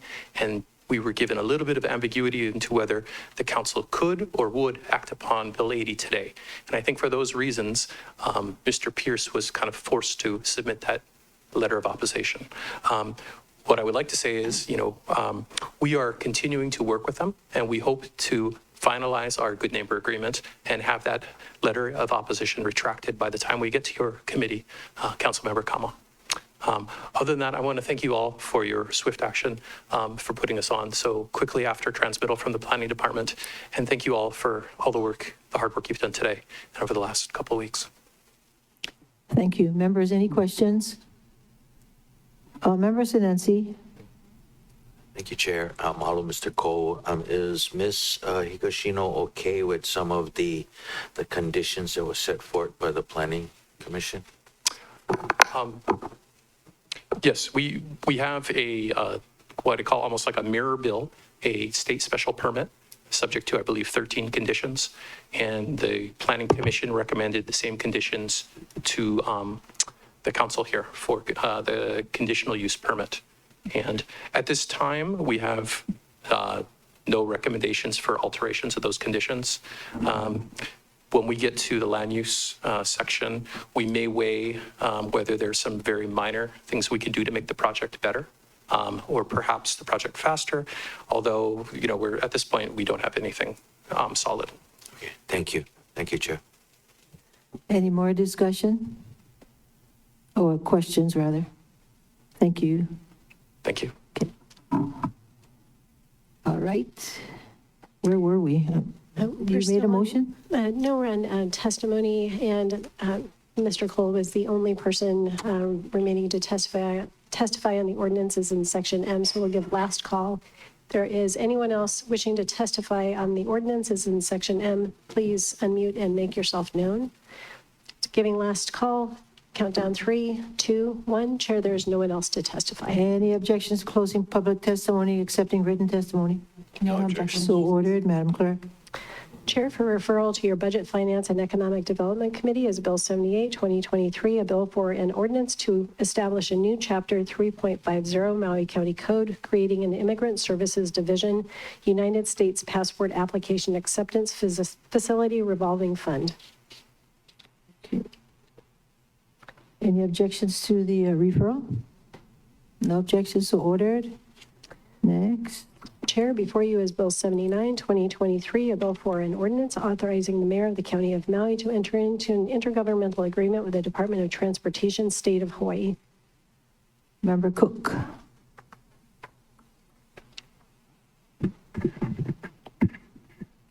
Thank you, Chair. I move to waive the requirements of the committee referral and report under Rule 7G of the Rules of the Council. Second, somebody? Moved by Member Cook, seconded by Vice Chair Sugimura to waive the rules of the council, the Rule 7G. A discussion, Mr. Cook. Thank you, Chair. Approval of my motion by 2/3 votes of the entire membership of the council will enable us to consider the proposed bill today. This intergovernmental agreement is time sensitive as the traffic signal system on Main Street and Church Street was brought into service on July 24th, 2023. This IGA will provide right-of-way access to the state in order to maintain the system. Okay, any more discussion? If not, all those in favor of the waiver, raise your hand, say aye. Aye. 9 ayes, 0 noes, motion carries. Mr. Cook. I move to pass Bill 79, 2023 on first reading. Moved by Mr. Cook, seconded by Pro Tem Kama to pass this bill on, first reading. Discussion, Mr. Cook. Thank you, Chair. As mentioned earlier, this IGA is time sensitive in order for the state to access the intersection of Main Street and Church Street in Wailuku, Maui, in order to maintain and operate the traffic signal hardware. I respectfully ask for the member's support of my motion. Any more discussion? Member Paulton? I didn't really look at it, but I can trust you guys. I just was wondering if it was signed off by Corp Council. Do you know if it was signed off by Corp Council, Mr. Cook? I believe it was. I cannot say for sure. Yep, it was, yeah, we checked, yes, it was. Okay, thank you. All those in favor of the motion, raise your hand and say aye. Aye. Yeah. All ayes, 0 noes, motion carries. Mr. Cook, you may want to check if those lights are going to be coordinated with all the lights on Main Street. Okay. Madam Clerk. Chair, for referral to your Housing and Land Use Committee is Bill 80, 2023, a bill for an ordinance granting Carolee Higashino a conditional permit to conduct small-scale special events within the County R3 Residential District, tax map key number 2-1-006, parcel 011, Makena, Maui, Hawaii. Any objections, members, to referring this bill to the HLU Committee? No objections. No objections, so ordered. Madam Clerk.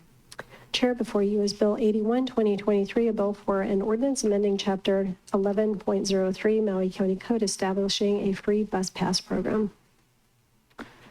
Moved by, Member Johnson. Thank you, Chair. I move to waive the requirements for committee referral and report under Rule 7G of Rules of the Council as it relates to Bill 81. Second. Moved by Member Johnson, seconded by Member Senensi, to waive the rule of the council 7G regarding Bill 81. Discussion, Member Johnson. Thank you, Chair. This bill will help those in financial need to qualify for a free bus pass. This council approved the funding of this program in FY 2024 budget, and I worked in collaboration with the Department of Transportation in crafting the bill, and the director supports it. Approving this motion will allow us to take initial action on the bill today, freeing up committee time for other pressing matters and helping those in financial need to access the bus pass sooner. Thank you, Chair. Okay, any more discussion? This is on the waiver, right? It's on the waiver, Chair. Just on the waiver. All those in favor of the motion, raise your hand, say aye. Okay. All ayes, 0 noes, motion carries. Although you did kind of spill into the discussion of the whole thing. You have more to say? Okay. Mr. Johnson. Thank you, Chair. I move to pass Bill 81, 2023 on first reading. Second. Okay. Moved by Member Johnson, seconded by Member Sinetsi to pass Bill 81 on first reading. More discussion? Just small kind. During the fiscal year 2024 budget process, this council approved my request to fund this free bus pass program. This bill will allow free bus passes to be issued to anyone who is 55 years or older, is a paratransit eligible, has a valid student ID card, and is 25 years old or younger, or is demonstrating financial need. A person can demonstrate financial need by showing they are a Maui County resident whose household income is equal to less than 200% of the poverty threshold. This bill is designed to encourage people of limited means to use public transportation. I ask for the members' full support. Any more discussion? Member Rollins Fernandez. Mahalo, Chair, and mahalo, Member Johnson, for this bill. I'm very supportive of it. In light of testimony that I agree with, would you be open to either, as Mr. Law stated, no charge bus program or a fare-free? I'm open to any Language. friendly amendment. I'm open to it. So if that's the one we can go with, that's a friendly amendment. Which one do you like? Which you like better? Fare-free, and then just put the fare? I like the fare free because it's sing-songy. Okay, Chair. I move to amend Bill 81 by adding in front of free bus program, fare-free bus program. Second. Moved by Member Rollins Fernandez, seconded by Member Johnson, to add the word free in front of No, fair. I mean, the other way. Okay. Any discussion? Member Rollins Fernandez? Mahalo, Chair. I agree with our testifier that it's nothing's free. So everything has a cost to it, and just recognizing that there is a cost, but there is no fare for those that will be subsidizing for the reasons that Member Johnson stated in his opening comments. Mahalo, Chair. Okay. Any more discussion? Otherwise, all those in favor of the motion, raise your hand, say aye. Aye. 9 ayes, 0 noes, motion carries. Okay. Ordinances. Chair, now we're back to the main motion as amended. Oh, yeah, that's right. I'm sorry. The main motion as amended. Any more discussion? Otherwise, all those in favor, raise your hand, say aye. Aye. 9 ayes, 0 noes, motion carries. Bills on second and final reading. Okay, Chair, moving on to the bills for second and final. Before you is Bill 27, FD1, 2023, a bill for an ordinance amending Section 3.36.100 Maui County Code relating to the reimbursement of county grantees. Member Rollins Fernandez. That's what I have here. For Bill 27? 27? Okay, can you repeat the bill number? Yes, Bill 27, FD1. And then who was it supposed to go to? In our notes, we had Councilmember Rollins Fernandez. Okay, Any okay, number? I move to pass Bill 27 on second and final reading. Okay, share the fun. Okay, Member Rollins Fernandez, seconded by Member Sugimura, to pass Bill 27, FD1 on second and final reading. Any discussion? No discussion. All those in favor, raise your hand, say aye. Aye. Okay. All ayes, 0 noes. Motion carries for this orphan bill. Chair, before you is Bill 71, 2023, a bill for an ordinance amending the fiscal year 2024 budget for the County of Maui as it pertains to Office of the County Council, Council Services Program, Uluku Kahului Community Plan Area, Government Facilities, General Fund, Office of Council Services, Office Renovations, Total Operating Appropriations, Total Capital Improvements Project Appropriations. Vice Chair Sugimura. Thank you, Chair. May I ask that the clerk also bring up Bill 72, 2023? Any objections, members? No objection. Madam Clerk. Bill 72, 2023, a bill for an ordinance amending the fiscal year 2024 budget for the County of Maui as it pertains to Appendix C Capital Improvement Projects, Office of the County Council, Wailuku Kahului Community Plan Area, Office of Council Services, Office Renovations. Vice Chair Sugimura. I move to pass Bill 71, excuse me, and 72 on second and final reading. Second. Moved by Vice Chair Sugimura, seconded by Pro Tem Kama, to pass Bills 71 and 72 on second and final reading. Discussion, Vice Chair Sugimura. Thank you. These bills move $60,000 from Council Services B account to a CIP account so that the office can pay for change orders related to the renovations that were done on Kalani Pakui first floor and Kalani Maui 7th, 8th floors. I'd like to also thank, this was Tracy's good work that was done. So this is really her remnant bill. Before she left, she was trying to get this passed. So I ask for the members' support for my motion. Any discussion? If not, all those in favor of the motion, raise your hand, say aye. Aye. 9 ayes, 0 noes, motion carries. Madam Clerk. Chair, there is no unfinished business, and there is no further business before the council today. Okay. Any last comments, anybody? Member Paulton, are you going to drive home? You look exhausted. Oh, my brother driver. Oh, good. Very good. Okay. Members, thank you very much for this meeting. It wasn't easy, but we got through it, and we're going to get through all the rest of it as it comes to us. This meeting is now adjourned.